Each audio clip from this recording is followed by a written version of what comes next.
From the outside, racing looks simple. The premise remains the same. The first to cross the finish line wins. And when it's a short sprint, it is simple. Extend that race for a full 24 hours, and suddenly the complexity raises enormously. Endurance racing has enthralled fans of motorsport for more than a century now, and as such, it would be remiss if the majors did not bring this incredible format to life in the virtual world.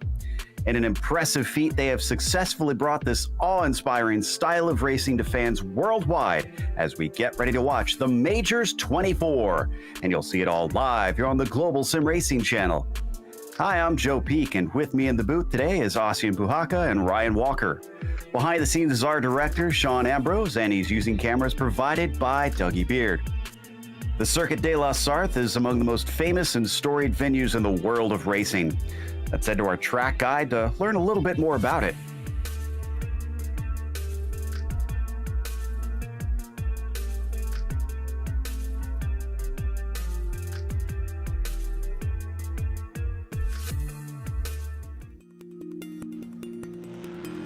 Welcome to Le Mans. When you talk about legendary circuits, this is a place that stands among the most famous in the world. Part permanent road course, part temporary street circuit, it traipses through the countryside just south of the city where it gets its namesake. Its size matches its reputation as well, clocking it at 8.5 miles, which equates to roughly 13.5 kilometers. However, when you take into account that it's split by only 33 turns, the frighteningly fast nature of this circuit becomes clear. Most of the corners have been added over the century of history it's experienced, but many have become renowned and respected. The two turns at the opposite ends of the massively long Mulsanne Straight play equally important roles. Tertre Rouge requires a great exit in order to not lose massive amounts of time, while Mulsanne Corner takes bravery and precision in order to brake as late as possible and keep opponents from passing you on the way in. There's also hair-raising moments like the tricky entry to Indianapolis, or the close walls along the bridge section in the Porsche curves. To win here, drivers will need a very low downforce setup, a good sense of strategy, and heaps of bravery. The 24 Hours of Le Mans is the crown jewel of endurance racing, which many drivers dream of someday winning and many fans flock to witness in person. Once you've driven the track here on iRacing, it's easy to see why.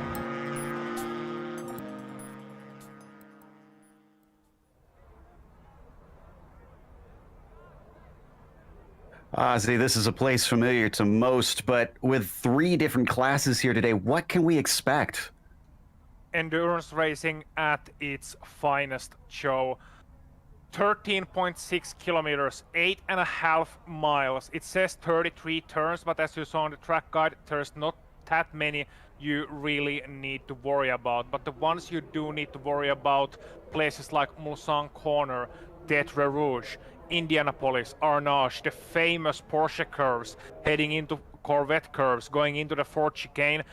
It's a place which every time you step into car here sends shivers down your spine. It's a place where every racing driver dreams they can visit one day, and today is no different when the victory of Majors 24 is at the line. On a map it looks easy, but it is deceivingly difficult to get right. Indeed, and they've only done this one time before, and it was not at this scale. This is the top split, but for a sense of what is happening today, Ryan, I believe you have the race details for today's event. Yeah, absolutely. So the Majors 24 today takes place at Le Mans for the 24-hour race.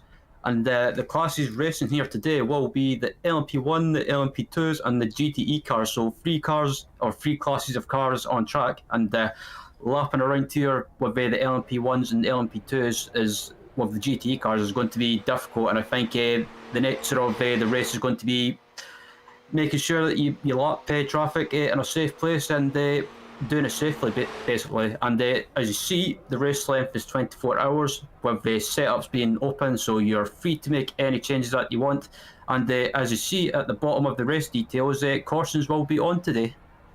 Yeah, that will be something very different from what we've experienced before in many races here that we've covered, especially the first time I think we've covered a 24-hour race that involves full course cautions. But right now, before we get to the racing, we have the Hyperpole. This is our LMP1 class who get 4 laps to try and set their fastest time out here to decide the grid for these 10 drivers. They're on their first flying lap, and I believe Thomas Cope is our first in line right now. The 64 car has taken off, and you can see some of them actually look like they're weaving a little bit to try and get some temperature in the tires. And here is Thomas Cope that we're watching. We're on board. I'm not sure who this is because Cope's heading into Indianapolis right now. And the Team Oblivion racing car. Here we go. We hope to have more onboards like this throughout the 24 hours. We'll see if we get some others willing to share their experience. There certainly is plenty to go around with an incredible amount of teams. Ozzy, do you think it's important enough to try and do that sort of weaving to get the tires and brakes up to temperature here? Well, I think it's more of a mental thing with these drivers. You know, you try everything to get the heat into those tires, to get the car into absolute best possible condition it can be in for that one flying lap.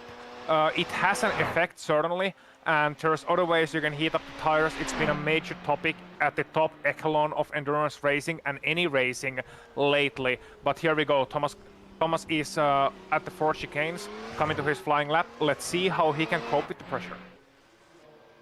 His first one is a 3:14.7, but there are others who have set a bar. It looks like James Armstrong quicker with a 3:13.6. I see the ProDrive Esports Rosso team currently has the provisional pole with a 3:10.1. Yeah, and the one driver I'll be looking at is number 43 entry, who hasn't yet put a lap time on the board. The Moratnes Satellite E-Stars Neon team driver, Sai Andra. We know he is super fast. We know he is one of the top candidates to win. He is elected to take the Hyperpole lap here. So he's going to be one I'll be keeping my eye on personally. Ryan, do you have anyone you'll be looking at, like keeping an attention on? Yeah, I was just about to say, I was looking at the 118 Pure Sims Esports team. That's a team that I recognise from various leagues, and yeah, they're very famous for having some really quick drivers in that team, and I think they could be one of the dark horses to watch in this Hyperpole as we look at Syandra heading through the Porsche curves now. Indeed, and heading to the Porsche curves, coming to what I believe will be the conclusion of his first flying lap. Of course, these final chicanes. You always think that Porsche curves are the important bits you need to nail, but the 4 chicanes, they are very, very difficult, agonizingly difficult to get right. You have to hop over the curbs, which with a prototype is never an easy job to do. Here we go, 3:18. That's not yet his best effort. He can go much faster than that. This was just a tune-in lap.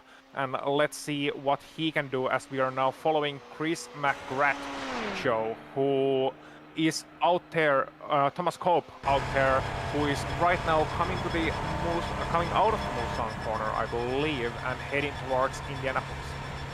Is indeed, and he's once again our farthest up the road. Chris McGrath is right behind him, so he'll be very quickly along with him. They come out of Arnage. Again, everybody has a time on the board in our LMP1 class, thankfully. So they all had a clean one that first time around as the 64 works his way towards the Porsche curves. This is where things get interesting. These cars really hustling through these set of S's down into karting and Corvette as it tightens up. Let's see if he can go better than that 3:14.7 as he comes through Maison Blanche. Just one more braking event to go here, Ozzy. Yep, and let's see if he nails it like he nailed those curves, because that was awesome. He comes through the 4 curves. It looks excellent, getting nice and early on the throttle. What's the time gonna be? 3:11.9, so takes 3rd place. currently on the board, sorry, 4th place currently on the board, now elevated to P number 3. So 3:11.9, that's 1.8 seconds off the leading number 29 ProDrive Esport team, Rasso. So 1.8 seconds, Joe. We were seeing how on the edge Thomas Cope was there on the Porsche curves, and still 1.8 seconds. That's incredible. Yeah, I'm very curious to see what all of these laps will look like, because last time it seemed somewhere a little bit off the pace, maybe prepping the car a little bit for a first real flyer. Oh, and unfortunately, Black Eagle SimRacing just spun at the exit of the Ford chicane, so this is not going to be a representative time for them, unfortunately. Cuban and the VJoy Esports number 71 just crossed, and they took the pole away with a 3:10 flat. They are 300ths faster than the number 29. That is spectacular. Wow. And you can just see how close it is. I think we're gonna get somebody under the 3:10s, but who's it's gonna be, I don't know. It's just, I know there's gonna be someone. And Ryan, I'll actually direct this one to you, because you have that experience as well of drivers who, once you chase a certain line, like a certain limit, let's say 3/10s and even second, any line like that, once somebody goes under it, then you'll see a lot of drivers who can repeat the performance. But before you do, it feels like this sort of a glass roof above you that you just can't breach. Yeah, absolutely. As just watching Syandra, he pops up into third place in the LMP1 class. But yeah, with these cars as well, they invite you to try and find that limit, go quicker and quicker and quicker, and once, like you say, Ossie, and once the drivers find that limit and go quicker, they just want to go even more faster. And I think that's why I like watching these LMP1 cars and some of the drivers, because they've just got a God-given talent, if you like. Talent and a lot of experience, Joe. Absolutely. These are not easy machines. These are the actual LMP1s that did race a few years ago. So all the bells and whistles that come with these hybrid machines are what these drivers are having to fiddle with out there and try to use those tools to find this speed. This is no easy task. Even professionals can often need lots of help trying to get the most out of them. So you can imagine having a team around you here today is going to be important for these top drivers. Chris McGrath, who we're watching, going to be the next one to cross the line. He's got a 3:10.9, good enough for 5th. He's got to make up about 0.8 of a second to get the pole away, but he is about 0.365 away from the Aquiver Motorsports LMP1 car with Ben Dutton in that machine. Through the Ford chicane and to the line. Is this going to be any quicker? He crosses, and no, he's 7 seconds off, so that must have been another warm-up lap for him. Yeah, so you got 40 minutes for the hyperpole, and we still have 7 minutes left, but that time will vanish in an instant. Like, you think, okay, you got plenty of time, you got plenty of tries, but not only is the lap over 3 minutes long, the warm-up lap can take even 10 seconds longer. So the warm-up lap's something like 3 minutes 20, 3 minutes 30. You need to get the tires up to pressure, and you need to get the car balance just right. You can't wear anything too much out. You need to double check and triple check so many things. And then you have that enormous pressure that comes up on you when you spend 3 minutes, 4 minutes on your cooldown lap, and then or your setup lap, and then you head into that first corner, the Dunlop curve. You come through it so fast, the chicane, running down the hill, and one little mistake, and you know the lap is gone in an instant. And because it takes so long to get around this track, well, I say so long, like 8.5 miles in 3 minutes. That's not long. That's blistering pace. But compared to normal circuits, it takes so long that the pressure can really creep up on you, and you have far fewer tries than it at first may seem when you talk about the qualifying session. Now, I'd mentioned that everybody had a time in, but I was checking through, and the Black Eagle SimRacing team that we watched cross the line, their first lap was one of those prep laps, getting the car into the condition they want with the hybrid systems and whatnot. And since then, the next 2 laps have not counted. They are under pressure to get one in this time around. So otherwise, they're going to be starting at the back of their field. And if they have pace for more, that'll put them on the back foot as we watch Andra. And looks like that last lap for him, a 3:18.7, not going to be an improvement. He'll get one last flyer. We look at Chris McGrath, who has been bumped down to 7th in that 1:18 machine. The Pure Sims Esports just coming up to Indianapolis now. That he is. So let's see what happens with him. The 118, Chris McGrath. Oh, he kind of missed the apex a little bit there, and that's surprisingly easy to do here. Those are slow curves, and at Le Mans, you don't really have that much downforce. The car is not really tuned for cornering. So in qualifying, even though in qualifying you might have a little bit more downforce than in a race setup, but it's still not tuned for cornering. So getting that car set up right for those slow corners is gonna be difficult. For the high-speed corners too, but especially for those slow corners as well, then you don't even have that little bit that normally helps you. I know downforce helps you normally a little bit more at high-speed corners, but it has an effect on slow corners as well, just not as big of a one. So let's see how he can cope with those final couple of minutes and final couple of tries he has around this behemoth of a track. It's 3:10.5, still a good lap. Good enough for 4th, so it's an improvement for sure. And up next, I think Ben Dutton will be crossing. The Aquiver team now down to 5th after that improvement from McGrath. This lap, a 3:10.4, another 10th faster, and he'll take 3rd. Yep, and that's a very, very good time. Let's see who is going to be next. A few of them abandoning their final laps, not happy with them. So Icebeck now in the 52 we mentioned before. He is under pressure. And I think Andra might be our last one able to set a time. I'll double check on that in a second. For the time being, my eyes remain fixed on the 52. Will he be able to get something representative into the forward chicane? Absolutely chucking the car into there, down to the line. Is this one gonna count? No, they are gonna have to start from 10th. Oh, that's bad. But in a 24-hour event, and we should have had this surcharge for endurance racing cliches that people usually do. And that's the first one. It's a long race. The qualifying position doesn't really matter. You often hear that as Andra is completing his last couple of corners, but in reality, it has a lot of importance in terms of your self-confidence and getting into that right draft pack as well. Andra will be the last one to set a time here on the Hyperpole.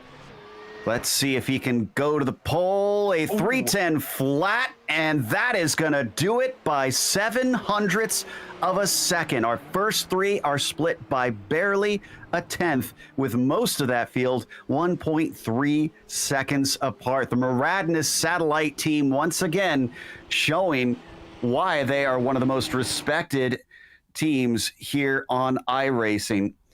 So 2 minutes left to wait for this qualifying session to finish up here for the Majors 24 to take place. But our qualifying session is now done. Guys, we have a minute and a half to wait for this, but what are your thoughts leading into this thing? What are you anticipating most or excited about most coming up? Ozzy, I'll start with you. Yeah, what I'll be anticipating the most is the strategy battle over the course of the Majors 24, over the course of these 24 hours. Will we see a draft pack form for the lead? Who's gonna be the first to break? Who's gonna be the first to make that mistake? That's what I'll be looking at.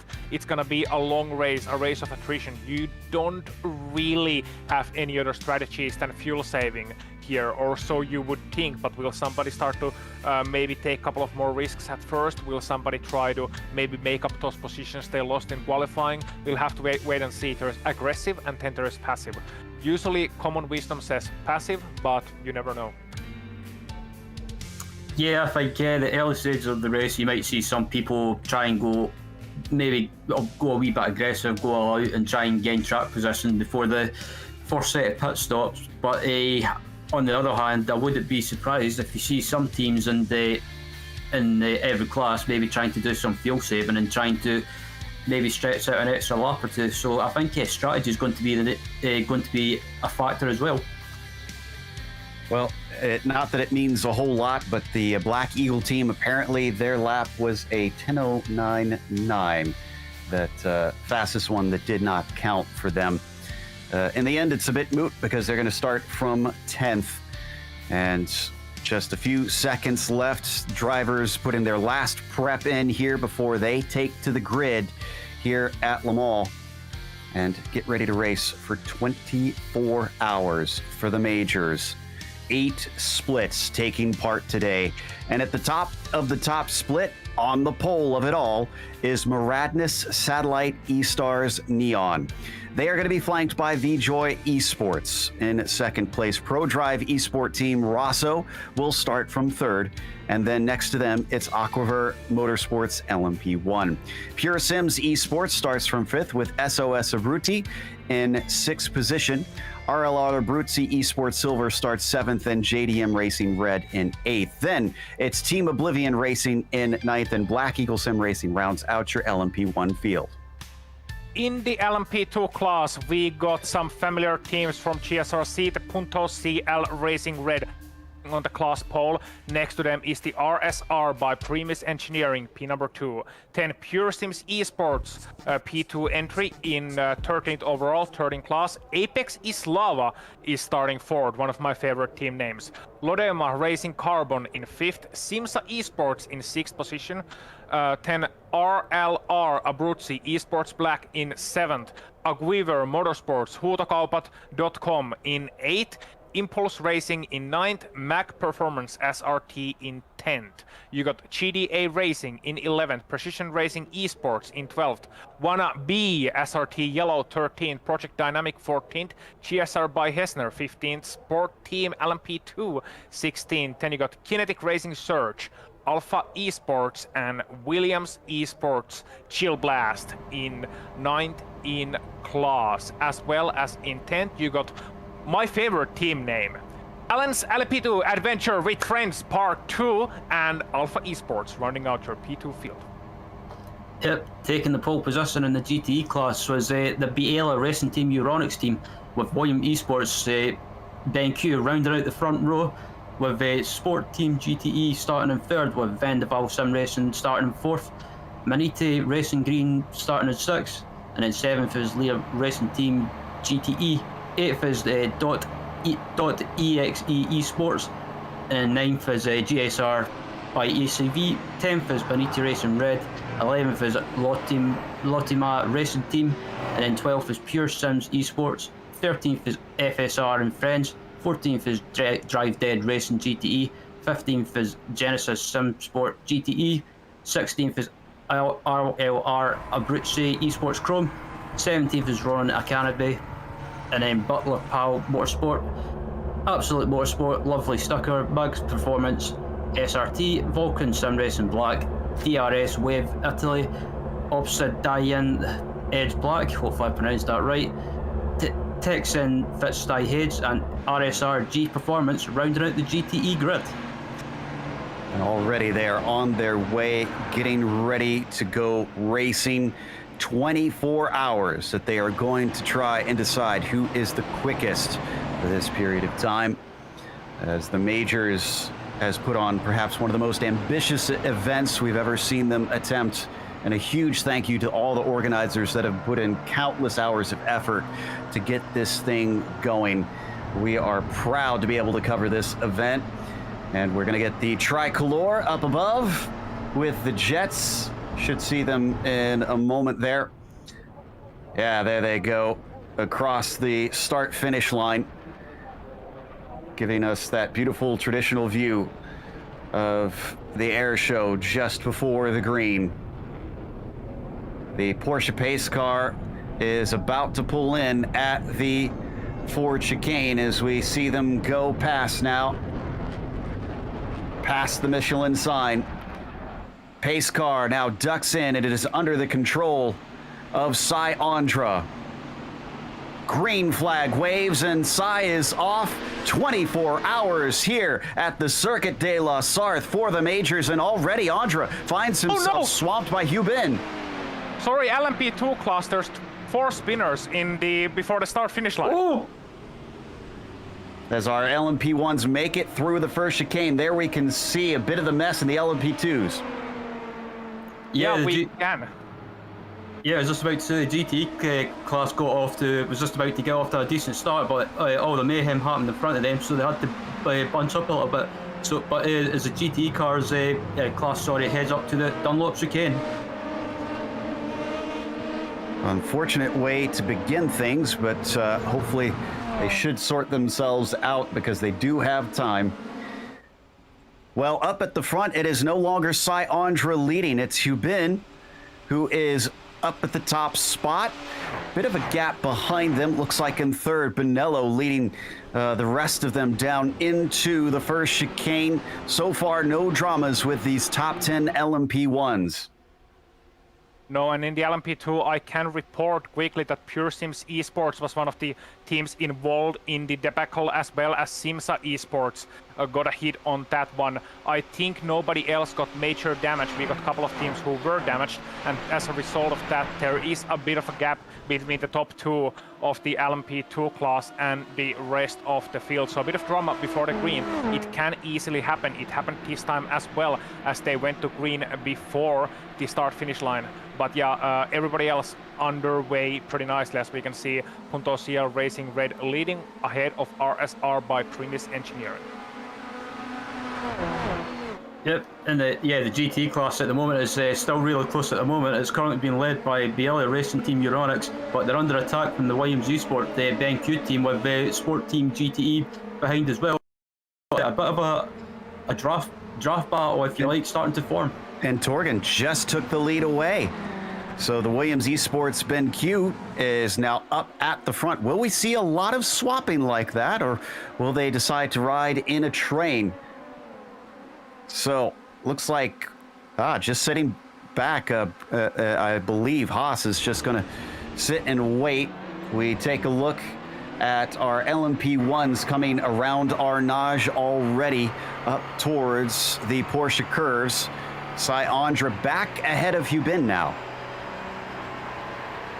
Yeah, so that's a very interesting situation up there in at the top of the field, and as you said, draft pack starting to form. Fourth and fifth is going to be very interesting in that LMP1 class, in that overall race, because there's a 7-10 gap between those guys, and I wonder if these drivers at the top of the field, like Satellite Racing, VJ Esports, and so on, are trying to create a bit of a gap to maybe try and break that train already early on. Yeah, you were talking, or we were all kind of discussing how endurance racing, especially here in sim racing, so much anymore is a bit of a sprint now for 24 hours instead, Ozzy. But one thing I was thinking as we got ready for the green, even though everybody has to be on it, mistake mitigation, especially in these early stages, don't you think that's just as important?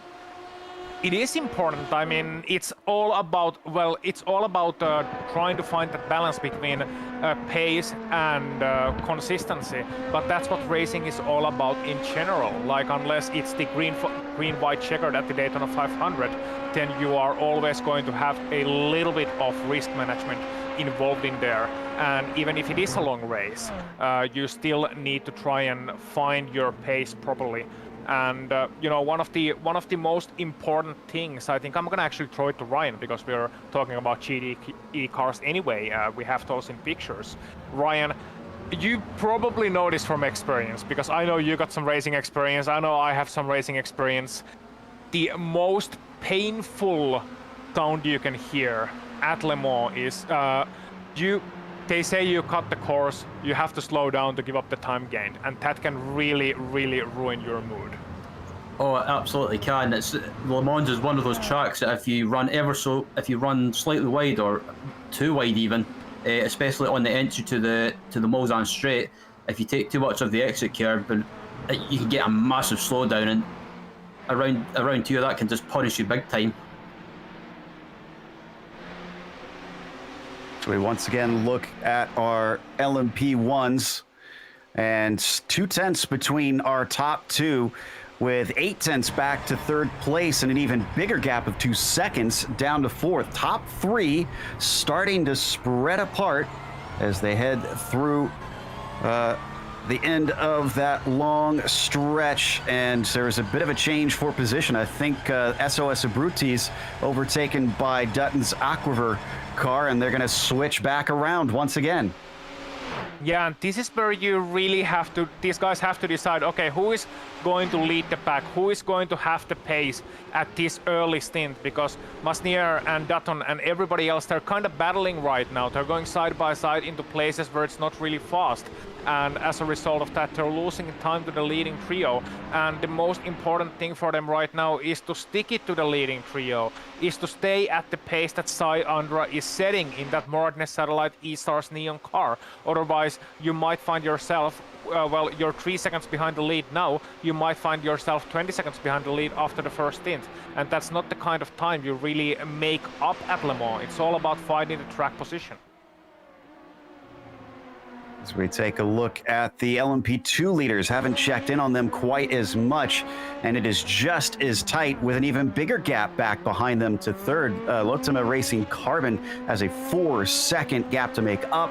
We're on board with Rubilar in the Punto CL Racing Red machine being chased by RSR Primus Engineering, and they've got Goldbranson in that machine currently. Fastest lap there for Sai Andra briefly as we head into the Porsche curves. And we've seen this Punto CL team race plenty of times before over in the Precision Racing League, so we're plenty familiar with them. They're certainly proving to be quick here today. They are proving to be quick here today, but Joe, what I'm thinking is if it's the Punto CL Racing team we know and love, well, usually they have a little bit of trouble. Historically, they had a little bit of trouble of making it past the half-an-hour mark, and now they have to do that 48 times. Yeah, we've made a number of jokes about the name of the team with punt in it, and unfortunately, it's for good reason. But hopefully that won't be the case today. They've got nobody in front of them right now, which is another point that we haven't talked about yet, Ryan, is the traffic. We haven't hit the traffic yet. Yeah, the traffic is around Le Mans. It's there is some places you can get by without any problems, but when you come up to the Porsche curves, for example, and you catch up to traffic, and in the middle of the Porsche curves you can't get by, it's so painful. But at the same time, it's just it's part of a multi-class racing. You've got to, on one hand, use that traffic to your advantage, but on the other hand, you've got to think carefully as well. As we look at the GT class as well, currently being led at the moment by Williams Esports, and Sami Mati-Trojan just pulling away at the moment. It's built up a bit of a gap, but second, third and fourth place are still close together. And it's something I want to ask you also, actually, what do you do if you're in a battle? Do you try and get by someone in the GT class, or do you sit behind someone and try and fuel save as much as possible for the first stint anyway? It depends on who I'm racing against. If I trust the guy, I know them to be fast, then I sit behind them. If it's somebody like, if it would be, for example, if it would be Sami Matti-Trugen, who is currently leading, well, he's the 2019 iRacing World Rallycross Champion. He is fast, he drives professionally in real life, in racing, and drives in the Nürburgring Endurance Series. So, that's a guy who I would stick behind. But if it's somebody who I don't quite know, I don't quite trust, I don't quite find myself familiar with, and if they keep making small errors, then yeah, I'm gonna force that overtake sooner rather than later, because I don't want to spend a whole stint behind somebody who is slower than I could be. But it's also about finding that right spot to overtake. Like even if you are faster, you gotta wait until the straight, you gotta get that overtake, and then you gotta find that unspoken communication. Oh yeah. On the screen, that was Burse overtaking Bertinardi, and Bishop was having to weave through them. He's trying to get positions back. He's an LMP2, so he's actually been set backwards a little bit. I think it was one of our drivers that came into pit lane. Interesting to note, though, I saw as we were on board with Bernardi, Burse's Vendaval SimRacing Corvette definitely had damage on the nose this early in the race. That's a bit surprising.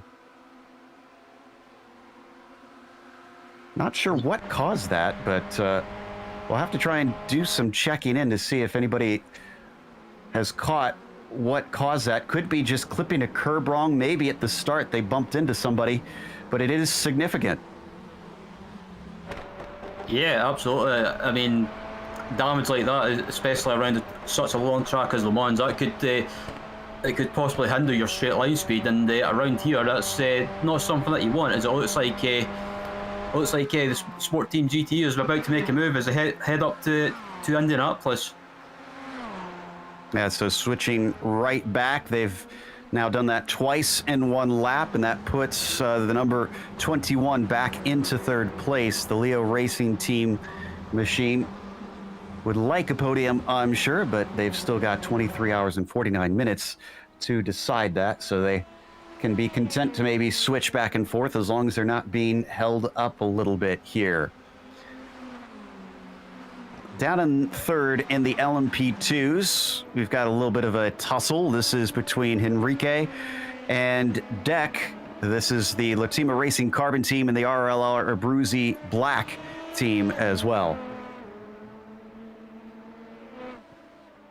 Yep, and some good racing going on between those guys here. Just heading through that corner I just mentioned, Tetre Rouge, heading on to that long back straight. They call it the Mulsanne Straight, but the official name for that place is Unadiers.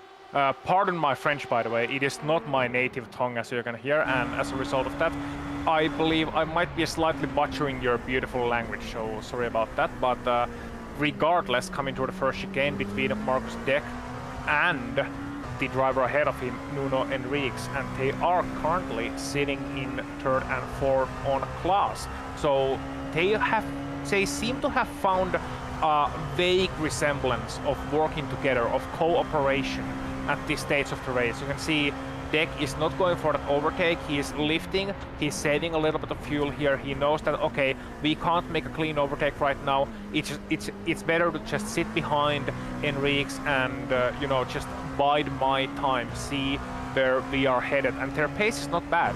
Enriques last time around 3:30.7, the leader Rubilar 3:30.4, so they are not at such a bad pace. And if the leaders start battling, which I really doubt they will do because it's the first hour of the race, why would they? But if there is some battle for the leaders, and once the lappers come up, they're not in a bad position at all. But here you can see another mistake by Henriques at the Mulsanne corner. And look at Deck, he is bump drafting him. Okay. Yeah, he's absolutely making contact with him. Now, this is a bit of a dangerous game because there are some little kinks here on the run past Gulf up towards Indianapolis. Now he backs out of it a little bit, so that seems like a safer call between the two of them. And in the meantime, Ozzy, I noticed you were poking your nose over in the GTEs as we watch our LMP1 leaders. Let's keep the cameras here, but did you find anything about that damage? Yeah, so the Vendaval SimRacing entry number 54, it was right at the start of the race, when those LMP2s were having their little bit of a skirmish before the start. It caused a bit of a checkup, and the 54 ran right into the back of the number 53 Williams Esports entry, but running right into the back of Sami-Matti Trogen. So that caused that little bit of damage to Vendaval Sim Sports car, and I wouldn't be too surprised if Williams had just a little bit of damage on the back end as well. Now, naturally, damage at the back end of the car can be less worrisome than that at the front end, but it's still a significant development that we need to keep an eye out for. Sorry to interrupt. Speaking of developments, the MAG Performance SRT team, car 13, had an off, and I think there was contact here. Alex Davidson getting together with him in the Porsche curve, sending him off. I think thankfully they didn't hit anything, but this lost them a lot of position, and anytime you have contact, that could be damage. Indeed so. But Ryan, I believe you have news from the GDE field. Yeah, there's been a change for the lead. Sven Haase has managed to take the lead from Sami Matti in the GTE class and back into the lead, and I think Sami at the moment he's not pushing too much. I think he's just more than content to sit behind, and I think he might stay behind Sven to try and do as much fuel saving as possible. So as we watch the top two, Trogan still racing behind the 450, getting ready to complete another lap. Where are our leaders in regards to them? Actually, they are coming up pretty soon, it appears, to our GTE class drivers. So we might get our first run through the traffic and perhaps the next lap. Now, that's going to be interesting. Speaking from a perspective of someone who has been in both prototypes and GTs during the lapping process, it's of course a very different experience for the two. But I think, Ryan, you'll agree with me when I say that you don't really gain time in traffic. It's all about minimizing your losses. Yeah, absolutely is. I think from my past experience of racing the prototypes in the past, I think the approach I've always used is with lapping traffic is makes lap traffic in a safe place, make sure you don't lose too much time, but also make sure that you don't take any risk or make any silly moves. As Syandra comes up to lap one of the GT cars into the Dunlop chicane and manages to do it in a safe way without losing too much time. So Syandra's doing a good job at the moment, but under pressure. Yeah, down through the Forest S's and into Tetra Rouge. This is where it should open up on the Mulsanne. And he's easily past him. Gets held up a little bit. In fact, already some time gained by Hubin back there in the 71. But they're going to get a tow from each of those GT cars as they now breeze past the 83 of Schlacks. And man, you can see how powerful that slipstream is. In fact, an attempt for second place as Hubin does not defend. McGrath is going to get into that position, and now it is getting really constipated up here. It truly is, man. You just see the sea opening on the right-hand side of the track from these pictures, and here they come drafting each other and drafting the GDE cars as well. This is one of the finest points in any endurance race show. Oh, McGrath wants it. He wants the lead. He's going to take the lead. Pure Sim Esports 118 is now your new leader here in the LMP1 class, using traffic to his advantage. Can he run away with it, though? I wouldn't be so sure. I wouldn't be so sure at all. But they're gonna be carving through the GDE field right now. They still got a couple of guys to go. They got Hutcherson and Matske up next, and then they are coming slowly but surely up to the leaders of this event. So coming up to the top of the field, we know that none of these GDE guys, they don't want to lose time, Ryan, at this point of the race either. So it's not like they're gonna be jumping away from them, but thankfully Circuit de la Sarthe is very, very, very easy for multi-class management until you come up to the Porsche curves. Yeah, absolutely. As a head through Indianapolis now, and Syandra just managed to get by one of the GT cars into Indianapolis. That could have ended up in disaster, but thankfully the top three, or top four rather, and the LMP1 have managed to get by without any issues. But the Porsche curves, they're hiding up to now, they've got some GT cars in front of them by the looks of it. So don't be surprised if you see some of these guys get held up a little bit.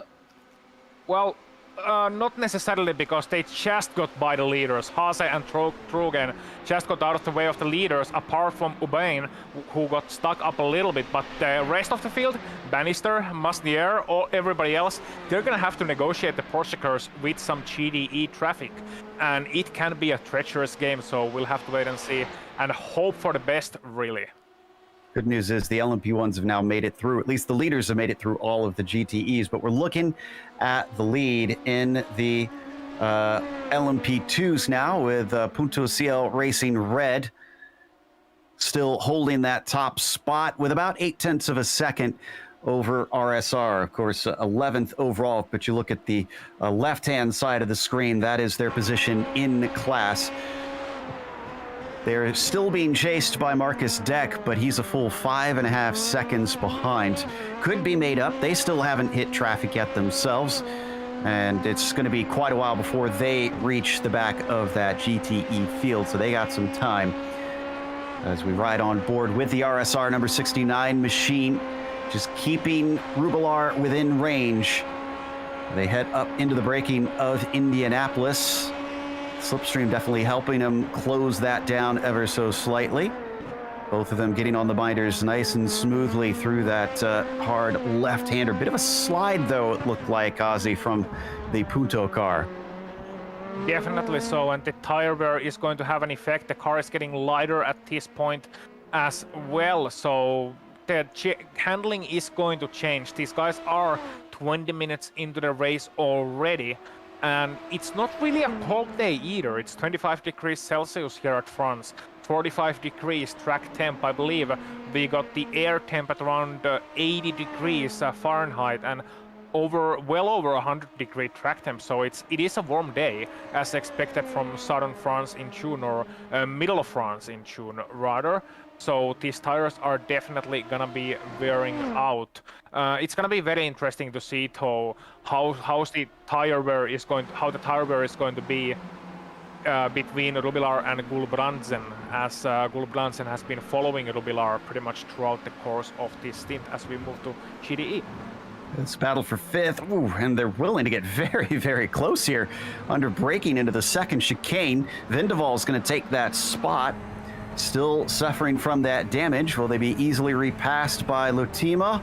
This is Solipa, who is in the car. He's already getting a nice tow. He's not poking his nose out, and he's not as interested in overtaking here up into Mulsanne corner. So they're going to brake hard for this hairpin and then try to launch themselves off and around there. They're just a little bit behind. You can see up the road in front of them about 2 seconds. That's the battle for P3 between the Leo Racing team and the Sport Team GTE car. So if they actually work together, they could run them down if they got the pace, that is. Yeah, absolutely. I think they're kind of figuring out. I was going to say, I think they decided to work together and try and catch up to the cars in front, but it looked like a change of position yet again. Yep, so that is going to be third place for Martinez, who takes that away from Bernardini as they come through Arnage. We're only just past 20 minutes into this 24-hour race, and it is currently 3:30 p.m. virtual standard time here in France. We haven't talked about that yet. Here in iRacing, Ozzy, the temperatures and the lighting does change just like it would in real life, so we're going to go through a full 24-hour cycle. And the setup, how do you set up a car for a full 24 hours when things will change so much? You don't, but you gotta, well, that's the short answer, you don't. But you gotta look at the time of the year. I mean, we're at summer here in France, so obviously the day is going to be a little bit longer than the night is going to be. Like, we're in the middle of June as we are in real life, so it's just about the longest days of the year. We'll be coming up to the summer solstice in about a minute. And we got problem for the car number 30, Nuno Henriques, Lotema Racing Carbon, once again in trouble. He was at the Mulsanne corner, missing his braking spot and losing another couple of positions. He made a mistake a couple of laps ago under braking as well. And so we're coming up to the replay of car number 30, just after that long back straight. He's leading that pack. He's trying desperately to catch up to the leading duo, of the leading trio rather, and he's gonna make a mistake under braking just a little bit too late. He's gonna lose it and just run wide, but thankfully there is plenty of runoff there, Joe. And yeah, going back to the point I was talking about earlier, you make a setup for the day and you live with it through the night. It's a different case in places like in races like Petit Le Mans, which takes place during the fall, or even the Daytona 24. But at Le Mans, you make the setup for the day and you kind of live with it through the night. It is a bit brief here in the summer, in the darkness, as we continue to watch that number 30 at least recover. Didn't hit anything, didn't even get into the gravel. Just ahead of him, that battle that he was near is still tussling for position. Lehouk and Davidson. This is the Alpha Esports team chasing down Williams Esports Chill Blast car, and they're just behind Solholm and the Aquiver Motorsports. I'm not going to attempt that one. Ozzy, I'll leave that to you as they come up towards the Dunlop chicane. Huutokaupat.com means auctions.com. Aha, okay. Believe, I'm going to guess looking at Scandinavian that is Swedish. How would I know Swedish pronunciation, Joe? It's Finnish. You're a lot closer geographically than me. That's all I'm going to say. That's true. And I think Ryan is sitting there right now hoping that the Swedes don't come close to you again, because you still have to make friends with Vikings. Well, any Scottish words I can feel safe handing off to Ryan. Maybe Irish ones too. But anyways, as we watch them head down the Mulsanne, our LMP2 class still hasn't caught our GTE class. I think, yeah, they're both on the Mulsanne now, so they are within range.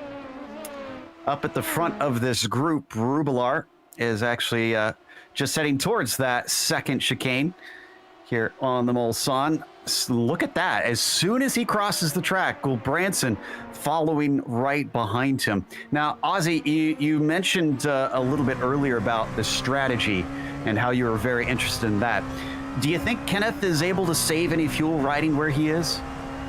I think so. I mean, we can just listen in here as he comes towards the Mulsanne corner. Is he lifting any earlier? Well, we can see it too. Look like a little bit. Lifting. Yeah, he's lifting a little bit earlier. He's not going full fuel saving mode because he needs to drive pretty hard to actually stay with Rubilar here. But he's able to save a little bit more fuel than Rubilar is. Not only because he's able to lift earlier as a result of the draft and the overspeed he has on the straights without wanting to overtake, but also because the air resistance is smaller, so he's using less fuel to drive at the same speed. And here we see he's catching up again already on the middle point of the straight. He's just lifting, coasting right now, coasting through here. Saving a full lap at Le Mans is very, very difficult. So, but what you are doing here is essentially you're using less fuel, which means you have a shorter pit stop time. And if you do have a fast guy coming to the car at the second stint, if he's not continuing on himself, but they have some a fast guy to put in there, then that means that you can overtake during the pit stop. You can have like 1-2 seconds shorter pit stop, and then as a result of that, you can take track position and you can run away. That's the usual conventional strategy. Alternatively, they're just basically biding their time because they are in a good place. They can see the race win, they can manage their race. Why go for anything risky when you can play it safe? Now, we covered this battle a little bit before, but as we hop on board with the number 17, the Alpha Esports team in, let's see, 30 minutes has gone from 20th in their class to 5th. This is pretty impressive. So their qualifying must not have been that great. That or Alexander just a much better racer than he is a qualifier here. He's trying to hold off Lehouk, who we saw him fighting with before, along with Henrique there in the number 30. So he is leading a little bit of a train, but he's also chasing down Solholm there in the auctions.com machine. So he could yet get himself up one more spot if he's really eager. Yeah, absolutely, and that's the thing with these 24-hour races as well. That some drivers, like you said, Joe, some drivers are not really qualifying. Doesn't seem to be their strong point, but when it comes to the race, they seem to be more. I don't know if it's maybe less a pressure thing, less pressure, or just maybe just being in the race, being in the zone, and they concentrating more. That they're able to get through the field, and like we're seeing with Alexander, he's putting in a great drive or a great run at the moment. Chris McGrath setting the fastest lap of the race. He's our overall leader. So that's interesting to note. The 118 actually is basically on a bit of a Saturday cruise, I guess, right now. As there's nobody around him, is not near any traffic, and Cy Andre's already 2.5 seconds back. Yeah, and look how wide he went to Tetra Rouge. We know how incredibly merciless the track limits can be there, and if you go like 4 wheels off the track, you're gonna get that slowdown penalty, and it's absolutely going to murder your lap, and he's gonna be dropping behind Sai and Gilles if he takes that penalty, so he's really playing with fire here. But the reason he's playing with fire here is that he feels that he's got a great race car underneath him at this point of the race, and he's 2.5 seconds away from Sai. He's over 3 seconds away from Gilles. So he is trying to break away from this as we move on to the GDE battle. Ryan? Yeah, absolutely. And, yeah, it looks like the 179 car as well had an issue. So just look at the replay of that as well. He gets sideways trying to get the power down when he was on the gravel, and he was so lucky not to take out any of the other GTE cars. That was I bet he had a bit of a wake-up call. Yeah, just sent it in deep, and unfortunately did catch some of the gravel. He did a good job catching it, and everybody thankfully was heads up to try and avoid that car. Minimal impact to his race, hopefully, just losing a couple positions, and thankfully no damage to the Corvette. Certainly seems like a popular one here in at Le Mans. So we jump up to the LMP2 leaders once again, and things remaining incredibly tight here. That they are. Rubilar, Gulbrandsen, they are the two leaders. Rubilar has been leading in that number 79 car throughout the course of this race, and looks like he's gonna be holding on to it for the foreseeable future as well. I don't see Gulbrandsen really being too anxious to drive past him, and look at how they use those curbs. It never ever ceases to amaze me how these cars, these fragile prototypes, are able to take such curb strikes. You have to be really careful with that as they're coming up to some lap traffic in form of the RSR G Performance team being driven by Anthony Pisano, piloting the Porsche 911 a little bit further out of the leaders, shall I say, but making it through all nice and tidy is Rubilar, and Gulbrandsen actually able to gain a little bit here as a result of being able to take that corner Tetre Rouge in clean air as opposed to with a compromised line. But that's something that that is gonna even out throughout the course of the race. The backs are of course going to be widening as the race progresses on. And Ryan, I think that's one of the things that goes from, you know, catching a whole pack of GDE cars or LMP2 cars, or having those guys coming up behind you, to just 1 or 2 cars at a time, which is much easier to manage. Yeah, absolutely. The battle in for P3 and the GT is going on at the moment as well, with the Sport Team GT and the Leo Racing Team. Both of these cars have been pretty much together since the start of the race, and but both of these guys don't seem too eager to fight each other too much. One seems to be more than content to sit in front, the other seems to be more than content to sit in the slipstream and do a bit of fuel saving. Yeah. Meanwhile, sorry, go ahead. Sorry to poke in, Joe. We had the first lead change in the LMP2 class. Oh, so Gulbrandsen has decided he's had enough of riding behind Rubilar, but I don't think Nick is willing to let him have it. He takes a little bit of a look, but they're coming upon traffic, and as they approach Stanley and Zalersky, he's going to have to back out of the pass.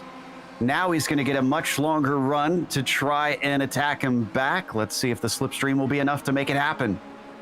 I think it will, Joe. I think it will. He's going to be able to look to the outside. Oh, but he's lifting. He's actually lifting. He realizes the situation. They don't want to battle too much here as they come up to Ankersen and Poker. Some more lap traffic in the form of these two guys, and then they got more GDEs, which they are going to catch into the Porsche curves. So, Ryan, as we are watching this, I got a question for you. As a GD driver, how would this feel? If it's a big swarm of LMP1 and LMP2 cars coming up to lap me, it's kind of... When I first started endurance racing, I used to get really nervous, but these days I just tell myself to relax and just stick to my line, and they'll find their way around me and not do anything too predictable. But yeah, it's just one of those things. Stick to your line and do your thing. But as looking at this pack of LMP cars at the moment. Yeah, I think this is on board our LMP1 leader. Yeah, McGrath, and it's starting to get a little bit frantic. Cy Andre has caught back up in some of the traffic. Now, they are now passing the LMP2s as well as the GTEs 3 wide through karting, and they make it out the other side. And LMP2s are pitting. The leaders. Yeah, those cars do not necessarily have the longest, all of them, and look at this, and our LMP1s are in. It is going to be an incredibly busy pit lane. Wow. We were denied an absolute chaos there with the GD traffic. I think it's better this way, honestly. So we're gonna have to now wait and see how much fuel was Gulbrandsen able to save compared to Rubilar. And not only that, but he was actually able to come to the pit lane ahead of Nicolas Rubilar. And that was really, as the kids these days say, well played. Well, it might be the end of the first stint, but who dares maybe try to double stint tires this time? Who dares try and take some? What's the strategy play here? As they're all now into their pit stalls, getting refilled, waiting for that to finish so that they can take tires.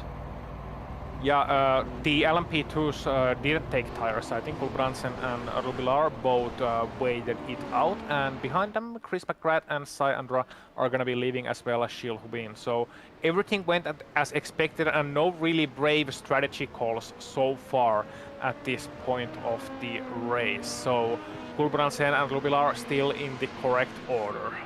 And wow, Ryan, just going to be putting it out there. For those who don't know, who haven't driven these machines right after a pit stop on all the tires, it's an interesting experience, let's put it that way, and not necessarily a good kind of interesting. Yeah, not a good kind of interesting indeed. It's, if you're racing these LMP1 cars for the first time and you're using old tires, it can be a bit of a terrifying experience. As it looks like we've had a couple of LMP2 cars stay out as well, so they've managed to stretch out or maybe save 1 or 2 extra laps of fuel by the looks of it. If they save 2, I'll be absolutely astonished. But yeah, this is our favorite, Alan's LMP2 Adventure with Friends Part 2, who are now leading with Williams Esports Chill Blast just behind them. So that is Yuri Kozdorp, who is temporarily the leader, and Lehouk, who is temporarily in second place. But kudos to them early on, managing to save. Oh, was that a big? That must have been a big lift there from Kozdorp, because that was a very sudden evasive maneuver.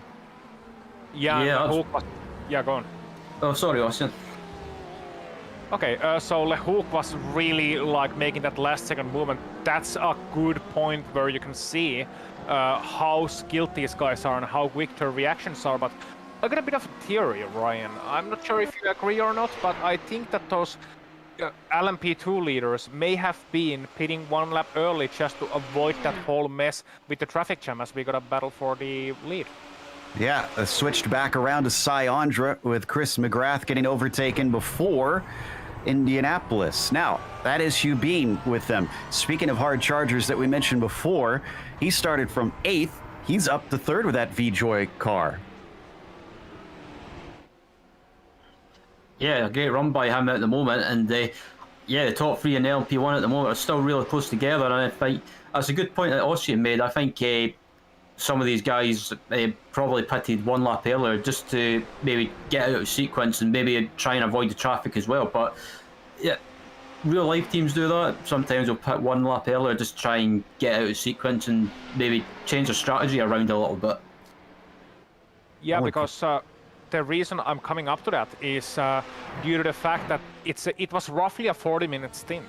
And even if the conventional wisdom says that you want to go as long as possible, sometimes it's absolutely worth it to take the gamble to, pit in, come in 1 lap earlier to try and avoid a potential mess. Sorry, Joe, go on. I was going to say, the only problem with that is they're going to run up on them again anyways, because those LMP2s didn't take tires, whereas all the LMP1s stayed in the pits longer. So now they got to do that work all over again. And as they come under the Dunlop Bridge, it is still Cy-Andre leading McGrath, leading Hubin. And our last two of the LMP2s are now in pit lane. Yeah. Oh, sorry. No, go ahead. I thought I saw an incident. Yeah, it's all good. Yeah, I was just going to say that the GTE leaders are still close together. The Williams Esports and the BLA Racing team are still close together. And I think these guys have pretty much been the class of the field so far, pulling away from the rest of the field behind, and they pretty much built up a reasonable gap as they ride on board of Sven at the moment. Down into the Mulsanne corner. And Hayden is, Trogan just in front of him, with only 0.3 separating the pair of them on board the Corvette. Corvette runs 1, 2, 3 right now, with Ferrari breaking up essentially what is a huge pack of them. I think it goes after that all the way down to 9th place for those vets. Very much the car to be in. Unfortunately, for the drivers who chose these machines, there was a very late change due to the iRacing build on the BOP. So I guess it's just like the real Le Mans. Yeah, pretty much. That's the thing as well with real life. Sometimes you'll see some teams switching from, say, for example, from a Porsche out to an Aston Martin, just because of an Aston Martin will probably be quicker, but some teams they're doing that a loyalty thing will stick with one brand just because they've had so much success with it in the past. Speaking of that battle for the GDE lead that we're looking at right now, Sami-Matti Trogen with the Williams Esports car and Sven Haase in the BLA Racing Team Euronics car. These are two very, very interesting drivers, Joe, because you look at the race leader, Sami-Matti Trogen. Okay, he's leading right now. Not sure if he's going to be leading for long, depends on what Haase does. And Haase is known as an aggressive driver across the iRacing field. Drivers know him as an aggressive competitor. He can be sometimes a little bit too aggressive, but occasionally that aggression can be also put to good use, put in those blistering lap times and just match everybody with the pure raw pace. He got the results to show for it as well. He's not in that team for nothing. They are very good drivers, but he's also an aggressive driver. And he is faced against Sami-Matti Trogen, who is a rallycross world champion on iRacing, and he's the protege of Matti Alamäki, a 5-time European champion in rallycross. Now, if we're talking about aggression, which one do you think has the edge here? I think rallycross requires a ton of aggression, if I'm honest. So, yeah. Meanwhile, we've jumped up to our LMP1 leaders. They just went through a spate of traffic, and they've got yet more in front of them. Carter Hutchison just in front of them, and he's going to be caught in a very awkward position around the outside. Oh, and a bit of a weave trying to stay out of the way. That's going to block Hubin from being able to get through. He has cost a number of tenths, in fact, almost seconds up to our leader. Yeah, so that's something very interesting to follow. What happens there, and over 1 second behind now, 1.5 seconds behind is the V3 Esports and the Morten Satellite from Pure Sims, who are still in the lead of this race. And well, more traffic is happening. Better get used to it, guys, because we're gonna be here for full 24 hours. Hey. Wow. He got really close around the outside. Let's take a look at the onboard at Hubin's perspective of that incident. And Ryan, you were just talking before when Ozzy asked you about how you feel with the prototypes coming up behind you. Here's the onboard. You said stick to your line. That's not what Hutcherson did. Yeah, Hutcherson was a bit... I don't know if it was maybe just being nervous and a little bit and just being kind of flustered, I feel like, but I think it's just one of those racing deals. It's because you've got so many cars around you, you don't know what to do. And as we look back at the battle for second place in LMP1, Cuban and Andra are absolutely close together. Gilles being chased by Andra. Oh, and a huge boost of speed. Is that the hybrid power coming through? The 43 made that look easy. The VTEC just kicked in, yo. Not a Honda, but just saying. Yeah, that gets him into second place. But man, that unfortunate little trip up with the traffic put them about a second and a half behind McGrath. Now that can come back to them. Traffic can, of course, give it right back to them. We'll keep an eye on things to see if they can run down Chris McGrath, who I have to say, I am impressed with this early stint. These first two stints for the 118 team has shown them to be the one to beat right now. That may change when they switch drivers out, but McGrath, I'm putting an earmark next to his name. Definitely so. Gonna be someone to watch out for in the future. Gonna be someone to keep an eye on as well. I'm gonna have to look more about this guy, see if Inertia Sim Racing is interested to go international. Down in fifth in the LMP2s, it looks like Alpha Esports right on the back of the Williams Chill Blast team. Down into Indianapolis, big slide there from the number 9 as he tries to wheel it through that banked left-hander. Now out of Arnage, a little bit better exit for that Williams car. Yep, absolutely. As they head down to the Porsche curves now, and it looks like the Alpha car's got a run heading down. Can you try and make a move? No, he can't. Glad to see Williams taking part here today, as they've certainly put their hand in a lot of esports here. Sim racing has become a big endeavor for that team. And multiple cars here, one in the LMP2, and I know they've got one in the GTEs. I need to check how many total entries they have out here. Not doing too bad, running a top 5, but that tells you how competitive it is here today when you've got a real-world F1 team who certainly have the resources to collect fast drivers, and they're still in the top 5, not destroying the field. It is a steep bit of talent that is on this circuit today. Definitely is, and to answer your question, 2 entries. One in the GDE class, the Bengü team, and one in the LMP2 class, that Chill Blast team. Big mistake there from the Alpha Esports team. Davidson sliding it into the Dunlop chicane, and Henriquez is going to be able to get by. We're going to take a look at that one more time. Wow, that's a big one. So cutting a little bit too far to the inside, hitting those big curves on the apex of the Dunlop chicane, and then losing a position as a result.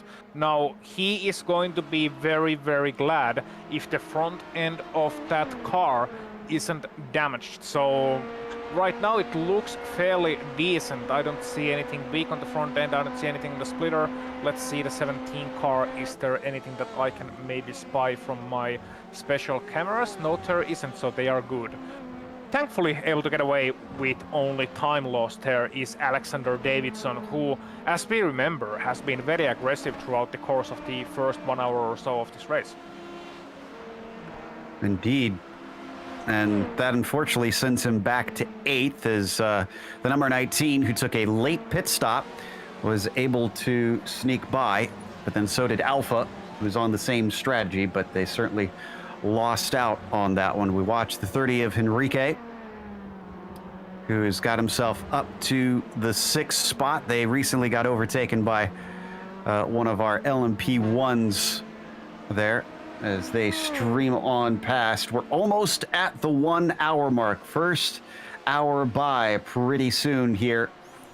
And the traffic is now really starting to get mixed up. This is where it begins to become a conveyor belt of cars. Yep, absolutely. Yeah, after I'd probably say the first couple of hours anyway, it'll probably settle down. But at the moment, it's been good racing so far in all classes, and apart from the little hiccup that we had at the start, before the green, apart from that, it's been really relatively clean, and some good battles going on as well. down into Indianapolis. Man, the speed that they take into there never ceases to amaze me. I never like trying to break into that corner. That little kink is terrifying. As we hop on board, watching them coming through Arnage. This is from Yuri's perspective, still chasing Henrique. I like how the broadcast graphics that we are using are properly struggling with that team name. In case anybody is vision impaired as I am, you know, that's why I'm a commentator here.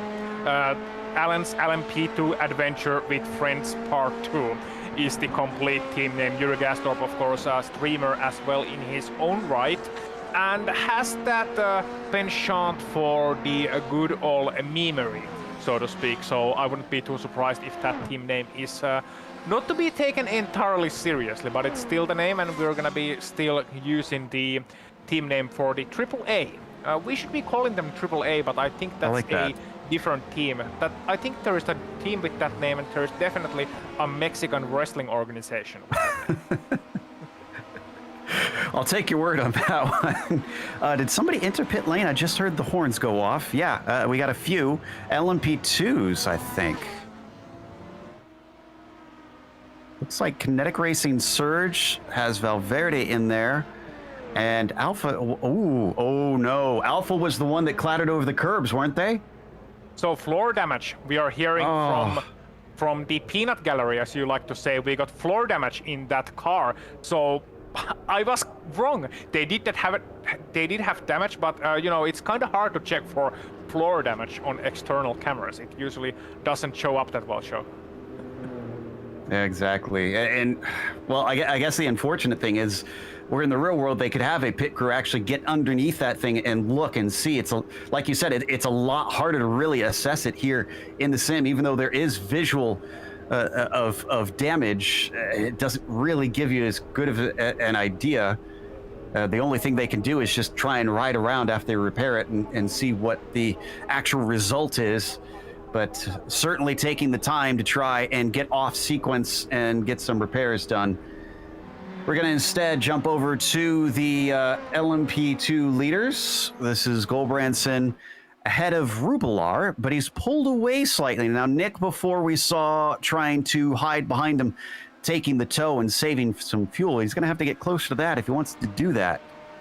I think it's just at this point of time, it's just a little bit of, you know, traffic management and the standard accordion effect that happens with the traffic, in that where one driver is getting a pass done before the corner, nice and easy. The other driver behind, Rubilar in this case, is having to get the pass done, breaking into the corner, taking a bad line, losing maybe a couple of tenths, half a second as a result. I wouldn't be too worried yet about this gap, especially as Rubilar can just floor it on the Porsche curves in the free air. Let's hope he gets some free air, but he's gonna lose some time once again behind Martinez here. So it's these points that can really make or break your race, Ryan. And for a racing driver like you and me used to be in the past, you are still used to be in the past, it can be incredibly frustrating when you're losing time to the race lead with no fault of your own, and you know that you have to make it up, but you got a million other things to worry about as well.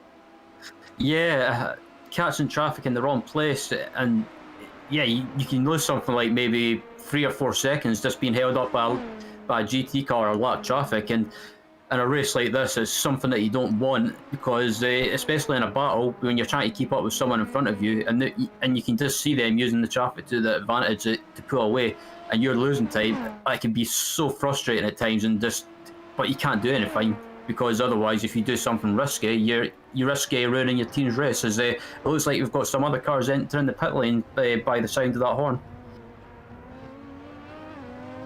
Trying to see who it is. It looks like, it's our leaders in the GTEs.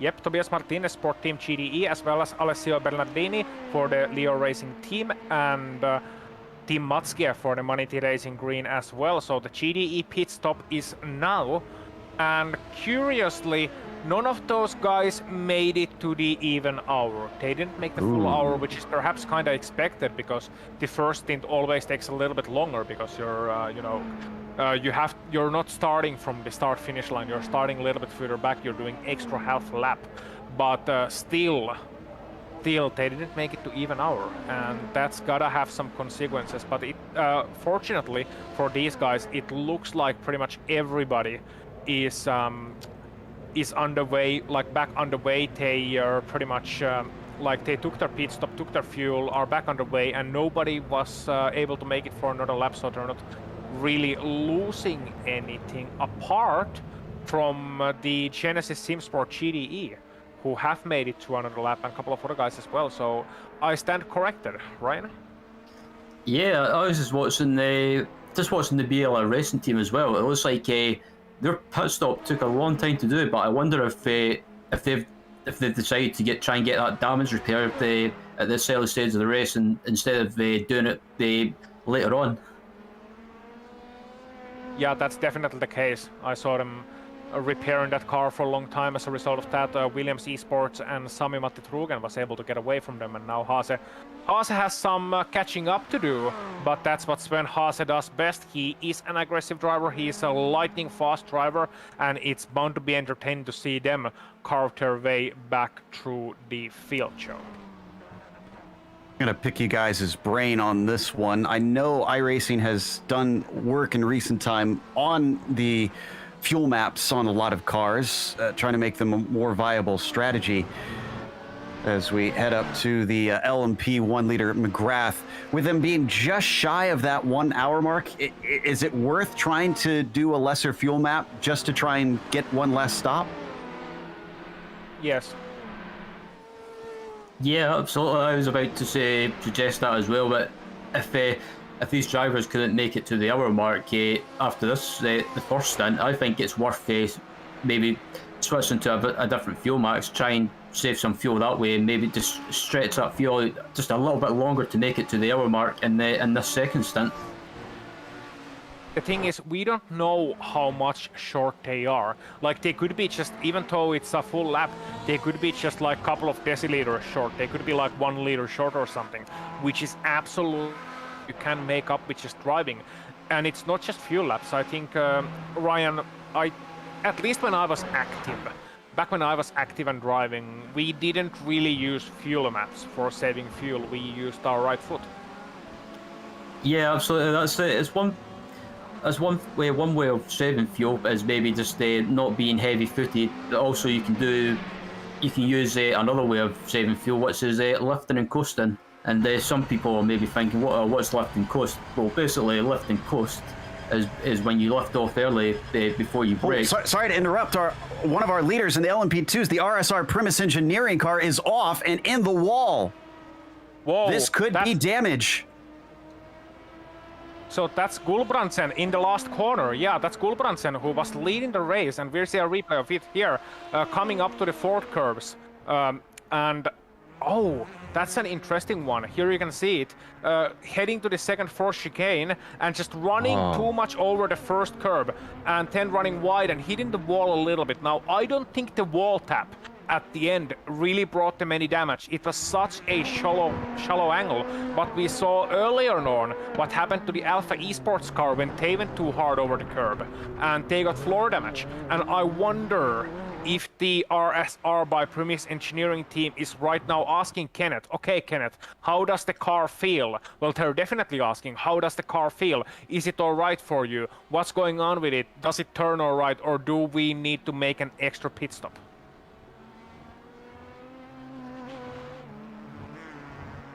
Yeah, wow. This has dropped a significant event into this. We've seen a few offs, we've seen a couple incidents throughout today, but this is really the first moment that we've seen that has affected the leaders in such a big way. So the RSR team, unfortunately, getting the first big mistake of our top groups. Our new leader in the GTEs is Trogan for the Williams Esports Bend Q, representing well over here in this vet. Actually looks quite good in the blue and white colors. Definitely does. I mean, of course, he's Finnish, so, you know. Very appropriate. As he's got, oh my goodness, a 15-second lead. Now, he had a 2-second longer, or shorter, no longer. It was a longer pit stop than second place Bernardini. interesting that he's been running that sort of pace, even with a longer stop. He's got a monstrous gap. Yeah, you can see the comparison on your screens there, Ryan, and it's not really the pit stop. I think the biggest thing that affects them is rather the lack of car that used to be with Trogan. Yeah, I think there's other factors as well that could help with having a quicker pit stop. You could try and carry more speed, as much speed as possible before the pit limiter line, but also you could try maybe just underfuel slightly. But we've got this battle going on in LMP2 as well at the moment, and these guys have been pretty much close together, and it's been a fantastic battle from what I've been watching in game. Watching from Soholm here as he chases Lehouk. Ooh, he's got a very good run. Does he lift or does he go for it? He's going to lift as they just come up to the Porsche Curse. Now that might not be telling of strategy, more so just unwilling to risk the car at the first hour mark of this race. So they come up to Hugh Haycox, running for the Ronin Academy in the GTE class. Actually, I think, no, not quite the last car running right now, but the last of our GTEs. He's just going to pull over and let them by. With him separating these two, unfortunately breaks up this battle, which gives us a good opportunity to head to a quick break now that we've hit our first hour done. Again, we hope you're enjoying the Majors 24. It is Chris McGrath leading in the LMP1s for the Pure Sim Esports team. It is Nicholas Rubelar leading in the Punto CL Racing Red number 79 for LMP2. And Sami Matti Trogan in the Williams Esports Bin Q for the number 53 in the GTEs. We'll be back in a short moment.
Welcome back to the Circuit de la Sarthe. We are 1 hour into our Majors 24. And at this stage, the 118 of Pure Sims Esports has Chris McGrath leading the LMP1 class. The number 79 of Punto CL Racing Red leads with Nicholas Rubilar piloting that machine. And Sammy Matty Trogan is in the number 53 Williams Esports BenQ Chevrolet leading in the GTEs. But the big story that has happened most recently is a couple of our front runners in the LMP2s, unfortunately, Ozzy, have discovered just how harsh the curbs can be here. Absolutely so. The curbs don't give mercy at all. And because the floorboard of these cars, it's so important to the downforce. It's not just about, as we're watching, that long pit stop by the RSR, by Premise Engineering Team, the number 69 entry still in the pit lane. The floorboard of these cars is hugely impactful to the total downforce. It creates ground effect, and there are splitters, and there is tunnels, and there is all sorts of magic grippy things that cause the car to go, that make the car go faster. Essentially, the simple explanation. I like to thank my doctorate in vehicular engineering for that one. So, you know, it's hugely important, the floorboard, to the overall pace of the car, the grip of the car, and to everything. And to get that fixed is hugely important. We saw that earlier on with the Alpha Esports car, and they are out of this event. Well, they are still in the pit lane, but they're practically out of this event. And I wouldn't be surprised to find out that the 69 has suffered the same fate, which is, well, one man's misfortune is another man's fortune. I think Punto CL Racing Red are breathing a sigh of relief that they can now control the race at their pace. Just going to say, I'm not calling you Dr. Ozzy, no matter how much you plead. So, one thing that has also just happened just now is I saw a message come up from the admins that Thomas Cope, that's the Team Oblivion Racing 64, has been black flagged for avoidable contact. I'm not sure. I need to double check if that is a drive-through or if that is a stop and go. But they will have to serve a penalty. And with that happening and drivers now having to start to, somebody in front of him just had a big moment there. That was Paulo Munoz, I think, having to slide. As we ride on board with Cope to see if we can see his reaction to this. Coming into this stage here, Ozzy, I mean, we're getting to the point where we're seeing mistakes and things start to cost people. Is this where drivers really need to start settling in and calming down a little bit? Absolutely. Like, our one is always a little bit of wiggly legs, like shaky legs territory. You got your whole team usually watching there, like everybody's on TeamSpeak or Mumble or Ventrilo. Who still uses Ventrilo or Discord or whatever? You know, just talking to each other on the team radio and giving instructions, or usually just staying silent. And as a driver, as the one guy who's been elected to start the race, and that's a big decision within the team. Usually it's the fastest guy, but not always. You're starting the race, and you know that if you do screw up here, your teammates are going to be watching. So you just need to do the best as you can. But then when you come past the first stint, you know, it has calmed down a little bit. It's a whole different environment, Ryan. It's more of how should I say it? It's like, okay, things are starting to settle in, and people are like, okay, I'll be back in a couple of hours, and you start to settle into the schedule. Somebody was off track there. I'm trying to check and see who that is. That was Timo Hayden in the 56 LMP2, and he actually did make contact with the wall. Let's take a look, see if this was any harder than the last one. Ooh, almost a carbon copy. Wow. So he hit the curb on the inside a little bit too hard. The rear tires lost traction to the ground, and well, that's gonna send the car spinning, isn't it? Like, you're gonna see he's trying to correct it even when the wheels are gonna be in there. Yep. Like, he's trying to correct it even when it's gone, and that's a racing driver for you. And I guarantee you, guarantee you that 100 out of 100 racing drivers would have the exact same response. Even when they know it's gone, like they're gonna be still trying to correct it. But thankfully for Timo, it was a very, very shallow of an impact. It wasn't really a hard impact, and he should be more worried about the curb hit than the wall. Ooh, big avoidance maneuver there. Coming up to the braking from Ulsan corner, that's Solholm fighting with Henriquez for the 4th position. No, excuse me, this is coming into Indianapolis, even braver of the pair of them, and he's going to be able to take it away. Boy, a lot of dirt already collecting on the exit of that corner with cars having gone off. Nuno nearly getting into Solholm, and that would have been a no-no. Indeed, and Gastorp is now trying to add some fuel into the fire, or some gas into the fire, should I say. The number 19 car on the outside of Henriques, and gonna be braving it round the outside to the Porsche curves as well, taking the position away. Now, what is Gastorp going to do? Is he going to try and challenge Suholm, or is it going to be status quo, or status trio rather, for these 3 guys at positions 14, 15, and 16 overall, which would make them, of course, 3rd, 4th, and 5th in the LMP2 class. Indeed. Oh, and 2 of them are heading in. That's Solholm and Henriquez. Both pitting, but looks like Kastorp will once again go an extra lap. He has saved some cars. I promise I will shut up now.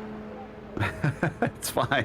No, interesting to see who is able to make it longer and how few of them are trying for something like that. I would have thought that that'd really be most drivers attempting to get that little bit farther. Maybe it's just not easy to try and make it stick. So some LMP2s and LMP1s once again coming in right about the same time. Yeah, it's almost as if their fuel tank is about around the same capacity, isn't it? Like it's, but sassiness aside, it's one of the interesting things about the class construction that we have, the LMP1, the LMP2, and the GDE, in that the GDE does full hours, but the LMP1s and LMP2s do around 35-40 minute stints. And these less than 40-minute stints mean that they're going to be coming to the pit lane more often. The little bit of fuel saving that you can do goes a long way, because you're doing pit stops more often and you're going to be saving time as a result of that more often. So it's something that breaks up the racing nicely for these guys, able to get back underway. And Ryan, remember eons ago when we talked about what happens at the 2nd stint of the race? Well, this is one of the things that happens, or usually happens. The race calms down, but evidently not the case here. Yeah, normally in real life anyway, in the real life race, the 2nd hour is when it all seems to all settle down. But like you say, at the moment in this race, it's nothing but that, and these guys are still going at it by the looks of it. And yeah, in the LMP2 class, it's been great racing so far. It's just unfortunate that some drivers have had issues, but in the GT class as well, we've got a battle going on at the moment for 40th position overall, with Anders Theis Ankerson at the moment. This is 14th in class. My bad. It's 14th in class, 40th overall. Yeah, this is Ankerson with Toll and Schlax. And we haven't really had a chance to give a lot of love to these drivers a little bit farther into the mid-pack, just because there has been great action up at the front of every single class so far. We're on board with Ankerson currently, with Toll, who is chasing Ankerson in the 24. Yeah, so these guys really close up to each other, and they're not far from Owen Carroll in the Drive Dead Racing GDE class as well. You know, usually when I see Slack and Tow near each other, I'm expecting we're gonna be having to do some repairs in not very long, but this time I hope that's not the case, because this has been great racing between these guys. And Ryan, going back to that point, as a driver, like if you were one of these guys, let's say you were Towel in the middle of that pack, you have to look ahead, see what Ankersen is doing, but you also have to kind of look in the mirrors. how hard is it to try and judge when to make a move, when to defend a move, what you should be doing, or is it more of a, I expect it's more of a go with the flow kind of situation? I think it depends. If you feel you're quicker than someone that they're battling with and you want to try and keep them behind, then I think, yeah, battle them, fight them by all means. But if you want to try and fuel save and try and stretch out your stunt, maybe 1 or 2 extra laps, an extra lap basically, I think it's probably better just to let someone by and just stay on their slipstream and do some fuel saving. But that's what I would do anyway. Oh, okay, hold on. I just noticed the Williams Esports Chill Blast car is in, but the number 19 has gone another lap. They are going 2 more this time by. This is the only car in the LMP2 class that has done this. Wow, so it's, I guess, fuel saving is Yuri's revenge this time. It's been 20 years since that game was released. Feeling old? Yeah, just a little bit. But the 19 has got a light right foot. Hopefully his other teammates can do that because he's been the main one in the car so far. Bishop taking fuel and service for the GTA Racing number 22, and the Williams Esports number 9 is back out on track just now. So I believe that'll do it for our LMP2 class for that second stops, except for 1 lone car. Posse is still in a bit of a fight in our GTEs. This is for the 5th position. Dylan Burst chasing in the Vindeval 54. These two, I seem to recall, I think these are the same 2 that we saw earlier on, was it not? Or is it changed to different cars? I think it is the same 2. I think it is because it was Burst that had a little bit of a contact early on in this race. Remember Vindeval SimRacing having contact with the Williams Esports car, and they were right there in the mix with the BLR Racing team as well. So we have seen these guys before. Now, of course, Williams Esports has kind of run away with the lead, but these guys have found each other once again. Yeah, so we saw the damage on the front earlier on, and it certainly seems to be keeping them close together. Almost looks like struggling a little bit through some of the Porsche curves here as we ride on board with Burst. Certainly sawing away a fair bit in some portions and losing touch with that 450 in front of him, and neither of them electing to pit this time.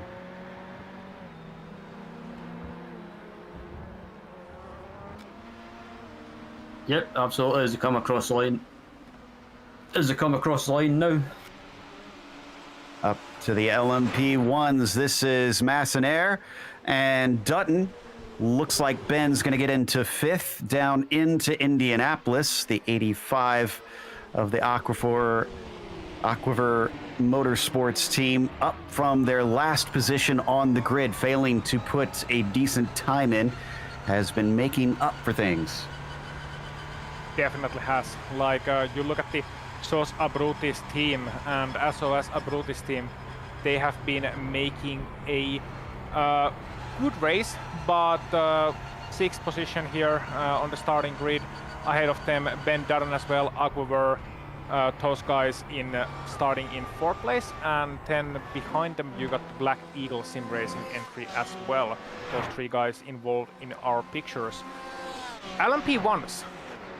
Wow. Like, I'm sorry, that came out of nowhere, but I was watching these guys do the Porsche curves, and it never ceases to amaze me how these guys can do it over and over, lap after lap after lap, getting so close to the limit. Like, that's one of the most underappreciated things as we get a side-by-side battle. Masnier getting by on Ben Dutton and going to the inside, taking the position away, taking the 5th place overall and in class away. You can just see how close those guys come to the edge of the track each and every time. There's not too many centimeters of room for error, and that's what you need to do really with an open wheeler if you want to be fast. So Dutton's going to have to give way to the Abruzzi's team, but he comes on to the Mulsanne. starts to pull a little bit of a toe, but doesn't look like he's quite close enough. Now, that AAA team is back out on course. They return, and what looks like 4th place, which is not bad. If they're making multiple laps extra now in their pit sequence, that'll just continue to compound as the race goes on. We'll have to keep a close eye on that 19, but we watch from Ben Dutton, who's not given up on this, as he stays in hot pursuit of the 51. Yep, definitely gaining up. We'll have to see if he is actually able to overtake to the end of the straight. Looking at it, staying surprisingly close, but still saving fuel. That's very interesting from Ben Dutton.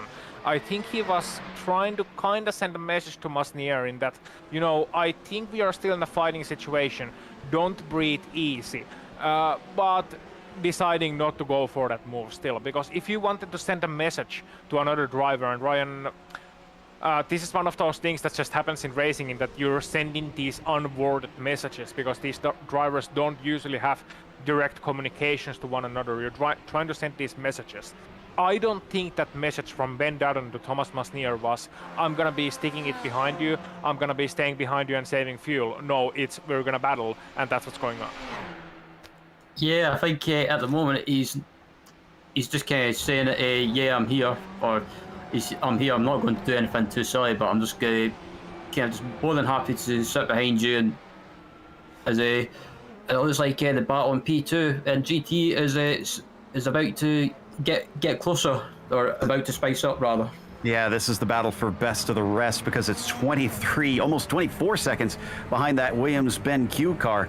This is between Leo Racing's GTE car in the 21 and the Sport Team GTE in the 207. We're on board with Matthias Martinez, watching Bernardini up ahead of him down into the Dunlop chicane.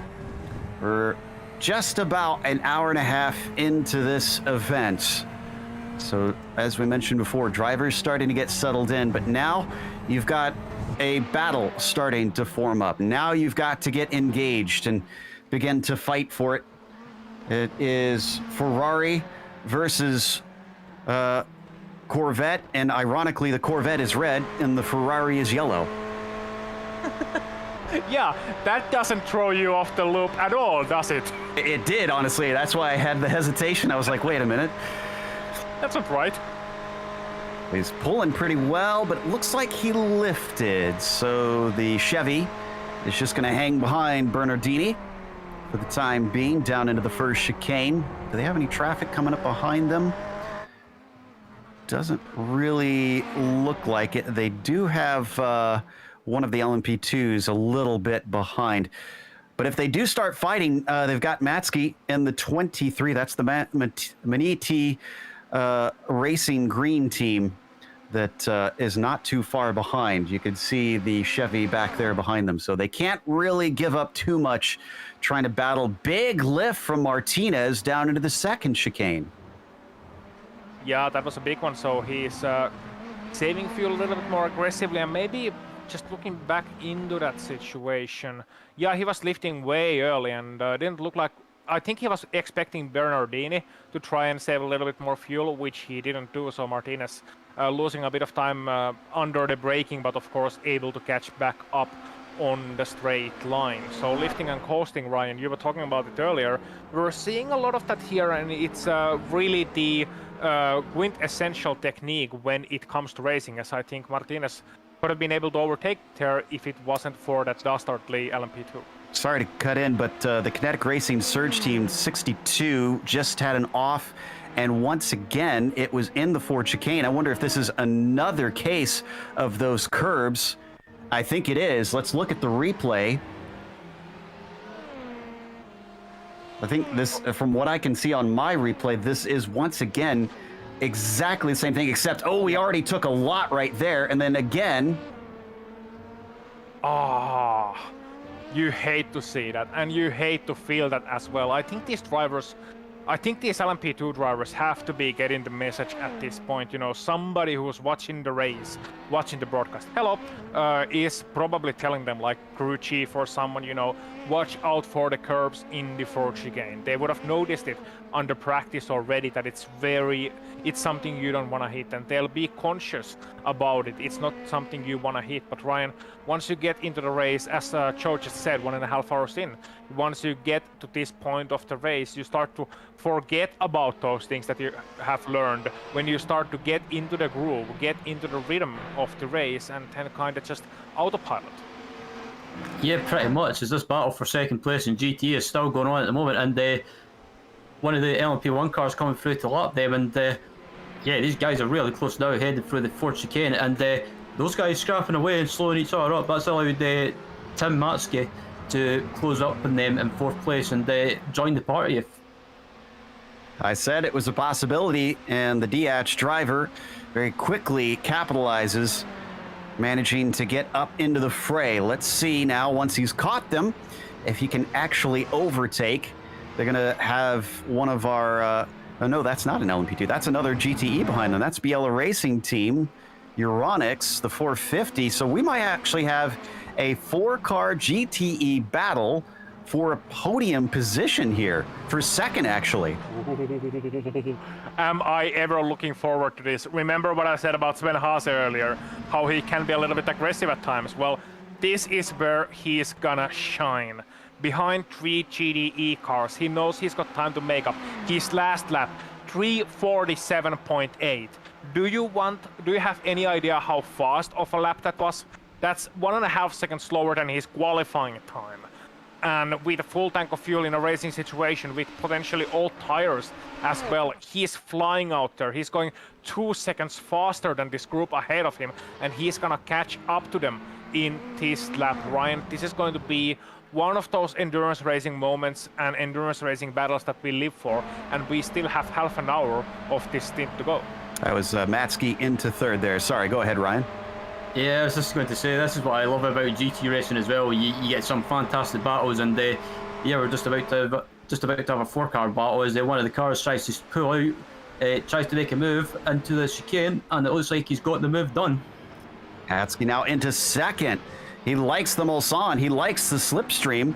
So apparently that Corvette is quite slippery in a straight line. The way they've got that 23 set up is there's going to be another position down for Bernardini because Martinez is now on top of him. They're going to get interrupted by Weisbeck from the LMP1s. He's easily passed. They're all accordioning together, but they run out of straightaway.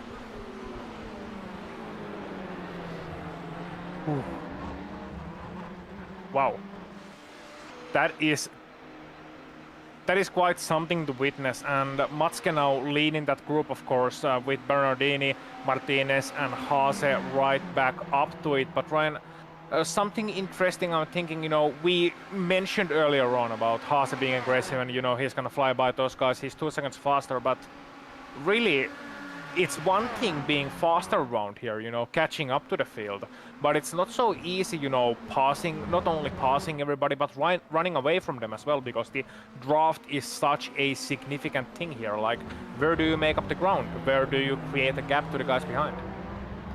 Yeah, that's the thing with this track as well. You can get by someone or a few cars anyway, but like you say, with these straights as well, if you're in a slipstream battle, it makes it difficult to pull away, and the only place I can think of that you can maybe try and make up ground and pull out a bit of a gap is through that Porsche curve section, if you've got the car set up for it. But at the moment, I think Sven, he might want to try and get by as quickly as possible, but on the other hand, they just stay behind and save some fuel as he closes right up on the braking and just about runs into the back. But I think if I was Sven, just think carefully. In the real world, we often see literally drivers from all over the world taking part in endurance racing, and that even is happening here in the sim worlds, as we have drivers just in this group alone hailing from Italy, Argentina, and Germany. Yeah, and very different racing cultures in those countries as well. One of the biggest things that going, having casted these races, being a commentator for some of these events, and especially when we were watching a couple of other series, is how strong the South American sim racing scene really is. Drivers from Chile, from Argentina, from Brazil. We've known about Brazilian drivers, but not necessarily like Argentinian drivers or Chilean drivers or those guys, and they're really, really lightning fast. And teams like the Port team, GDE, those guys, they have apparently started in sim racing back in 2010. So they've been at it for a long time. We've got a battle for the podium in the LMP1s. Andra trying to chase the VJoy Esports 71. Managed to get side by side up to the second chicane, but didn't make the pass. Hubin is not looking real quick in a straight line compared to the Muradness machine. He's going to go side by side once again. Both of the Audis sending it deep down into the Mulsanne corner. And this time, Andra is going to get it done. That looked a little bit hairy, would you say? He got closer than I would have liked, but I know Sai is a very talented driver. I've had the joy of both calling his racing and sharing the booth with him, and I would trust his ability over many others. Yeah. No need to go to it, by the way, but Sven Haase did Sven Haase things and passed 3 wide for the GDE battle as well, outside of your screens. Of course, well, actually, that battle's still going on. And Haas is still side by side with Bernardini, who's now plugged up behind Martinez. This is for that second place fight, actually third place fight now for the GTEs. You can see them heading down towards that same corner into Mulsanne. And deeper on the brakes, it looks like Martinez is going to come out in front this time, but things suddenly exploding. And this has allowed Matsky up in front of them to take second place unchallenged and skip away. Sven Haase managed to gain 2 positions, but he ran a little bit wide on the exit of the second chicane, and he just basically got basically mugged, if you like, and lost 2 positions again. So Sven Haase is eager to get by, as they've got a LMP2 car that's coming up to lap them, or LMP1, sorry, I think is, but decides to just wait behind these guys. Oh, side by side once again. Martinez under attack from Haase. And he's going to back out of it, coming into Arnage. Maybe trying to set him up for an over-under. A little bit of wheel spin there for Martinez, but doesn't seem to hurt him too badly. What we saw there was the LMP1 car that was behind them, Pro Drive Esport team, but also Elvis Bonello, and just, basically making up a 300-meter gap in one straight as Haase goes by once again. And it's one thing, these guys are absolutely on the limit, don't get me wrong, these GD guys, but it's always hilarious to see these guys absolutely fighting at the end of the grip and trying to, find that last millisecond, trying to get on the throttle as early as possible, and then some LMP1 car is like, hey guys, can I go now? And just, bye-bye. And he's gone. Yeah. You can't even see him in the shot now. Yeah. So that settles out in favor of Matsky over all 4. He'll take second. Bernardini's now in third ahead of Haase. And poor Martinez, almost wonder if he got a slowdown there. He's now suddenly backing off. 207 falls behind, so something must have happened there for the Sport Team car. Ooh, I'm gonna inspect. I'm gonna go and inspect.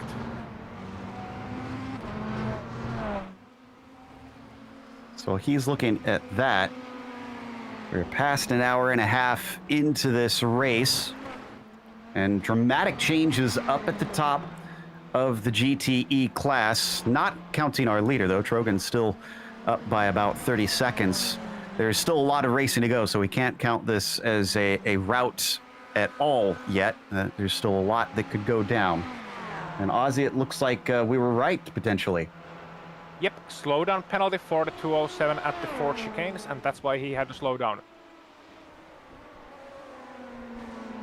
So, in the LMP2 class, we watch a battle up towards the front. This is Martin racing for the, I believe this is the second position. No, this is the... Excuse me, I lost track of ourselves. No worries. It is the Martin, so it's here in this case he's 13, so it's gonna be 13 class. 13 in class. Thank you. So this is for a little bit farther down in the field, but just as important. And that's something we haven't talked about yet either here, Ozzy, is the differing motivations for each of these teams, each driver as well. Some are here just for the win. They want to be the best in the world at a 24-hour race. Others, just seeing the checkered flag is the end goal. Yep, and this is one of those things that I was actually going to get into much later in the race, but this is an fine opportunity to talk about it right now, where of course you got teams like Punto CL Racing Red in LMP2, Williams Esports of course as well in that class, who are settling for nothing else but the victory. Same thing is true for some teams in the top division in the LMP1s, and of course in the GDEs we got teams like Williams Esports and Biela Racing Team and Leo Racing Team, Maniti and Vendaval SimRacing and all those guys who are fighting for the win. But then we got entries, we got some entries who are not necessarily so well known. Pure Sims Esports in the overall lead of the race, for example. I'm not calling them a new team, by all means they are not, but they are very definitely one of those teams who were not necessarily booked for the overall win. So for teams like Pure Sims, it's a great experience where they can measure, okay, how well can we do over the course of 24 hours? Not only how good are we as drivers, how fast are we as drivers, but also just, you know, how does our team function? How does the team work? Because over the course of 24 hours, Ryan, you're gonna find out a lot about your team, your chemistry with each other, how well you can stand each other from like a personal perspective, and how well you together from a personal perspective, because a 24-hour race, it's always a project. It's never really a one race. It's a project that you start from 1 month back or 3 weeks back or 2 weeks back. You create the setup and there's a whole lot that goes to it. And it can be really demanding on a personal level, like on a level where you have to put in a lot of effort, you have to put in a lot of day-to-day grinding, a lot of discoveries, a lot of frustrating moments as well. And during the race as well, how well do the drivers handle these difficult situations and how well does their head stay into the game as well. So just driving a 24-hour event can be an immensely rewarding and an immensely revealing experience for especially any new team. Yeah, absolutely. That's fine with these 24-hour races as well. I love doing them because not just because of the team aspect or team bonding aspect like you talk about, but just getting to do the same hobby with people that have got the same interests as me, and they like to do the same hobby as me. It looks like we've got a battle in LMP2 as well going on by the looks of it, for a 6th position. Yeah, this is actually for 7th, I think. Farrell and Teekins very close to one another. Ooh, and having to dive between the Mag Performance number 83. So as Teekins continues to try to give chase on Farrell here, he's also getting held up down through Tarte Rouge. Owen Carroll in the number 28 Drive Dead GTE car getting out of the way now. Yeah, and sorta involved in that one as well. In 6th place in class, Hugo Brandao in the Lodema Racing Carbon, who is like a couple of seconds ahead of them. So Farrell is trying to catch up to Brandao and was 1 second faster last time around, and Teekins is trying to catch up to Farrell. So this is one of those things where you get a draft train, where you get a fast driver like Anthony Farrell definitely is, and you got Teekins in his draft who took a slowdown penalty. Teekins actually just took a slowdown penalty on the first chicane, so that's gonna be hindering his performance by a lot. I was saying he was trying to catch him up, but that's a little bit over eager from Milan Teekins, a pilot of that Project Dynamic 1 car, and as a result of that losing a lot of time. Oh, I don't know if... Well, he's having connection issues. He's still going slow. Has he served it completely? Oh, and he's going to cut it again. Something must be wrong. I think this might be a hardware issue because he had a big bit of blinking. Yeah, and we're gonna look at the replay of it. Ryan, I think you have a possible theory. Okay, no replay. Yeah, we don't have that, unfortunately. But yeah, something looks wrong. He's off the pace. He's sort of at the side of the road. He's kind of weaving around. I think he's dealing with weave down the straights. Ooh, that was Darren Parker's Obsidian Edge Black 49 that really had to go around. Whoa, that was I had to look away when I saw that. Wow, he nearly went into the Armco. I have to imagine he's on the radio to his team telling them to go talk to the stewards about that one. I don't think he can see anything around him. I don't think he can. Look, he's going slow. Oh, and he went into the wall. Yeah, Tikens is into the wall, and he spun around in the middle of the track. Please don't move, please don't move, please don't move. Okay, he's moving to the inside. Oh. That's a hardware issue. That's definitely a hardware issue, and that's I'm gonna reaffirm that's not Milan Tikens being a bad driver. By no means. He had a hardware issue. He was trying to make it back to the pit lane so they can change drivers. Absolutely understandable. A tow back to the pit lane would have been a lot of time lost, but right now Milan Tikens sadly had to take the tow anyway, and with a broken car. Well, Andre, we saw him overtake Gilles Hubin not long ago, but it looks like the VJoy Esports car is not giving up on it as they continue to deal with traffic themselves. Going to ride on board with Gilles, watching through the windscreen. You know, it was interesting as you guys were talking about the joys and the reasoning a lot of drivers come in and try endurance racing. And a term hit me that I had heard recently and knew about before, but never really considered in this. And this is going to sound a little weird, but trauma bonding. It's as strange as it sounds. I feel like that's kind of what a lot of endurance racing is, because I've done it a number of times and gotten a lot of joy out of it. It's this stressful situation you're stuck with.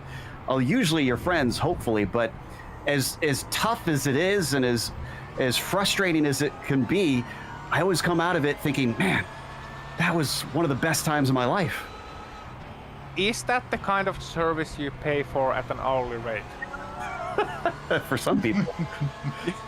No, but I think you're right. I think you're right in that it's when you do a big event, I don't know, some people might relate to military, for example, because that's the first thing that came to my mind, is that in military training you do a lot of trauma bonding, in that you are put into these hard situations with your friends, with your buddies, like these people that eventually will become your buddies and your comrades, that you are united in your one mission.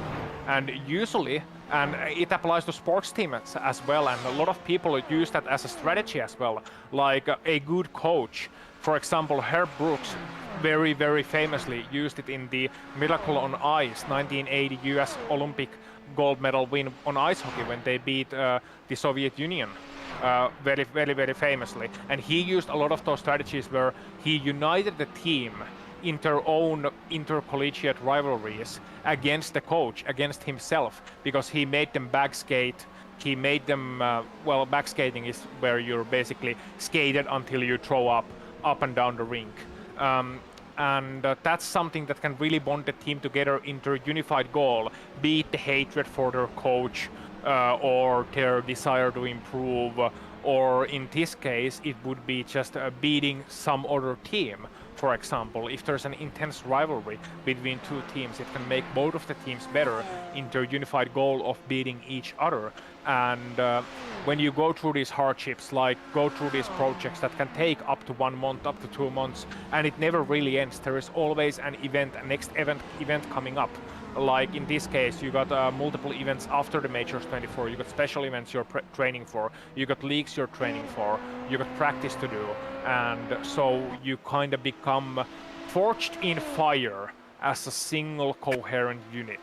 And on screen, we're watching Toth, who just managed to overtake Farrell up towards Indianapolis. Didn't look like Anthony was really super eager to try and get it back, but on board the Mag Performance SRT LMP2.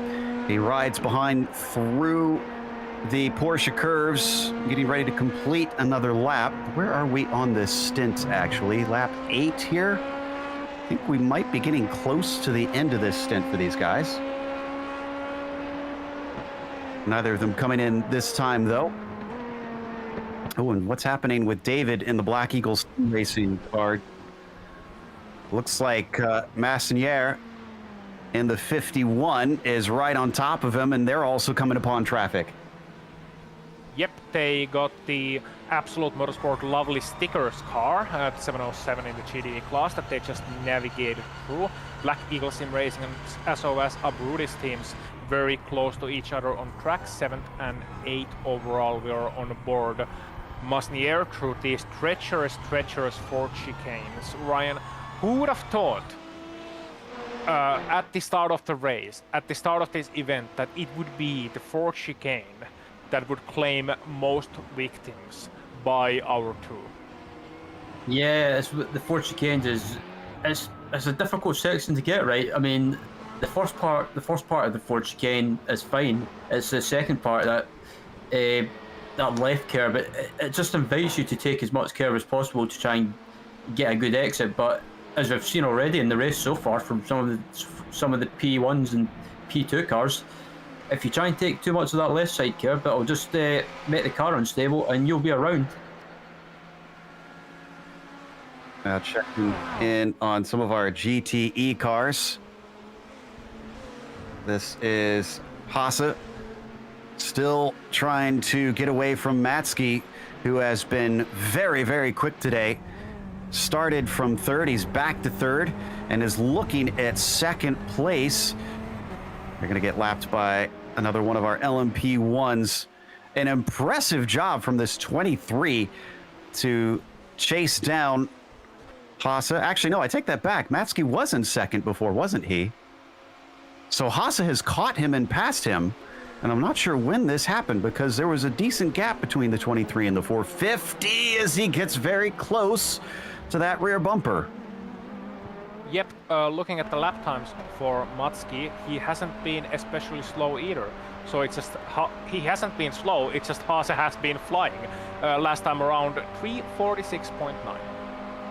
That's fast, but of course you got draft and you got other things, you got the lighter fuel load at the end of the stint. But yeah, this is the Sven Haase we know and love. And Matske, even Tim Matske, who is no slouch himself, let me assure you, he is a very fast driver, he is a very, very proud driver. He is settling in behind Sven Haase, because Sven Haase might just be offering him a ticket, not only to get away from the drivers behind, but also potentially at some point to catch up to Williams Esports. Not in this hour, not in the next hour, but at some point. Looked like a lift from Matska. Not sure that he is as interested.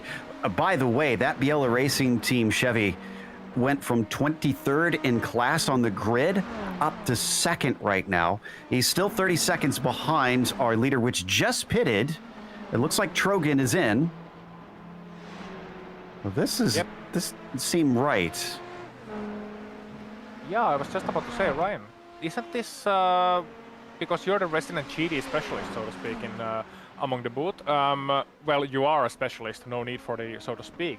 That's early. That's well before the full hour mark. Yeah, I'm very surprised that Sami pitted early. I thought he would have tried to. Following.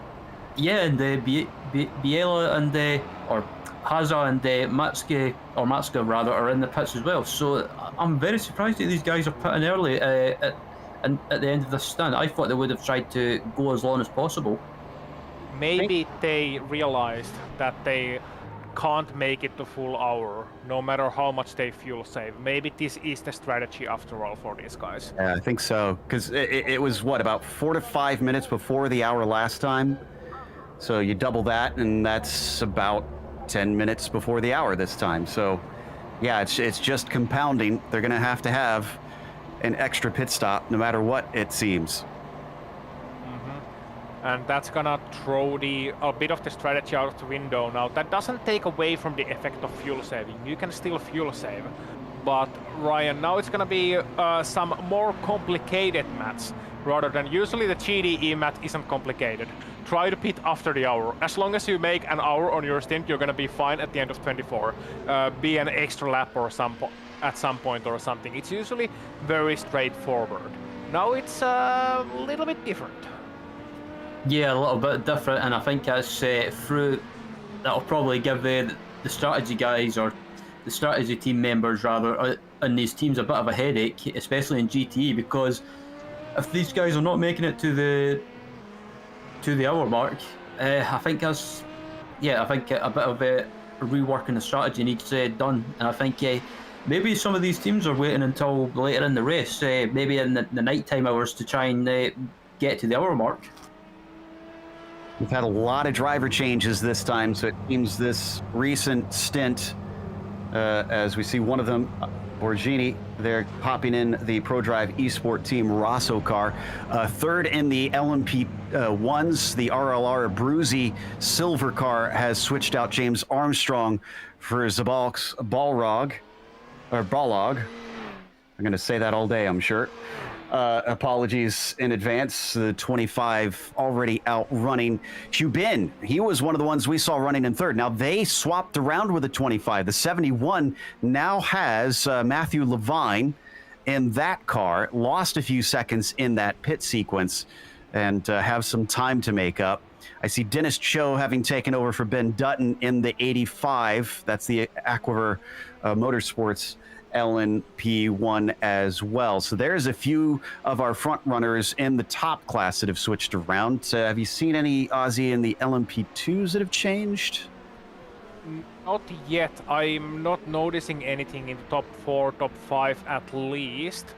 There might be a couple further down the field, but I don't think they usually change after 1 or 2 stints. I think it's more triple stinting in the LMP2 category. But in the GDE, Ryan, there's at least the Leo Sporting GDE, and I think Leo Racing Team as well, unless I'm much mistaken.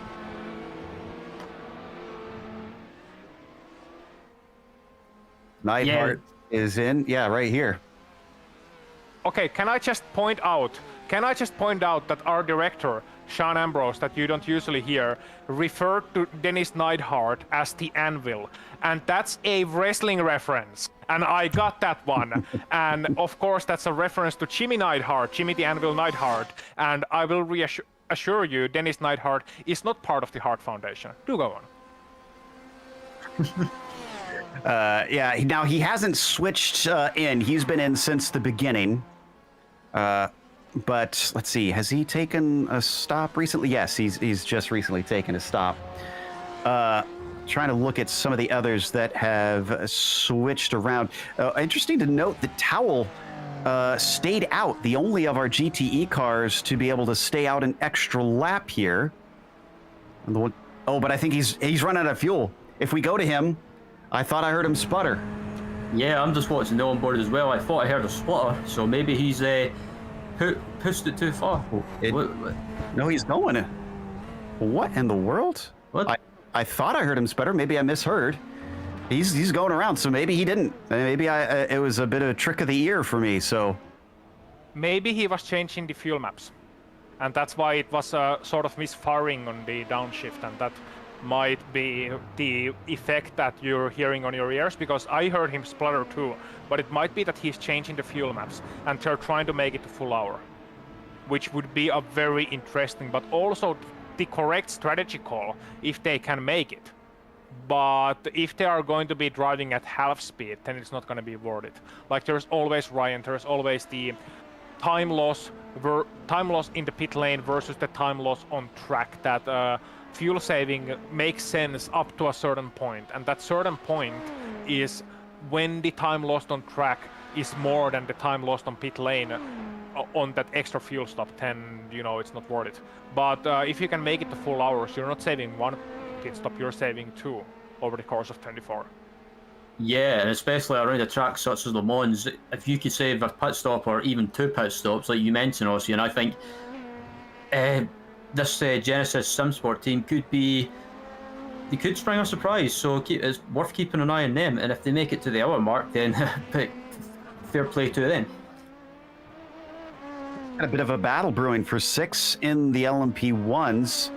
Another driver that has taken over, Raupach, has been replaced by Drozda. Mateus in for the JDM Racing Red Team. And now Aquaver Motorsports' Dennis Cho has rocked up behind him. Now, I seem to recall that this 85 was a little bit higher up. What does the pit stop time look like? Yeah, it was about 4 seconds slower than the 47 in the last pit stop. So he may have given that up in that pit sequence and now is having to make it up. Yeah, so he's having to do some harder driving now, make up for that time lost in the pit lane, but okay, Drozda and Cho, they are currently sitting in 6th and 7th overall, of course in class as well, and finding each other on the track. Now, if you're wondering about the gaps as we're watching Cho, and I don't think he's gonna be attempting a move into the Porsche curves. Oh, coming very close, but he's not going to do it. These guys are currently 42 seconds behind the race leader. So 42 seconds behind the Pure Sims Esports. That's important because that just goes to show you the perspective of how fast Pure Sims has been early on, and also how like stretched out the LMP1 field is going to be by the end of this event. They're going to be lapping each other at some point, and that means of course easier times for the cars that are going to be lapped compared to the madness that we saw early on. But yeah, Drozda definitely looking well. He's one of those drivers that is a bit newer to me. I don't recall hearing the name Mateusz Drozda before, but he's doing well so far, and he's I like that his driving feels confident when I'm looking at it, and that's a very, very specific term, Joe. Absolutely. Confidence is everything, especially in high downforce cars like this. Now, also want to report that the AAA team, the 19, did pit finally, quite a bit later than those around them, and are back out in 4th position. So the LMP2 fight for the lead continues to get fascinating with the differing strategies. This is Kosdorp on screen, has not switched drivers.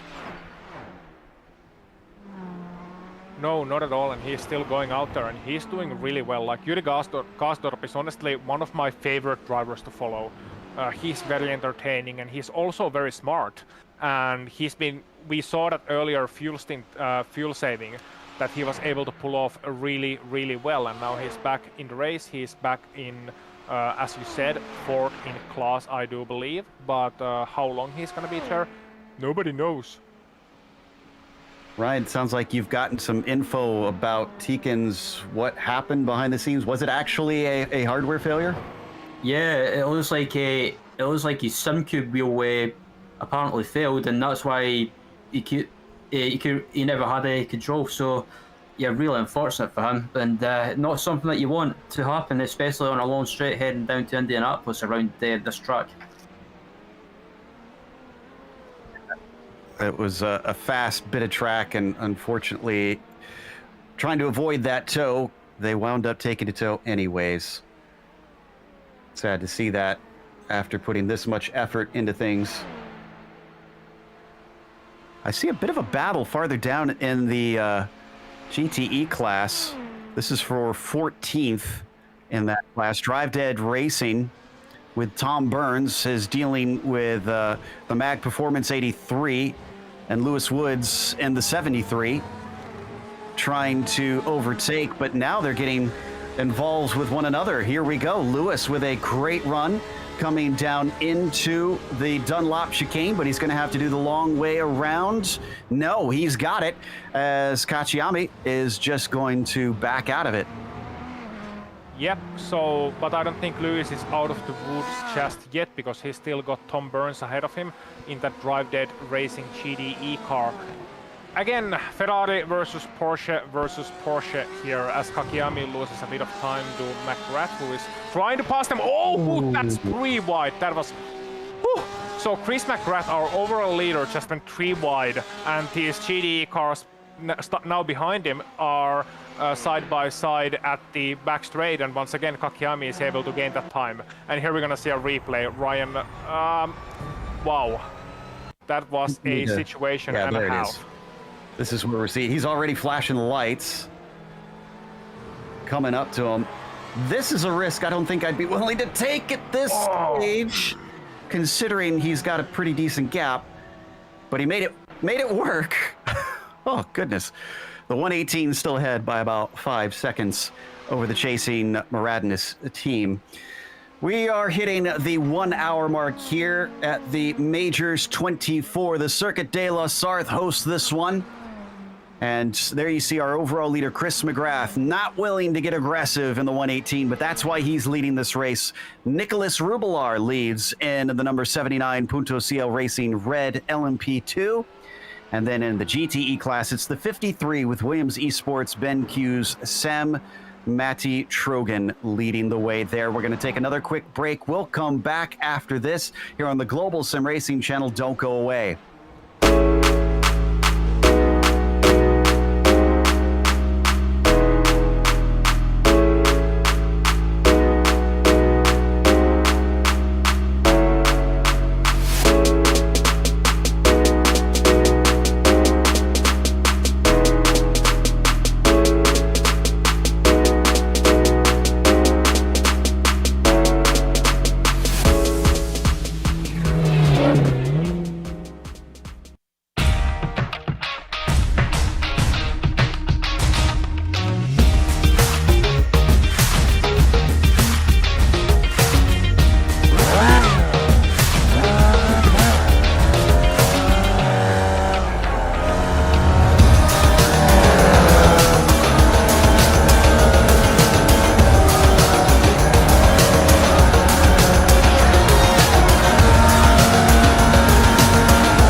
Welcome back to France, where we're holding the Majors 24. After 2 hours of racing, Chris McGrath still leads for the Pure Sims Esports number 118 team, with Nicholas Rubelar up in the lead of the LMP2 class in the Punto CL Racing Red number 79, and then Sammy Matty Trogan leading in the number 53 Williams Esports Chevrolet at the top of the GTE class. We've had a bit of drama here and there, but otherwise most drivers are settling in to get themselves a little bit of pace. But we're going to check in on this fight with Deck still fighting for second. This is the Williams Esports Chili Blast, and the number 9 not far behind. Yep, the Chill Blast car trying to chase down Markus Deck. Let's hope he doesn't put him to the deck as well. That would be quite rude at this point of the race. But LeHook, of course, a very, very fast driver. I mean, he's a Williams esports driver. He is very fast. He's got teammates Mathieu Prudhomme and Atte Kauppinen from Finland. And Atte is someone, okay, he's a Finnish driver, and this is a first for me. I don't know much about Atte, but he drives for Williams, so he must be good. Yeah, I was going to say, you don't get on the Williams esports team without having a bit of pace. No. But there's a mistake in one of the chicanes from Arthur, so the 9 has fallen back. You can see the distance between them. There's still a little bit of slipstream there from Philip Morton. Glad to see Philip join us once again there in the Texans Fitzstye Hades 397. We hop on board now with the Williams driver of LeHook down into Indianapolis. Now, Deck is going to find the traffic, unfortunately, at an awkward spot for him. Jordan Fisher's Genesis SimSport machine just riding his line as he is supposed to do, and there's the gap right back. Yeah, I like how Jordan stayed all the way to the left. Like, he didn't want to have anything to do with that. He was over the white line all the way to the left, like, guys, go ahead anytime you want. Of course, a good reason for that, Ryan, as we were, let's get back to that soon. LeHook just went up to the inside. Oh, that was close, but he got the pass done on the first of the Porsche curves, and I don't think Deck was expecting that at all, but there was a gap, and he went for it. Wow, that was a great pass. Yeah, absolutely. Arthur didn't waste any time in making the move, and just having a look through the GTE field as well, and it all seems relatively quiet with Sami Matti Trojan, having got a comfortable lead at the moment, and all by himself. But at the moment, it's the battle for second place is quieting down as well, with Tim Matska all by himself too. But Sven Haza is all by himself, but it seems, yeah, pretty much it's all settled down in the GT class as well. So the second hour is proving that we were talking about earlier. That's the hour that everyone seems to settle down and just settle into a rhythm. A little bit behind this, Hugo Brandau is being chased by Anthony Farrell. Now, these are both newly entered drivers in the car. The Latima Racing machine swapped out Henriquez, who we saw earlier, and Alexander, Delatraz Alexander, for the Mag Performance SRT car, as well as stepped out so Farrell can take part. Now, behind them, that is a lapped car, so that's not part of this, and ahead of them, that's one of our LMP1. So again, not a part of this battle. I would like to note that car that you see up there, we haven't really talked about it yet. That is the lone Porsche in the LMP1 class up there. Wow. So somebody was brave enough. And in this case, it is Alessio Borghini in the ProDrive eSport team Rosso. They went with the Porsche. Everybody else, they went with the Olympic Volkswagen, but these guys, they went with the Porsche, and you know what? Respect. And I will say that they are still in it, but unfortunately they are running last of the class right now. But sometimes it just takes an endurance racing sticking with it. We often jokingly refer to it as the Dory Award, because you just got to keep swimming. You're gonna have to explain that reference to literally everybody who is not from the United States. So for those who have never seen Finding Nemo, there's a character named Dory who has a little phrase, just keep swimming, just keep swimming. And so the teams who keep at it, even if they're dead last, but they gain positions by others falling out, as we look at Tom Burns now, fighting for 13th. As they're, deep into the inside of Indianapolis. That's Deck, who definitely is trying to make up some time. Thankfully, Burns and Augusto are able to come out the other side without any sort of drama. Yeah, that I think deserves a different kind of Lorry Awards, because the move was a little bit fishy. So the 83 still sticking with the Drive Dead Racing 28. as they come up to the Porsche curves. They have any others coming up behind them? No. Okay, so they shouldn't be interrupted here by a prototype, which is, honestly, we've mentioned it before, the last place you want the prototypes approaching you. Absolutely, Ryan. I think there's a lot of GT drivers with nightmares. Oh, and the 707 has just spun in the Porsche curves with the GTE, the Absolute Motorsport lovely stickers. Oh no, one of the best team names out there, and they just had a little bit of spin, and I wouldn't be surprised if they had a little bit of help from Markus Deck as well. We're gonna see a replay of it, and I think they did. So here we go. The Andrea Salvi, 14th in class in the 707. Look at the LMP2 car behind. That's the Adalar Abruzzi Esports Black. He's gonna come up to them right in karting, and there's gonna be a little bit of contact to the left rear right here. Ooh, ghost contact as well. Yeah, ghost contact as well. Lifted up the rear, and there's absolutely nothing you can do once you get to that point. Thankfully, the contact wasn't severe and the car wasn't sent to the wall, but never something you want to see, Ryan, especially and not feel as a GDE driver, because that's your fear in the Porsche curves. It is, and yeah, there's been some disastrous moves from prototype cars in the Porsche curves in the past. In the real life race, I seem to remember Anthony Davison, who was a factory driver for the Peugeot at the time, or Peugeot, or however you say it. I apologise to the French if I butchered that, but yeah, Anthony Davison went for a move on Emmanuel Collard, who was driving for Corvette at the time, went for a move in the middle of the Porsche curves, and yeah, it ended up in disaster with Emmanuel Collard being taken out of the race, and he wasn't a happy bunny, put it that way. Ooh, let's head to 5th here in the LMP1s, because suddenly things have heated up between 3 cars. This is the Black Eagle SimRacing 52, the JDM Racing 47, and the Aquiver 85, all looking for a top 5. Yep, and here goes Joe, looking for that move to the inside and into the Porsche curves. They got a couple of LMP cars as well. They are needing to navigate. Excuse me, that's Weisbeck ahead of them in the LMP1, so there's another car potentially joining the mix.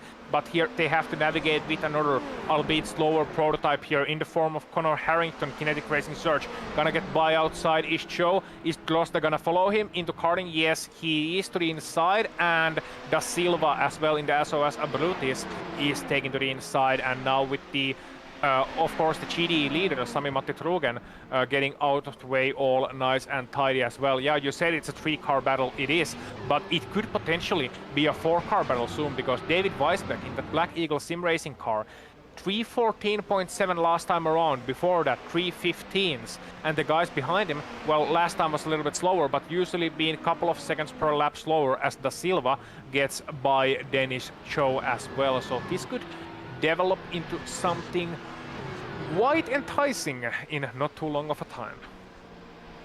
Certainly, and as they come down into the Forest S's, this battle is not abated. Yeah, Weisbeck was a little closer earlier, and now he has just scampered away. It looks like Drozda's going to try and do the same as he separates himself by roughly a second from Abruti. And Dennis Cho at the back of the train is trying to pick up the scraps. He's running in the slipstream of Da Silva. SOS Machine, though, will not have to send one out, because it looks like he's a little too far ahead for an attack. I don't know if that was an ABBA reference or another reference, or just a general reference to it, but anyway, I got a weird mix of 70s, 80s music in my head, something about sending out an SOS. I think that's Oasis. Anyway, Dennis Cho in 8th position, currently both overall and in class, or he was in 8th position and still is. Yeah, that's correct. As I take my eye and put it to the lower right-hand corner of the screen. This is typical endurance racing, isn't it, Ryan? In that you get these random battles that seemingly come out of nowhere and just fire up at like 2 hours and 20 minutes into the race. Yeah, the second hour, I thought it was all settling down, but nope, everyone's decided that settling down is absolutely boring in a 24-hour race, and they're all deciding to scrap away and amongst themselves at the moment with this battle for 6th position. And looking at Drozda at the moment, and yeah, I think 24-hour races, when it's settled down, I just do a bit of a snore fest. So if these guys want to battle, then go for it. Yeah, So- that's it. That's what it is. That's what it is. Like, I don't think it's gonna be a snore fest for the drivers necessarily. Even if some of them can get a little bit bored. I know I have gotten a little bit bored behind the wheel. I was playing a game of how many cones can I catch once in the Daytona 24. Got caught up in a different broadcast. I should not mention on that one as well when they were doing a cone cam. But either way, good that we have these battles, and show good that they are keeping us entertained so far, even if that's not necessarily what they're here for. And they are keeping track of what's happening on track right now, the stewards, because Timo Hayden was black flagged for avoidable contact. So looks like someone has been naughty out there. So we take a look at our overall leader. The Pure Sims Esports 118 still has Chris McGrath since the start of this race. Doesn't look like he's losing pace, but Syandra has been running him down. It's now down to about half a second, and this is a full 18 seconds ahead of the RLR Abruzzi Silver. I'll get that out eventually. So they have basically run away with this thing. Also want to mention, why we've mentioned our RLR, the RSR Primus Engineering team has DNF'd. So is Project Dynamic 1. They've put the garage door down for the 217. And the Alpha Esports number 17 team has also ended their day early. I see the 207 has been taking extensive repairs. I'm not sure if they'll be able to get back out, but we'll try and keep you up to date as we continue to watch this fight on screen now. Almost looks like McGrath may be weaving a little bit here and there. Maybe so, maybe so. Can I just say that you're not the only one struggling with the RLR esport, especially in English. Of course, in Finnish it would be RLR and much easier and sounds much more pleasant as well. So I think I'm just gonna do it that way from here on out. Tongues can get a little squirrely, can't they? I know what you referenced to there, and I'm just gonna throw it to Ryan. Ryan, tell me a joke. I'm not the best person at telling jokes, so I'll leave that to you guys. Well, we're still watching this fight for the overall lead. Now down to 1/10 of a second. Syandra has suddenly turned it up. Not sure what has made the difference here, and they're going to get interrupted by a little bit of traffic. Jordan Fisher's Genesis car lets them through for the second time we've seen tonight, off to the left-hand side. So that cost them a little bit of time. It's back up to 9/10 of a second, but this Maradness machine is on it. Yeah, they are. They absolutely are. Like Maradness Satellite E-Stars Neon. You can see them catching up, and we can also see some lovely aerial pictures coming to Indianapolis, and then after that to Arnage, where you can see a beautiful 3-car battle, and that's further down the field. That would be the JDM Racing Red Mateusz Drozda in 5th overall, and behind him is the SOS Abrutis and the Aquabear LMP1. Oh no, excuse me, you got the Black Eagle behind him, and then you got the SOS Abrutis, so it's a 3-car battle ever still, trying to use all of that track and then some. And surely these guys are coming to the pits in not too long as well, unless I'm much mistaken, so it might be a battle cut short. And that's one of those things I love in endurance racing, by the way, Ryan. We talk a lot about, things we love in endurance racing, but one of those things is that when you are in a battle with another driver, as is the case here, and then you come to the pit lane, and you change drivers, the other team changes drivers, and the battle goes on, only with different stars. Yeah, it's one of those things I love as well. When you come into the pit lane, you've got to change drivers, and you kind of it might just be me, but I get such an adrenaline rush when it comes to that sort of thing, just because you want to try and beat your opponent out the pit lane, and just kind of it's a battle of pride, I think. I think you're right. I think you're absolutely right, and we're not talking about the Japanese MMA organization of the early 2000s. We're talking about your pride as a racing driver. And Joe, Numerous instances in the past, in the present, and I will say in the future as well, have shown that the pride of a racing driver can be one of the most dangerous things out there. It's ended plenty of my races, that's for sure. But Yeah. De Silva's still holding right behind David Weisbeck here for that 6th position. Briefly, they lost touch with Drozda. Second half of the lap, he looked a lot quicker. Wonder if he's got maybe a little bit more in it. Once again, wow, launches off the corner comparatively. And then they start to reel him in. Interesting stuff with the back and forth that we're seeing between these different cars. Yeah, so I think it's a difference in where you are using that hybrid boost. Yeah. Rosta's using it more on the exit of the corner, like right on the exit to maximize the acceleration, whereas Weisbeck and Da Silva are more using it after the initial acceleration phase is over, like using it more at between 100 and 200 km an hour, whereas Drosta is using it more right initial burst, right at that initial acceleration. I was going to say from 0 to 100, but these cars don't really go below 100 km an hour. That's 60 miles an hour for the metrically challenged. Really that often. Actually, I need to take a look. Do they go below 100 at all? I think they must go like at Arnage or somewhere, but it doesn't happen very often. I want to say it's probably down to about 60 at the slowest corners for these cars. So, as we take a look at the battle for 14th, this is between Salvi, who we saw have a bit of an off earlier with some help, and Webster and the Obsidian Black Edge. They've also got the Butler Powell Motorsports team. Now, that is a team we have not talked about really yet. We'll see if they can get involved and make a name for themselves.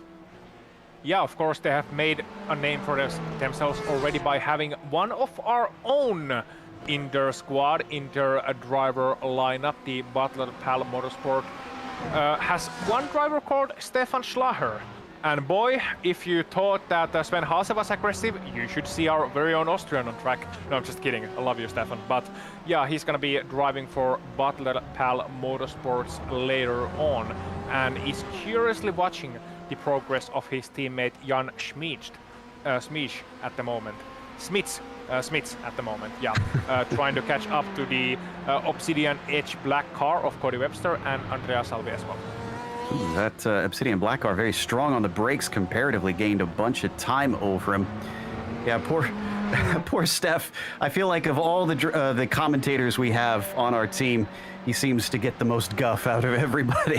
He's going to go on a rant one of these days. Drozda going through the cars that we were just watching battling, and that certainly interrupted things as they've lost touch with Salvi. And yet another one trying to find his way through to De Silva goes by. He's being chased by Weisbeck. I think that's 4th position.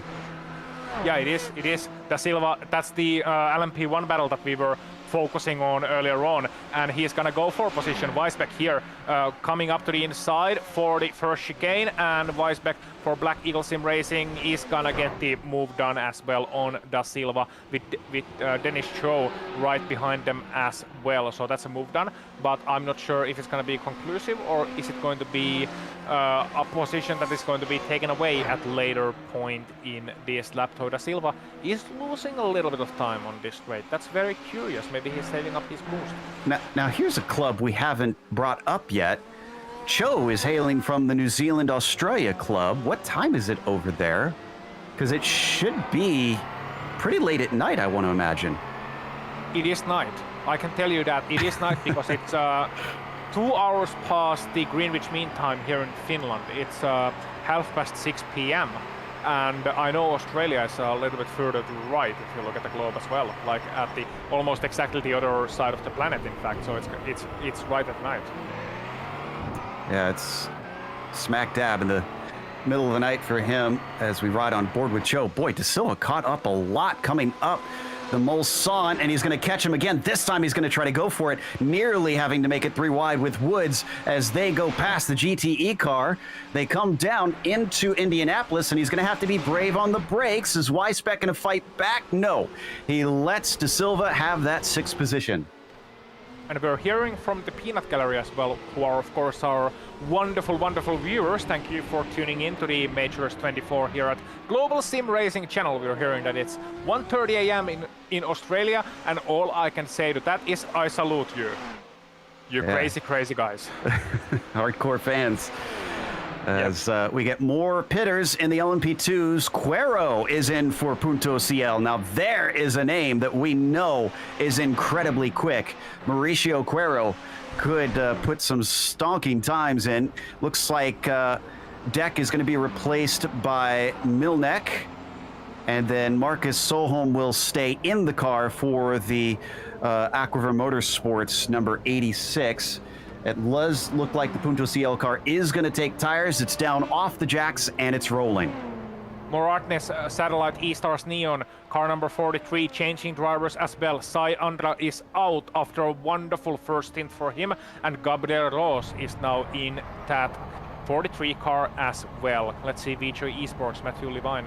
I think they, they just changed drivers before, so I think Levine is going to stay in that car. But a couple of driver changes as well, and we're going to see some more once the GDE cars come in about 15 minutes time. And out they go. Man, it is very close between our top three. Look at that. That is Richardson there in the second place car, and Balog still out there in the third place car, all within roughly a second and a half after that pit stop. We're 2.5 hours into this race, and there is still nothing between the top runners. No, absolutely not. And it's going to be curious to follow. Now, at this point of the race, Ryan, once you get such a tight battle that's been going on for a couple of hours already, you're starting to get the hint here. You're starting to get the hint that, maybe these guys are just not going to go away on their own. We can't really make a gap. What happens now? I think if you're stuck in a battle, I think especially after the pit stops, I think once your second driver or whoever takes over, you just tell them, just do your fine, do your best, just keep on the track, and if you can, if that driver is slightly slower, maybe just ask them to try and save a bit of fuel. Use the slower driver as a fuel saver if you like. Now, I know I'm not the fastest driver, Ozzy, but my instincts would honestly be, as we go side by side.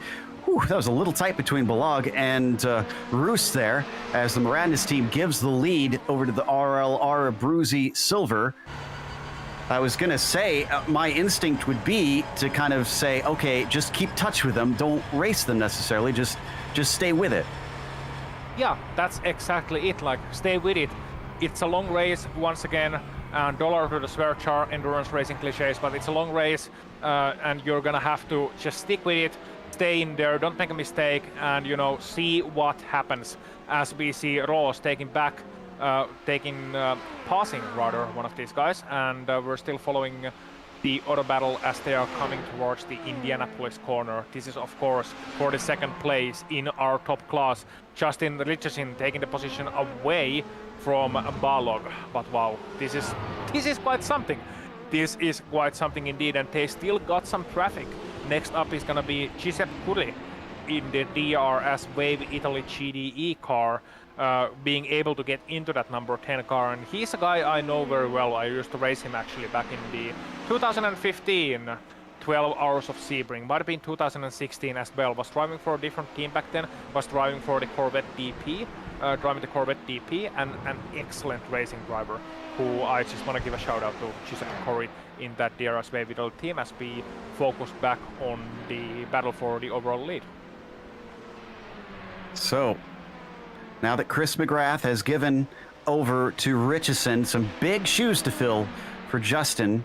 Can he run similar pace to what we saw out of the team that has led for much of this race so far overall? They've handed it back over to Moradnis, with Roos being chased down a little bit. Richardson starting to gain here, coming up to the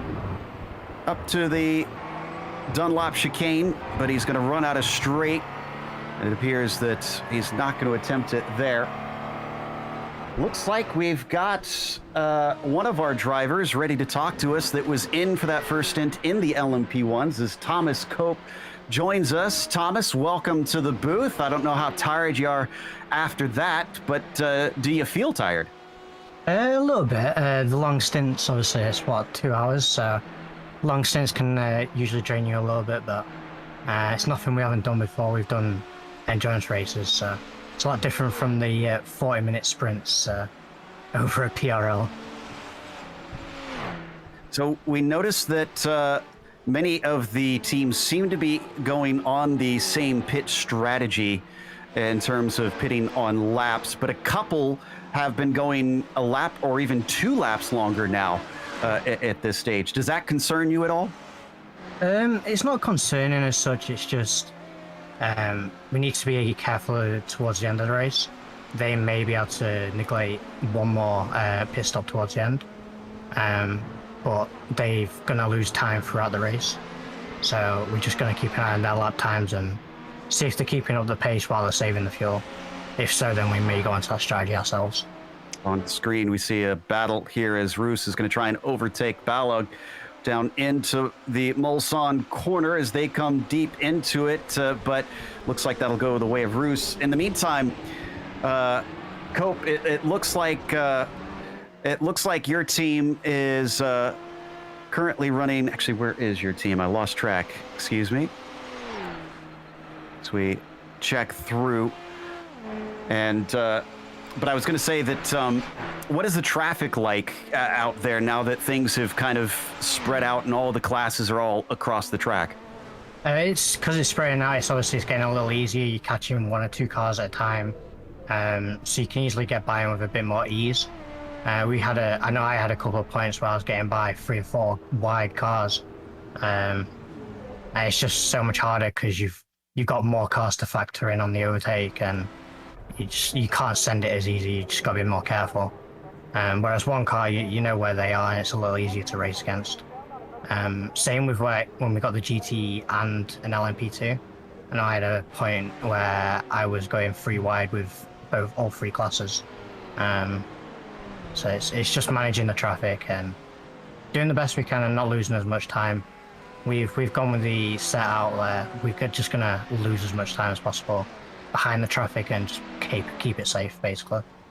So what's the realistic goal for your team then, with you running 9th right now? We're actually quite happy where we are right now. We just want to know we've left everything on the table. We've done everything we can. Obviously, we got set back a little bit with I had a little penalty. I had a little incident with one of the GTEs. It set us back. But obviously, we've got ahead of Pro Drive, and I think they've had a few issues. We think we can get 1 or 2 positions by the end of the race. But we're just going to do what we can and hopefully at least stay on the lead lap. That's what we're at least aiming for, staying on that lead lap for that competition caution whenever that might come. So, Thomas, of course, Team Oblivion Racing, you guys have been around for some time, but how many 24-hour races have you done yet? How much experience do you got in that team? And most importantly, Joe brought up a brilliant term earlier called trauma coping. How hard has it been to practice for this event? Like, how much thought and pressure and other sort of things, work and effort goes into it? Yeah, a lot of work ethic goes into this. Obviously, like, we want a team that we know are gonna perform for the whole race. That's the main thing. We've got 4 guys: me, myself, Tom Binlos, who's in the car currently, Matt Loveridge, and Mark Binney. We're all hard workers. We'll all put everything on the table and leave nothing behind. And we'll go for that gap if we've got the opportunity mainly. So we've all got the similar pace as well. We barely scraped into top split in the pre-qualifying, but that was just because we had consistency through qualifying with the team. All of us being in the low 10 points, 2s-ish. So, and preparation-wise, us as a team, like, we've all done like Daytona 24, Nürburgring 24 a couple of times. We started last year with the first Nürburgring 24 last year, and we've done every 24-hour, 12-hour race since then. We tend to do all the special events, and it's just something we enjoy as a team. And that's one thing we're trying to do. not only are we trying to work hard and do our best, we're trying to get the best result as well and do what we can. And that honestly sounds like an excellent plan. So you guys got some experience together, and it's not like your first 24 or anything, which is hugely important in these events. Now, one last question from me, which is, you're all from that wonderful rock in the northern Atlantic called the United Kingdom. Now, well, Club UK and I don't know if some of you guys are Irish or not, but Club UK and I anyway. So that means you are all in the same time zone. Do you draw straws, or do you decide, is it an easy decision beforehand, like, right, who's gonna get the 4 a.m. time slot? It's definitely a hard choice. There's been a lot of thought going into our plan. Obviously, not going to give all of it away, but we know the points where each of our drivers are faster. Some people have just drawn the short straw in doing the worst ones, but that's where they perform better in terms of pace on track, all being well. So yeah, we're hoping. Yes, it's the short straw, and we're maybe a little bit on the tired side. We've done the long since before. We're hoping this is our year to do a good race, all being well. I'm just glad that you said this is our year this year and not next year, so you all don't sound like David Coulthard there. Thank you, that was very enlightening, Thomas. Joe, you got any more? I think that's it. Any shout-outs you want to give? We got you, Thomas? Just all the team, obviously, all the practice we've been doing, all the sponsors, Stop Safe Plugs, Mogul Automotive, Pornhub, a few others, majors for the big series for this. Obviously, no special event for us this year, so it's big to be able to get into a part of a series like this and do the race. And you guys for the broadcast, as always. It's always good, amazing stuff that you guys do. Well, thank you very much. We're excited to be able to cover this. This will actually be the longest broadcast that GSRC has done. That was Thomas Cope, whose Team Oblivion is currently running in 9th. We got a few others that are in pit lane, including the SOS Abruti, as well as Aquiver Motorsports. So that's 2 of our LMP1 teams. Another black flag, Michael Rodriguez, avoidable contact for the number 51. So actually the 51 is the SOS Abrutis. Yeah, so that's very interesting, because there was a collision that must have happened earlier on, because there was a collision into Arnage at lap 47, so this one actually, and that's why Da Silva is in the pit lane, because he's repairing the damage. But I'm not sure what Miguel Rodriguez has. So we look back at the lead. Are we going to swap around? Good timing. Here goes Roos. He brings that Maradness LMP1 into the top spot. Now, he's been hanging out behind this 118 for quite some time, been sticking within half a second of that white and green car. So I'm not sure if he's been waiting for this or if he just finally had an opportunity he was happy with. Now he is up at the top spot. They have dropped the RLR silver car. It's about 5 seconds back. Zalbox, unfortunately, not having the pace. So we're going to swap around again. I think Richardson wants the top spot. He's going to take it.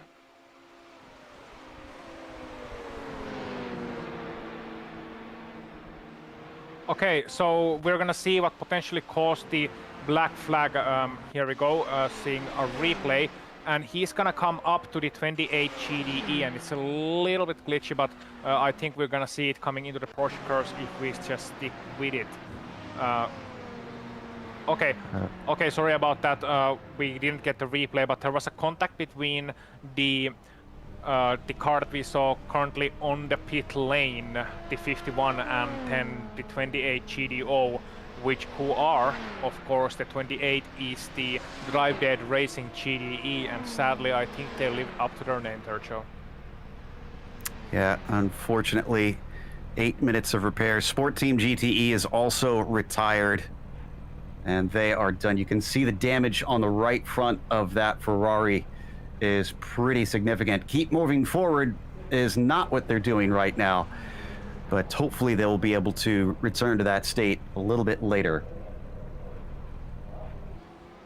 Down in 12th in the GTEs, we're watching between Kachiyami and Webster are going to get interrupted by Borghini, our lone Porsche in the LMP1s, but he'll catch them here on the run down to Indianapolis, so nice, easy pass for him.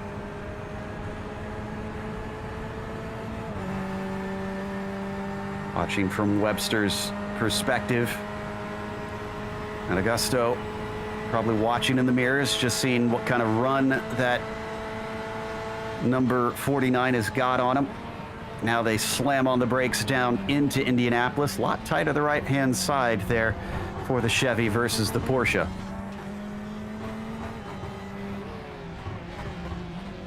Yep, so Obsidian Edge Black here trying their best to catch up to the Mac Performance SRT number 14. This is of course for 12th in the GDE class.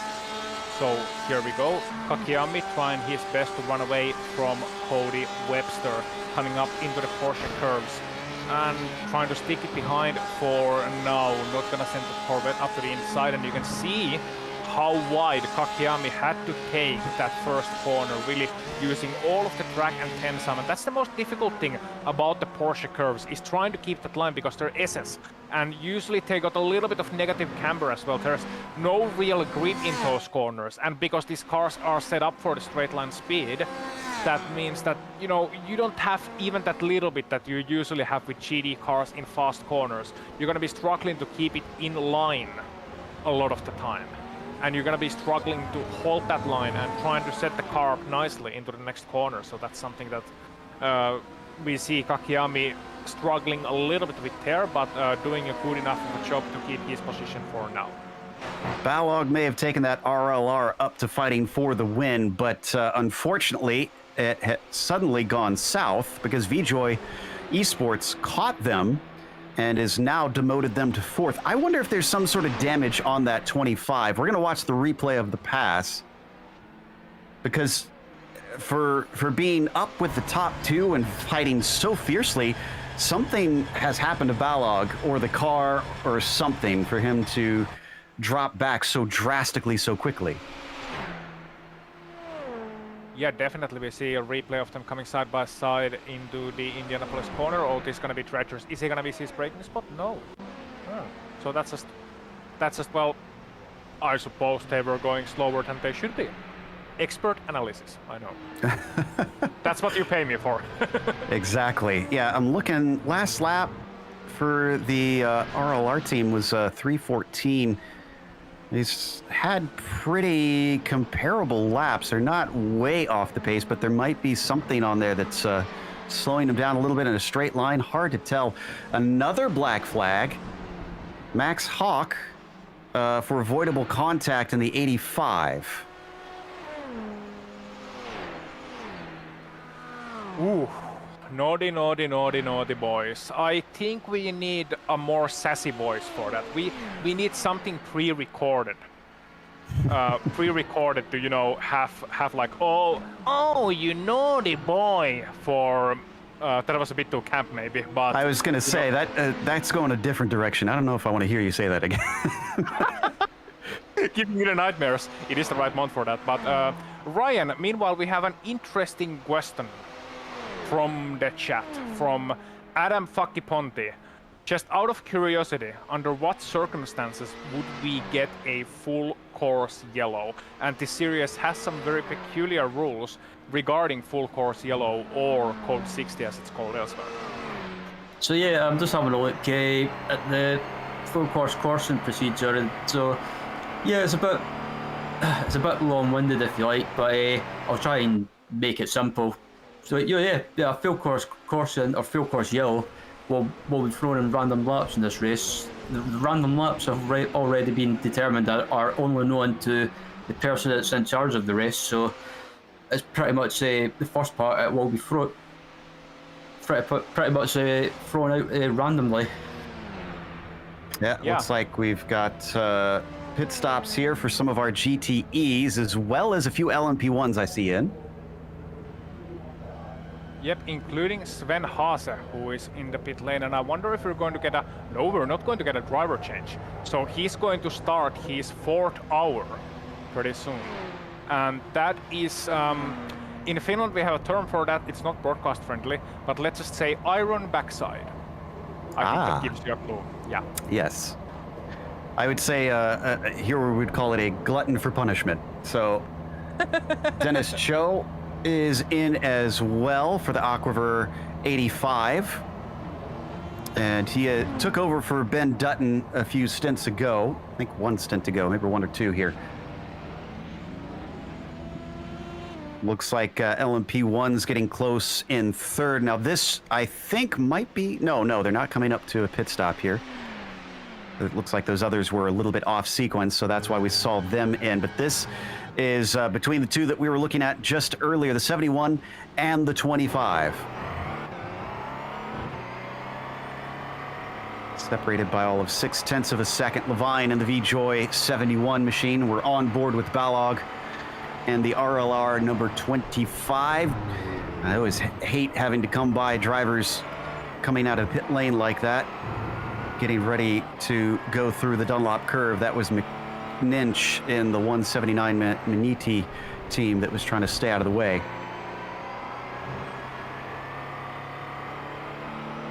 As we watch them swing it down through Tertre Rouge.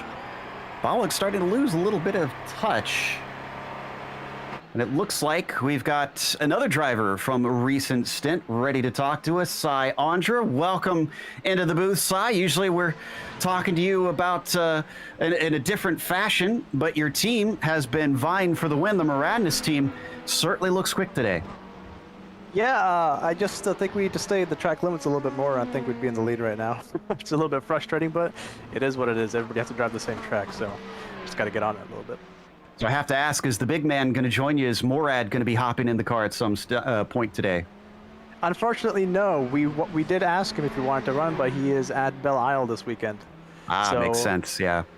So as much as we wanted him to be in the car with us, he will be with us in spirit. So we will see. Now that Pure Sims esports team has looked pretty fast. They led the majority of the race so far. Do you feel like you can have anything that can close down this 6-second gap? Oh, absolutely. Like towards the end of my final stint, I was closing down on Chris very quickly, mainly because I think we're better on tires compared to them. So I think that's our main advantage. So I'm not too worried that Justin's pulling from Gabriel here. But I think we're going to close them back in the later stages of the run. We've talked earlier, one of the cliches now in modern endurance racing is that it's just a 24-hour sprint. Is that the case for you guys? Are you 100% all the time, or what level are you running here to try and get to the end? There's a little bit of tire management involved, but besides that, you're right. We are not fuel saving. We aren't necessarily doing much in the way of managing the car besides just watching the front tires. So you're right, it is a 24-hour sprint, and I was pushing the entire time I was in the car once I knew I could hit my number on the tire. So I'm definitely sweaty after that stint.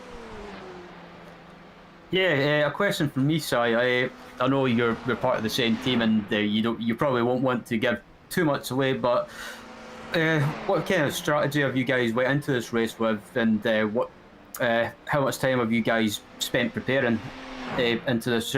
Preparing for this race route, sorry?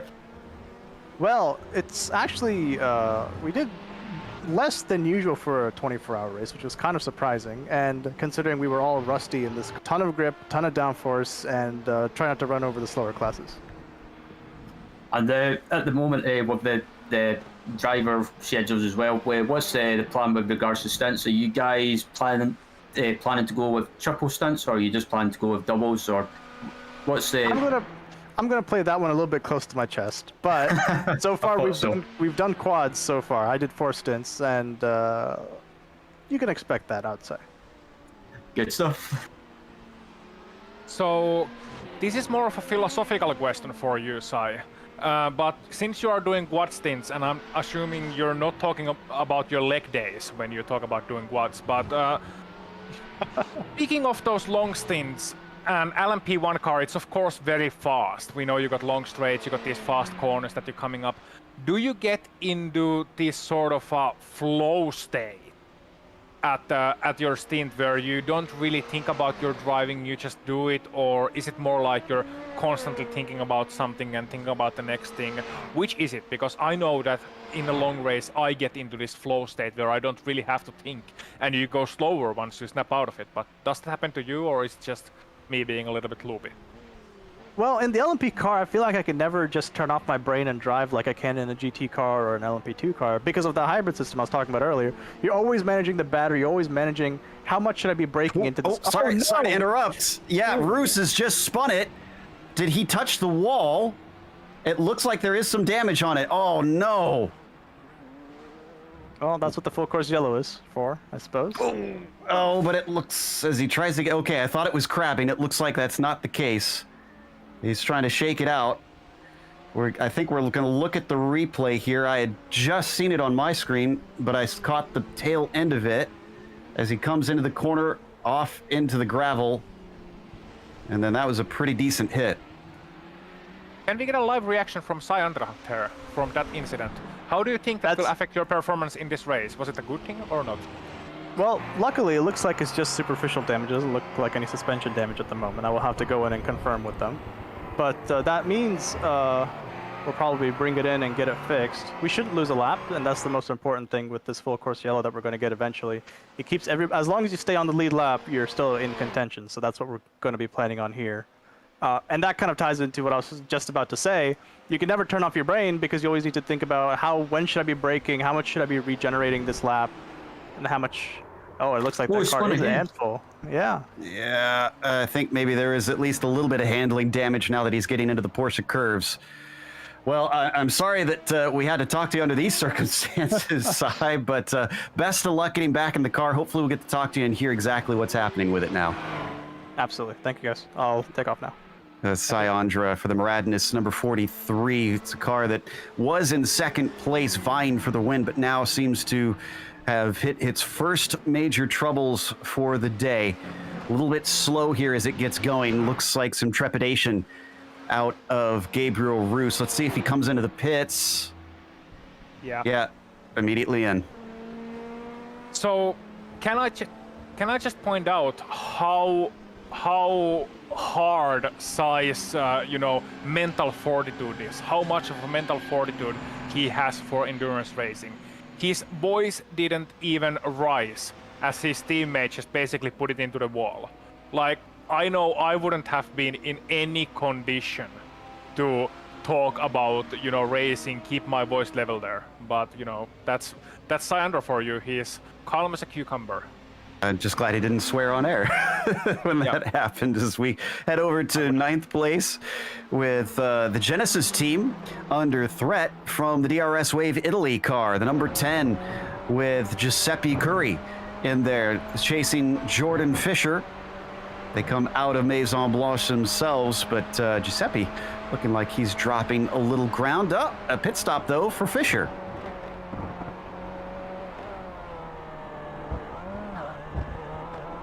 Yep, he's in, and the 1, 2, 3 is preparing to make their stop. Jordan Fisher, of course, coming in from 10th in class, and having a chance to take a little bit of a break 6 minutes before the full hour, but that's not too bad. Absolutely. Well, he's going to find his pit stall here and get back running, see if he can get back into the top 10. And Roos is out in the Maradness car. 1 minute and 25 seconds lost in the pit lane.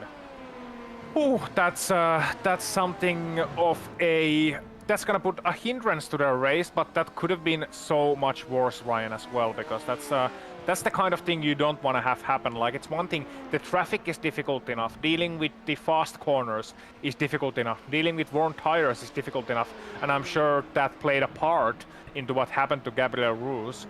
But spinning out of a slow corner like that, it's one of those things that you don't really account for, and it's an unforced error, I think, and he's gonna have to fight to get that one out of his system and get back on track and get his crew back under him, so to speak. Yeah, I think Gabriel's going to have to just kind of get that mistake out of his mind, get his head back in the game, reset, and just I thought he was going into the wall again in the first that chicane there, but he just needs to get his head back in the game and not stress out about it. We are at the end of the third hour here, so let's go through our top 5 for each of the classes. Pure Sims Esports has been the one to beat today. Chris McGrath has handed it over to Justin Richardson. Despite being chased by the Maradness team, they have made fewer mistakes and are now well ahead of not Maradness, but VJoy Esports, who run in second. 12 seconds behind them in that number 71, with Matthew Levine having recently taken over from Gilles Hubin. Then you get back to third place, where it's not as big of a jump, so this could be a fight here. Promoted back up into the podium after losing some pace mysteriously a little earlier.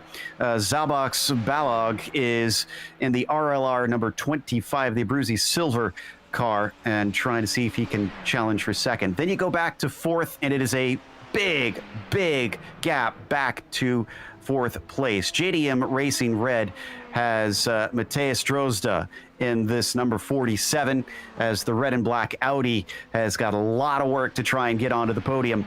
And then in fifth, it is Black Eagle Sim Racing. Ty Kevith took over for David Weisbeck in that number 52 as he comes through, starting a new lap past the Dunlop chicane and down into the Chapel rundown. Ozzy, you've got the LMP2 top 5. Where they sit? I sure do.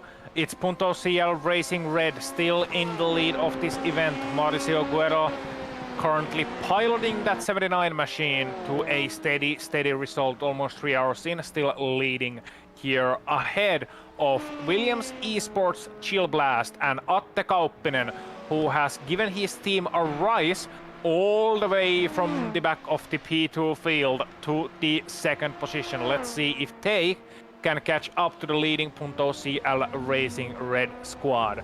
And rounding out the podium of our LMP2 field is Chris Lollam, who is driving for the exquisitely named Allen's LMP2 Adventure with Friends Part 2. On fourth place in the LMP2 class is Agor Motorsport's Huutokaupat.com with Markus Suholm driving for that team, and in fifth it is the RLR Abruzzi Esports Black, and they being piloted by Maciej Mlinek. Right, GDE, please. Yep, absolutely. The GT has been led by the 53 William Esports BenQ car that's currently being driven by Sami Matti Trodan. He's pretty much been by himself most of the race so far. And second place after a bit of a recovery drive at the moment is Sven Hazard for the Biela Racing Team Euronics car, all by himself. And rounding out the top 3 is the 23 Maniti Racing Green car that's being driven currently by Lucas Wunz, and rounding out the top 4 as well is the 21 Leo Racing Team GTE car, currently being driven by Alessio Bernardini. And then rounding out the top 5 is the 116 Pure Sims Esports car, currently being driven by Daniel Ferguson, and that's your update, or top 5 update in the GT class. So there is your top 5 of each of the classes after just 3 hours and 59 minutes. Not quite 3 hours and 59 minutes, or 3 hours and 2 minutes rather, that we have been running. Looking at Justin Richardson here up at the front of the field, 11 seconds still ahead of Levine. So he has cut that down slightly, but traffic can sometimes affect that throughout any of the classes. It's been a fascinating start to this race. The drivers are settling in, but that is not making them immune to mistakes out here. You can see him just overtaking a few more of our GT cars. Andres Salvi, who is one who definitely had a run-in with the LMP1s just a little bit earlier. Thankfully still going. I think that hit wasn't too hard for him, that he is able to continue at a decent pace. That's going to take us to a quick break. However, you won't see myself, Ozzy, and Ryan back for a little while. We are going to hand it over to one of our helpful teams that we'll be covering today, many of them chipping in to try and get you all 24 hours of the Majors 24. Stick around. We still have 21 hours left to go here at the Circuit de la Sarthe, so don't go away.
Welcome back to the Majors 24, live from Le Mans, France for the entirety of these 24 hours. Joe, Aussie, and Ryan have gone and taken a well-deserved break, and with you now in the booth is me, Joey Tebbin, alongside DJ Clark and Nicholas Schmieg. Behind the scenes is still Sean Ambrose, where he will be for the next many, many hours, and he's still using cameras provided by Dougie Beard. As we rejoin the race, the previous team went through the field just a couple minutes ago. Still leading the way is the Pure Sims esports team in LMP1. Justin Richardson is behind the wheel. DJ, what's going on in LMP2? Well, in LMP2, it is still that Williams esports team that was in the lead, but there you can see dropping down to second place as they are coming in to make their pit stop. This is one of the first groupings that we've seen. Remember, in the last stint, these guys all stopped within 2 laps of each other, so I expect to see the rest of the field in next time by.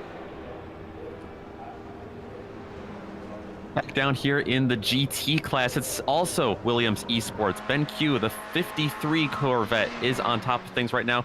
The GT class pretty spread out right now, but we've seen some good battles all day long here. I wouldn't expect to see too much inactivity here for long. Definitely not going to be much inactivity as we cross the 3-hour mark. 21 hours left to go. We will be with you here until hour 6. And that will be, I believe, 17 hours to go, or 18 hours to go, as here is Atte Kauppinen for the Williams Esports Chill Blast LMP2 team leaving the pits, only dropping down to second with that pit delta. So we'll see what happens when, like Aussie said earlier, my favorite team name in the entire field, Alan's LMP2 Adventure with Friends Part 2, they should be in the pits shortly. They should indeed. You see there, GTA Racing's Ben Bishop coming in, making a driver change to turn it over to Thomas King. So that is the 4th place car right there. Abruzzi Esports able to get by them on track. I believe a driver change adds 30 or so seconds, so it's definitely part of the strategy to talk about when you're going to change your drivers, how many times you're going to change your drivers. But here we see a little bit of a train in the GTEs led by Augusto Cacciami in that Mag Performance SRT 14 Porsche. He's got that LMP1 trying to navigate through him here. It's tight quarters in that part of the track, but he should get by pretty easily going down to the Mulsanne.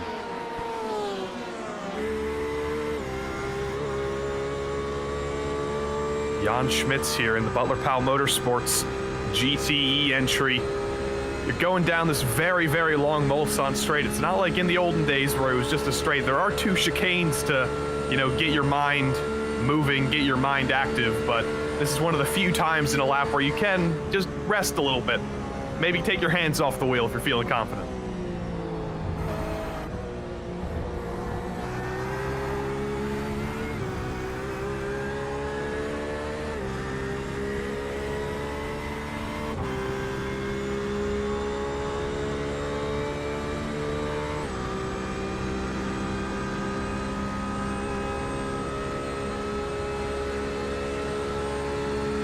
Well, Joe, as you can see there, that battle really starting to maybe play up a little bit with Schmitz, just trying to reel him in. Very good under braking going into that second part of the chicane, or the second Mulsanne chicane there.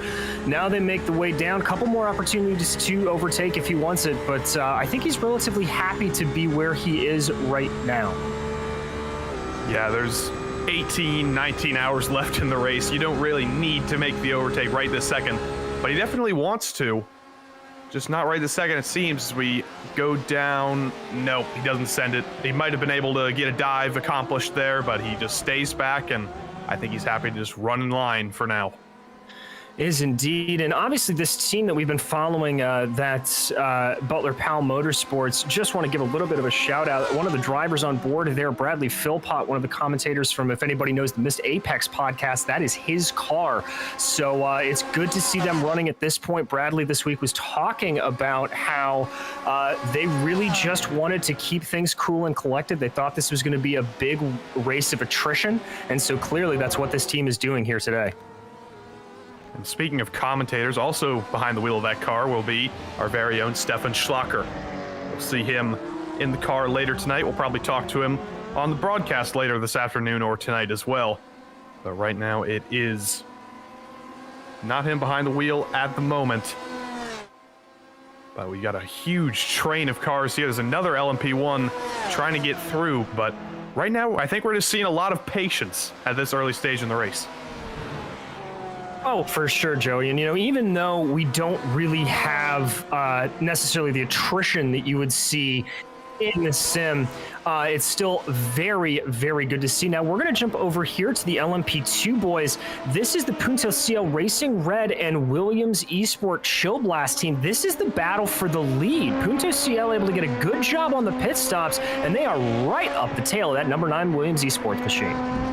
And it's not just a 2-car battle, it's a 3-car battle. Remember, Alan's LMP2, etc. car, they're only 1 second back from this battle. So we got Kauppinen in the Williams car leading, Mauricio Cuero second, and then Chris Lullum in the Alan's car.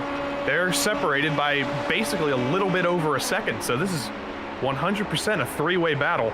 As one of the LMP1s tries to navigate through this little train, Quero just pretty much needs to hope for a mistake from Kauppinen, because these two seem to be pretty much matched on pace. Indeed, Joey. And Mauricio Quero should be no stranger to anybody who's used to watching GSRC. He was in the Precision Racing League sports car series earlier this year, doing a very good job. You can see there the Williams driver getting out of the way, Kauppinen trying to break the draft a little bit as they go into that second chicane, kicking over one of those cones for good luck. Quero just really starting to put on the pressure, but they are absolutely losing time hand over fist to Chris Lullum behind them. And Quero didn't just do a good job in the PRL sports car series in the LMP2 class, he's the champion. So he is riding high on a wave of good performances in this LMP2 car, and he's certainly proving his worth in second place. Oh, that's way late on the brakes, and he just hits the Williams leader. I think I might have jinxed him. He punts Atte Kauppinen down in the Mulsanne corner. That was extremely unfortunate, and I think he was just way too late in the brakes, too opportunistic. I agree, Joe, but I think also Liam McNish rather, in that LMP, in that GT, definitely messed things up a little bit for them, got Quero out of his braking zone. So what this is going to do is that will reset those LMP2 fields. So this is now the Allen LMP2 Adventure Etc. team. They are in the lead. Punto CL is now in second, Williams in third, and that whole gap has separated out to about 7.5 seconds. It didn't look like the contact was too big or bad, especially. I think, is that Quero letting by the Williams car? I think he is. I think he feels a little bit bad for that punt there. But neither car looks to be too terribly damaged, so I think they'll both be fine. But that is definitely a setback, and they have promoted the car driven by Chris Lullum to the lead. Yeah, Quero did a good job keeping that thing out of the gravel at the end of Mulsanne. Not any real damage. I think it was just a light little knock. He may need to get a new front end of the car when they come into the pits for their next pit stop, but I don't think this is going to be a major issue for either of these drivers. We'll have to see how the pace matches up, because the leader with 7 seconds, he's no slouch. Chris Lullum in that Allen's LMP2 Adventure car. That's a pretty stacked lineup. They've got a bunch of factory esports drivers, and Chris Lullum himself, he was the 2017 FIA World Karting Championship Junior runner-up. So very high pedigrees in the lineups of a lot of these teams, but especially our LMP2 leaders, as they have pulled out over a second gap over second place on that lap, even after that contact. Indeed, and you saw there on your screen as they went on to the front straight, Mauricio Quero sort of making up ground for what happened last time, getting by Liam McNish in that GTE Corvette and putting a move on Kauppinen as well. So Quero back up into second in that Punto CL Racing Red machine.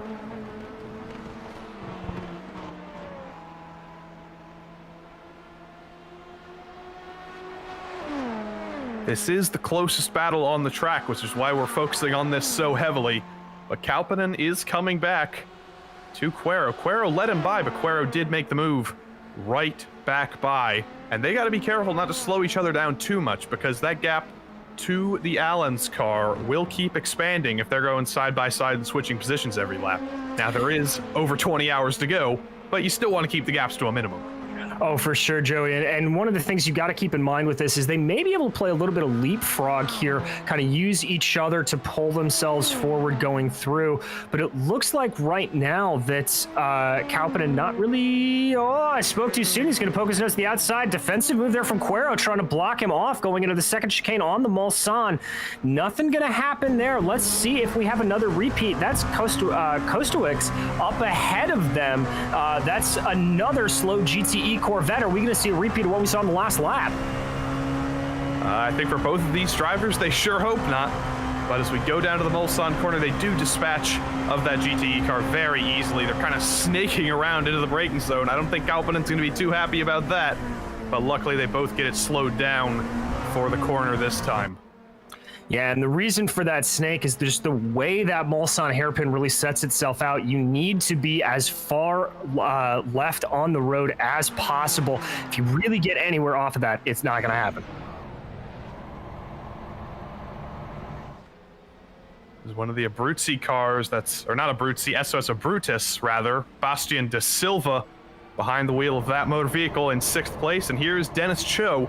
I've heard from him a couple times this broadcast in the Aquifer Motorsports LMP1, down in 7th at the moment.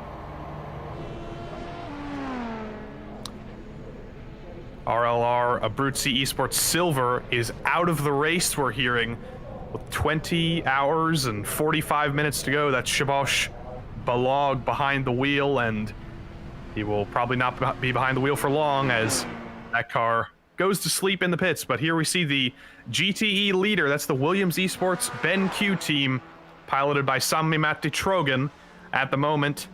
Nick, have you noticed any other developments going on in the GTEs right now?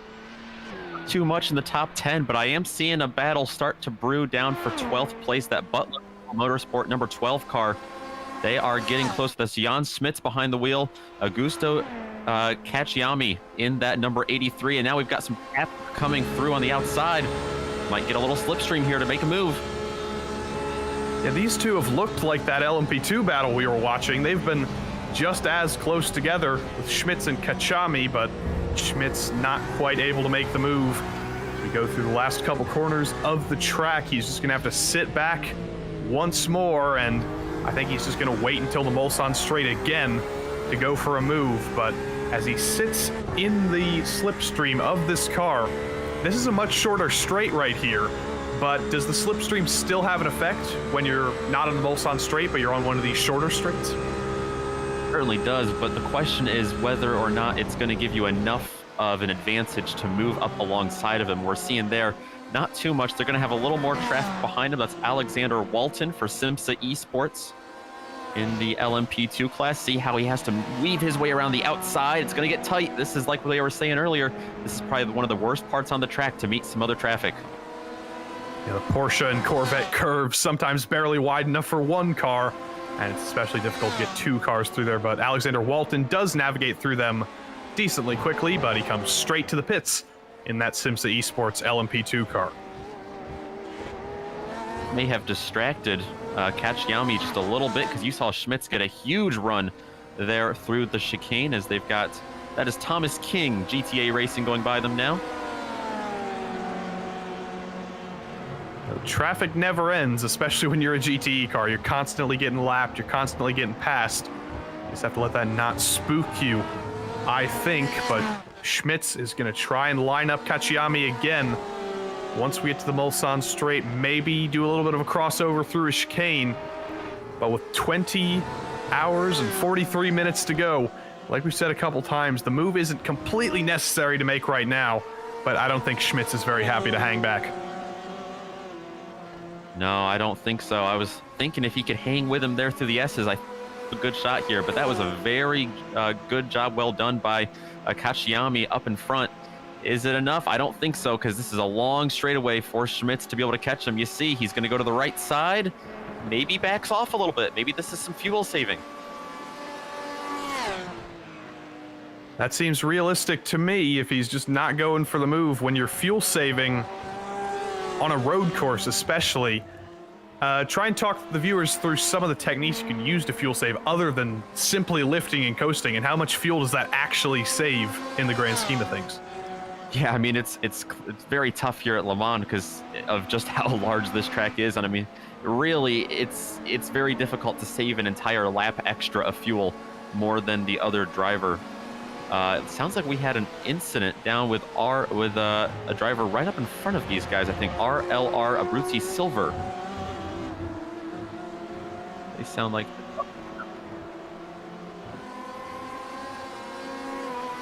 I think that might have been the RLR Abruzzi black car, because the silver car is in the pits. But I'm trying to look at the car piloted by Macy's Milnek, and it looks like he doesn't have any damage. So it might have been a sort of an unforced error, maybe a spin or something, but it doesn't look like he's accumulated any damage from it.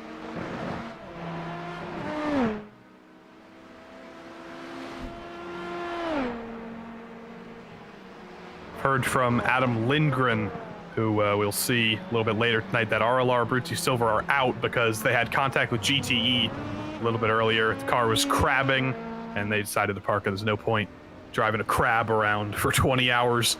They didn't think, so they're the first LMP1 out of the race, but they're still in 10th place right now because the LMP2s haven't gotten their lap back yet. But I don't think they'll stay there for very long. No, I don't think they will either, Joey. Yeah, the LMP1 field, just as we see in real life, a little bit smaller than the other fields here today, mainly being taken up by those LMP2s and the GTEs. Continue to watch here this number 72 work its way around track, but we're going to jump up here to the leader in class. Pure Sims Esports. We haven't talked about them much, and that's just because they've been dominating this stint. Justin Richardson, 12.5 seconds ahead of the VJoy Esports car, which I believe is currently piloted by Matthew Levine. But the gap is coming down just a little bit. It was 12.3 seconds on that last lap. I say just a little bit, it's actually come down a lot a bit. It's 9.6 seconds now. So whether it was traffic or whether it was just a little bit of fuel saving or tire saving or something, the VJoy team are absolutely clawing that gap back.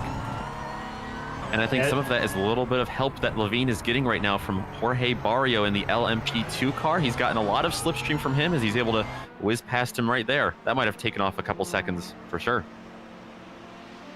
Jorge Barrio in that LMP2 car, definitely giving that LMP1 a little bit of a draft, maybe not intentionally. The Sport Team Competición number 208 team, but whatever he did, it worked. And now, as the VJoy car dispatches of Jorge Barrio, the gap goes back to expanding. So I think you hit the nail on the head, and that was just a little bit of a draft game that got him forward. Down to P14 in the GTEs, we're seeing the Texans Fitstye Hades team chasing down the FSR and Friends team. On board with Philip Morton from the Fitstye Hades team, trying to chase down, I believe that is Joris Thielen in the FSR car. In the draft down the straight here, doesn't look like there's going to be much of a fight put up by the FSR car. To the outside goes the Texans Fitstye Hades car, and will Philip Morton be late enough on the brakes? Into the first chicane here, it's going to come in the near future, and he's completely clear. Philip Morton from 14th to 13th in class. Great job there by Morton. A little bit aggressive on the brakes through the chicane, but no harm, no foul for the 397. That's another spot up for the Fitzy Hades guys over there. Like you said, the Texans Fitzy Hades car in the 397, getting around the 377. How's that? Lots of numerology. We'll be talking about that a lot to amuse ourselves, I think. But I tell you what, the FSR car isn't going away. Yeah, it's not over. He's coming back. Coming right back at him. Not quite close enough to make a move there, but we'll see down to the Mulsanne corner. Maybe something could happen down there.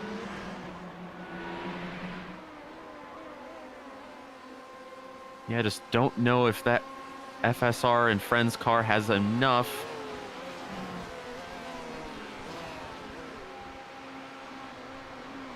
Yeah, they're letting an LMP1 by there. Not going to be close enough to go for a dive here. There's a little bit of a wiggle going through the first part of the Mulsanne corner, but he keeps it going.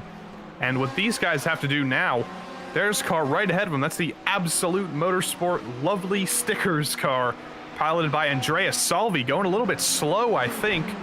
I don't know what's going on there, but these two are definitely catching that 12th place car. He may have had an issue up there in that 707. And they're catching him, especially with this leapfrog, the draft. Yeah, it seems like that car is extremely slow on the straights. If we can get a closer look at it, I don't think there's any damage, but whether Salvi is just trying to save some fuel in that car or what, it is not looking very fast. These cars have all been out for either 9 or 10 laps on this stint.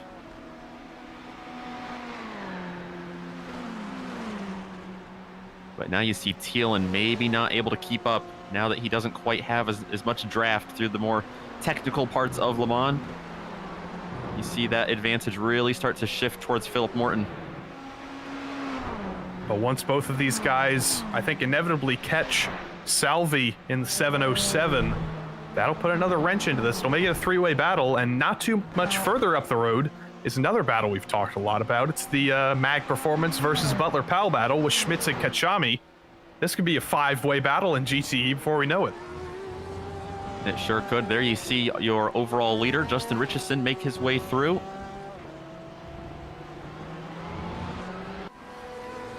Yeah, easy as he goes. Doesn't want to be causing any problems as the leader, so he's probably hanging back a little bit more than he normally would. Just being careful, preserving the car.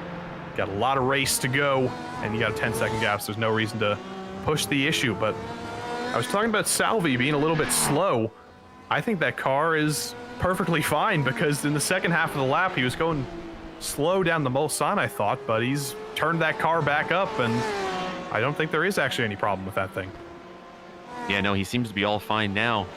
The question is when will Morton catch him if he's able to? Because it looks like Morton is still closing in on him. So I think you're right. This is just off of pure pace right now for Salvi. Yeah, gap between them on the last lap. Salvi did a 351 and Morton did a 349.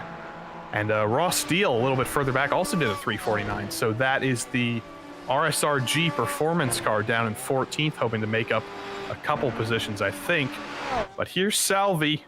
There's an LMP1 getting a little bit antsy right behind, coming into the chicane. He's got to wait a couple seconds, get around. That is Matthew Levine, the second place runner in LMP1. But Salvi versus Morton is going to be the battle to watch here. And then just sitting back and waiting is Joris Stielen, hoping they either come to blows or they slow each other down a little bit to turn this back into a three-car battle. You know, you mentioned that was Matt Levine that went by. I'm surprised we saw that gap kind of fluctuating quite a bit. He's got that back down to a pretty consistent 10-second gap up to Richardson in the Pure Sims Esports car, the overall leader. We'll have to keep an eye on that. Yeah, they both run into pretty equal amounts of traffic, it's looked like. Remember, the Pure Sims car getting held up in the Corvette curves, which is a very, very, very slow place to get held up. And then VJoy getting held up in the chicanes. But Morton still catching Salvi here. Down to the Mulsanne corner. What is the gap right now? It is 1 second. And Morton is 2 seconds a lap faster. So I think we could potentially see a pass before the end of this lap. Just gonna have to wait and see as we ride on board here. Philip Morton, Texans Fitzstye Hades, one of the many, many cars with a 7 in its number. Down this short straight here, not going to be close enough to go for anything close to a dive, but the gap coming down to just over 1 second.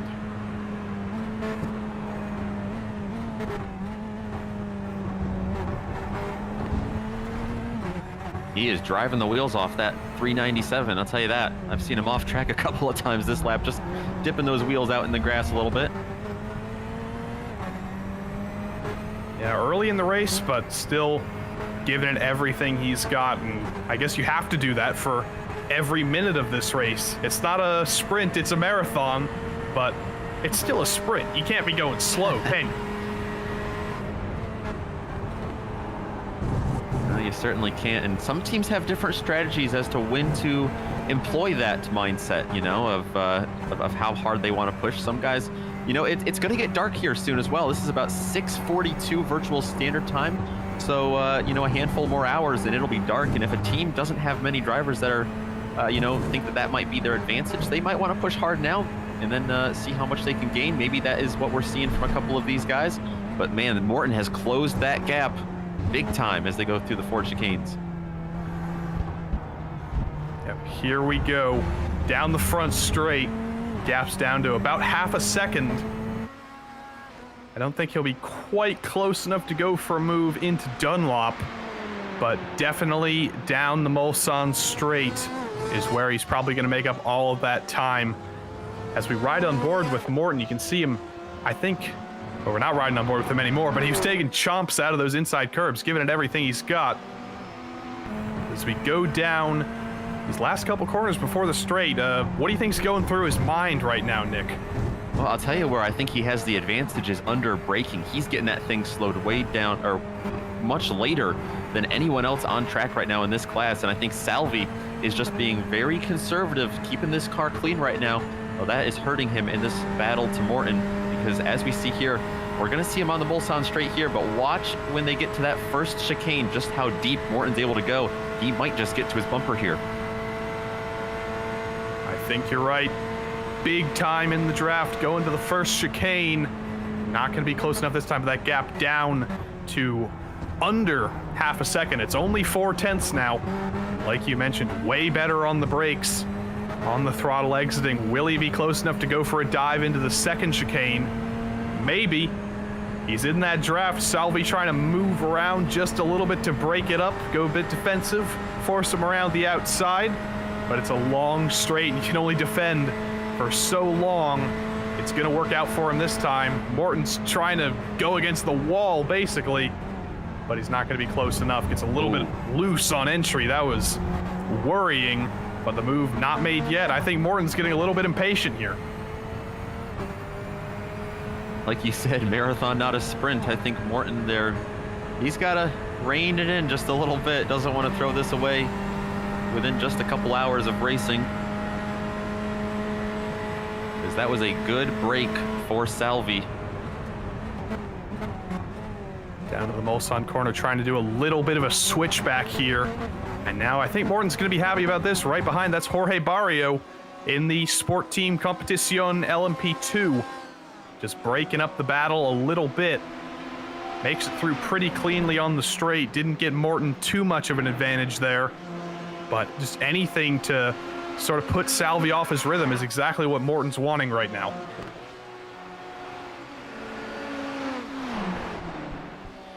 Right behind, that's the third place runner right now in LMP1. That's the JDM. Oh, there he goes. He got him. He got him. I was looking at the JDM car going for the pass.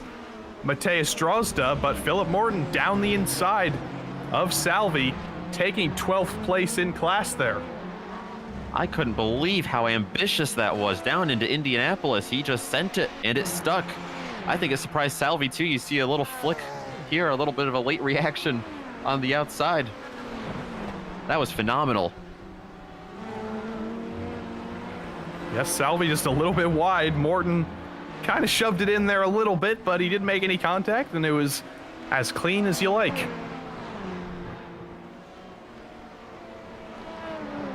And in other news, we're hearing that Mauricio Cuero, remember him from a little bit earlier in the LMP2 class, the Punto CL car going for a little bit of a punt at the Mulsanne corner. Cuero received a black flag for that. And I believe we're going to look at one of our cameras right now. In 16th place in LMP2 is the Simsa Esports crew. That's Gustas Grinbergus. And I believe we have a cam for him. Let's see if we can load it up as we ride on board with him going down the front straight here. There he is. There's Gustas. Got a trivia question for you two, DJ and Nick, if you guys know this. Gustas Grinbergus, I believe last year he finished second in the Asian Le Mans Series LMP2 AM Championship. Who finished first in the Asian Le Mans Series LMP2 AM Championship? Oh, I think I've got my answer. DJ, you want to take a stab though first? I have absolutely no idea, so you take a swing at it there, Nick. I think that might be the one, the only Rick Ware Racing. Yes, it was Rick Ware Racing. Gustas was competing for Rick Ware Racing with this other driver, but who was the driver? Rats. It was Cody Ware. Oh, Cody Ware. Okay, well, that makes sense. Got the right last name. How's that? NASCAR's Cody Ware, also an LMP2 driver. He's not with us today, but his teammate Gustas from Lithuania, I think he competed in one less race than Cody, which is why the difference in points happened, because they were teammates. But either way, competing with one of our favorite NASCAR Cup Series drivers was Gustas.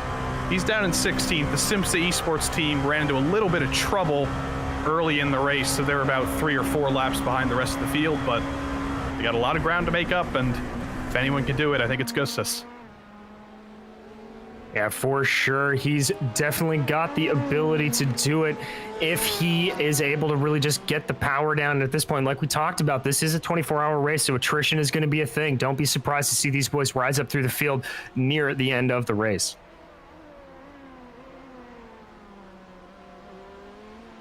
Looking up at the P6 battle in LMP2, we're hearing that's getting close. It's the Punto CL car. Mauricio Cuero, after that black flag, after he got a penalty, he's coming back and he's chasing down Andrew Roos in the wannabe SRT yellow car, and also Thomas King in the GTA racing car. So we got a three-way battle for 6th here in LMP2. The battle for the lead in LMP2, I think that's cooled down just a little bit. We were looking at that three-way battle earlier. There's about 20 seconds gap between every one of those cars, but this is the battle to watch. 3 cars, pretty much throw a blanket over them. Yeah, Joey, and over the past lap, these guys were really on top of each other, especially going down into the Mulsanne straight. Separated out a little bit through the Porsche and Corvette curves, but right now, as you keep your eye on Thomas King, that lead driver in this pack, looks like the wannabe SRT yellow driver Andrew Roos trying to close in a little bit. Speed differential is getting to be good. He's got a couple more miles an hour, so let's see. Wouldn't be surprised if he can maybe get a little bit of a better run here through the first Mulsanne chicane. There you go, down onto the binders and back out and away. These guys cooling down a little bit, but this is definitely made more interesting by that black flag that was issued to Mauricio Cuero, and this is what dumped him down into this position. We're seeing Cuero in that three-way battle that's since fallen apart for the lead, but a lot of ground to make up, and he can definitely do it. He's fallen back just a little bit from this battle, about 1.7 back. I think he might be a little bit slower on the straights, especially. Maybe that's a side effect of a little teensy-weensy bit of damage he got from that front-end contact at the Mulsanne corner. But maybe he's just taking it a little bit easy, actually, because he doesn't seem to be pushing too aggressively. He's still fast, but I don't see him throwing the car around like we've seen some of the other cars as he decides to kill that cone. That was very nice. Down through the Mulsanne corner. There's a little bit of traffic up ahead that may hold up the other two battling in this fight. The GTA racing car clears easily, and so does the wannabe car, and I think Cuero is actually going to get held up here as we go down. That is Luca Wunsch in the Manatee Racing green car. And he runs 3rd place right now in the GT class as well, so he's definitely trying to keep that thing clean. Yeah, exactly, guys. And, you know, it's interesting, Joey, to your point, I do think that Cuero is taking it a little bit easy here. Watching him down the closing stages of the Mulsanne straight, he wasn't sort of deliberately tucking up behind in the draft. He was just sort of letting the car wander over the track, not driving a necessarily deliberate line to try to pick up as much of that air pocket as possible.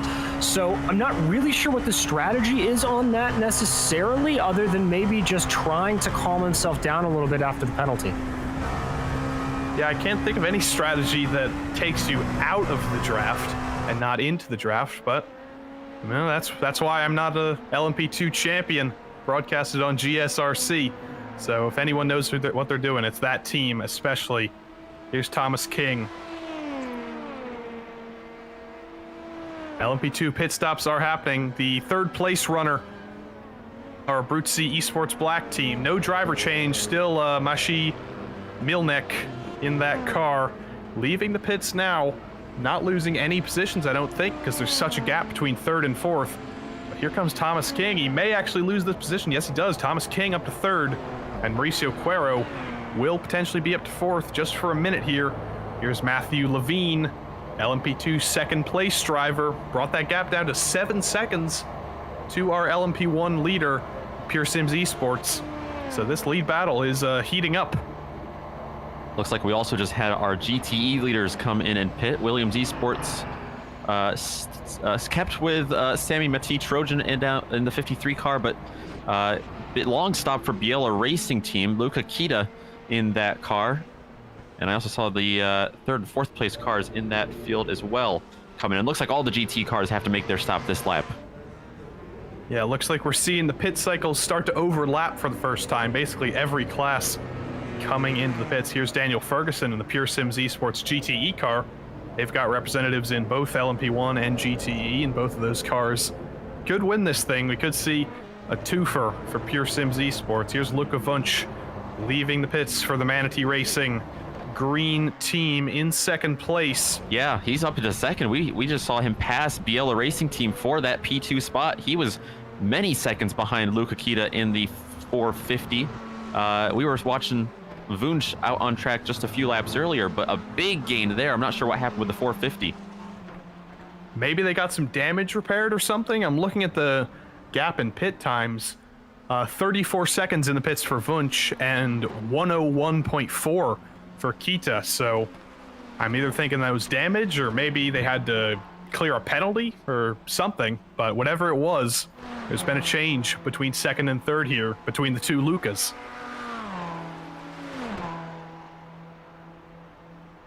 I don't think Kita had any damage. At least I didn't see any.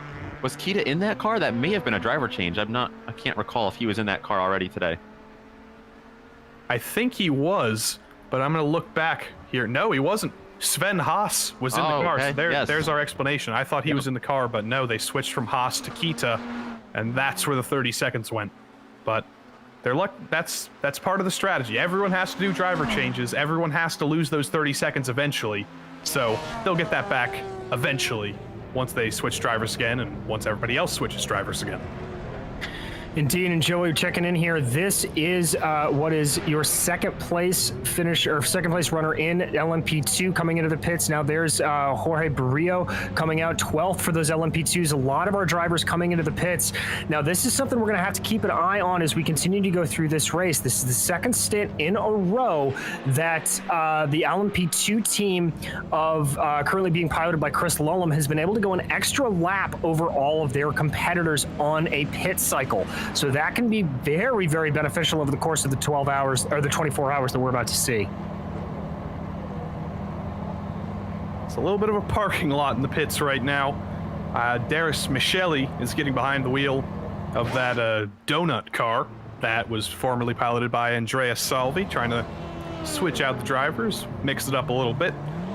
And I think there leaves the pits. There's one of the LMP1s. We're just waiting for the driver change to come through, get Micheli in that car, and he's going out of the pits here. He's on his way. Also for those LMP2s, GTA Racing's Thomas King coming in and out, coming into the pits as well. A lot of these guys coming in around the same time. Right now, it looks like the guys that have got the ability to run a little bit longer, as I said, it's the Alan S. LMP2 team, as well as Mauricio Cuero and that Punto CL Racing Red Machine. So they're able to stretch this stint for one more lap. You know, we were talking about Mauricio Cuero getting out of the draft on the straights, but whatever he was doing, it was working out. He's getting a little bit of extra mileage in that LMP2 car. Seeing quite a bit of a train here. It's LMP2s, GTEs, LMP1s, all over the place, mixing together here on the Mulsanne.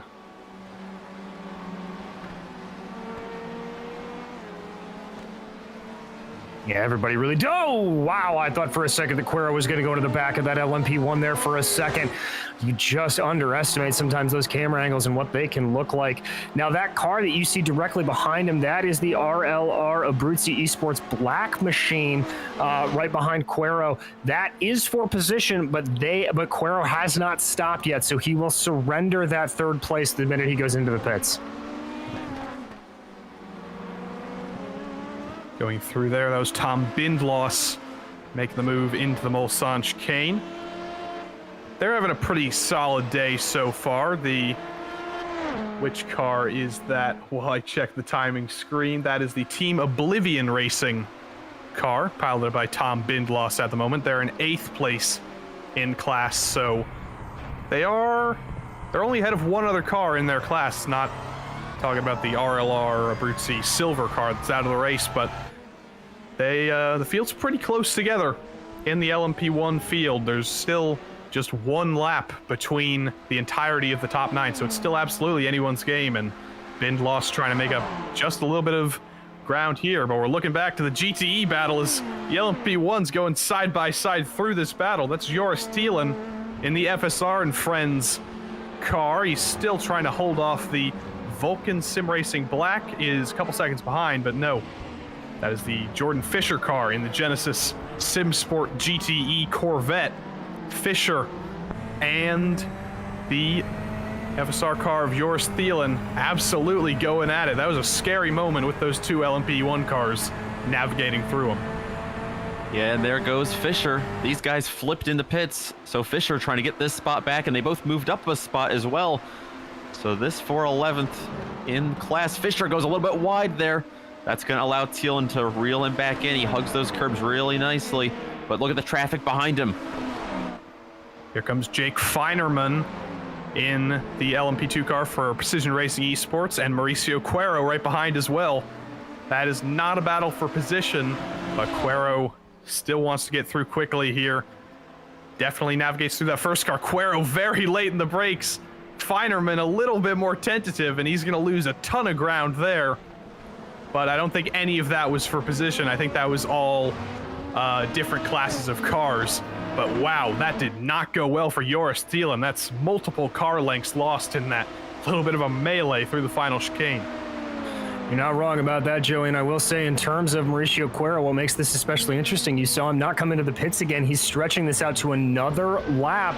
This is bordering on the longest stint I've seen out of these LMP2, so Cuero deliberately trying to go for a little bit of an alternate strategy here as a way to jump himself up the field and negate that black flag he received earlier. I mean, in that little bit of a traffic jam we saw, I don't know how Cuero would have gotten to the pits. There were like 7 cars there. He would have had to like swerve his way and merge off the highway there to get into the pits. But whether it was deliberate or not, he is still out there. We saw Jordan Fisher getting really, really out of shape through Dunlop. That car jumped over the inside curb in the first part of the chicane, and then he almost lost it in front of a couple other cars, but he did save it. He's still rolling, but I think he just lost another position. Yeah, Joris Thielen actually made the move back, so the amount of time lost by Fisher has put him back down into second, and that battle has been reactivated for 11th in GTE. It sure has. While we watch this, I just want to note that the 116 GTE has come into the pits for a second time in 2 laps. We'll have to keep an eye on that. Pure Sims Esports, they fall from 4th to 7th. Not quite sure why, but here we are with Jordan Fisher getting a big run. He wants this spot back. Yeah, and it was his own mistake that lost him the positions. That's going to be a little bit frustrating for him. Oh, and there it is. There's another one. I wonder if that's... Could it be old tires? Could it be cold tires? That's the second incident we've seen with Fisher on this same lap. So maybe he overheated the tires and couldn't cool them down. Talk us through what's going on here. Well, Joey, Fisher has been out there on those tires for 13 laps. Everyone else is at most 1 lap old tires. I think that would explain it then. That's why we've seen 2 spins from him. But as the strategy has played out here, can he come back into the pits right now, or is he going to have to wait for a whole nother pit cycle to come in and change those tires? I would think he'd have to come in anyway at this point in the running. This might be the end of a double stint as well for that 1-2-3 machine. Here's the battle for P13 in LMP2. That is Jan Bol in the Impulse Racing number 56 car, trying to fight Jesse Kramer in the Aquiver Motorsports. I'm going to do my best Aussie Puhaka impersonation here. Huutokauppa.com car. I looked it up, the huutokauppa.com. That is Finnish for auctions. It's a Finnish car auction site, so good for them for getting a sponsor there. They're trying to chase down Jan Bol for 13th at the moment. It's the back part of the LMP2 class, but every position matters as we move through this race, through the last part of the lap. Certainly a little bit faster for that Huutokauppa car. They were ahead of Impulse on the lap previous, so I think they're just trying to get that position back. Yeah, exactly. And there you see the 56 trying to stretch its legs a little bit more of a straight line speed advantage, but now they're going to make their way through those first set of curves. The Dunlop curve, the Dunlop chicane coming up over the bridge. Oh, looks like that trailing car is starting to catch up a little bit. They're going to be in perfect range to take advantage of the draft once they get onto the Mulsanne, but it's just going to be a matter here if they can keep it nice and flat through Touch Rouge. Jesse Kramer in the draft, like you said. Gap right now, 0.7 of a second, so definitely in draft range. I think he might be a little bit too far back to go for a move into the first chicane. But we're going to see what happens.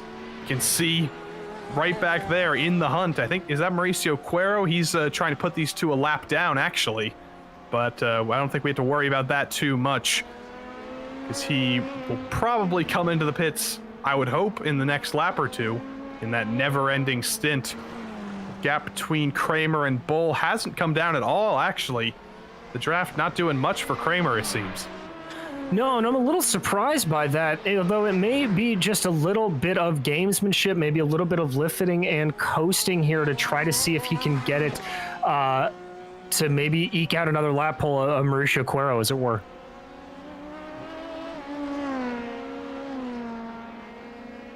As this battle cools down just a little bit, we're going to keep watching, but we've heard that there's been a driver change in the 123.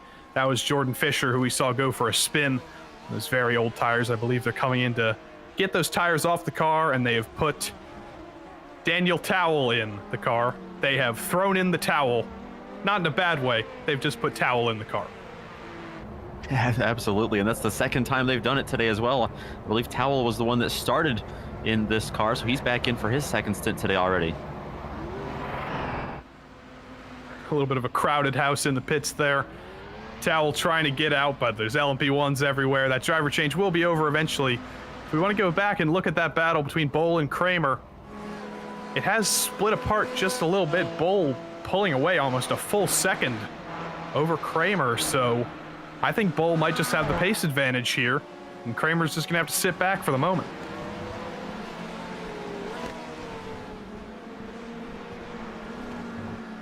Yeah, I think you might just have to. That car looking a little fast there, but we keep our eyes focused on one of those GTEs here as they make their way through. Here's the look back to the Bull and Kramer battle. Yeah, Joey, that gap really expanding out. We've also heard in the chat that Towell received a speeding penalty, or I guess that was Fisher that received the speeding penalty entering the pits, so they're serving that as well. That 123 GTE car will be down the field a little bit. They got lots of time to make it up, though. Jan Bull just running away right now. The number 56 Impulse Racing. Who else is in that car with him today? He's also going to have Timo Hayden, Diogo Pereira, and Antoine Blancers in that car. So they're going to be working their way forward. P4 in LMP1. We finally got a little bit of a close battle up here. That's the Moradness Satellite E-Stars Neon car with Gabriel Roos chasing down Martin Nelson in the JDM car, the JDM Racing Red LMP1 car.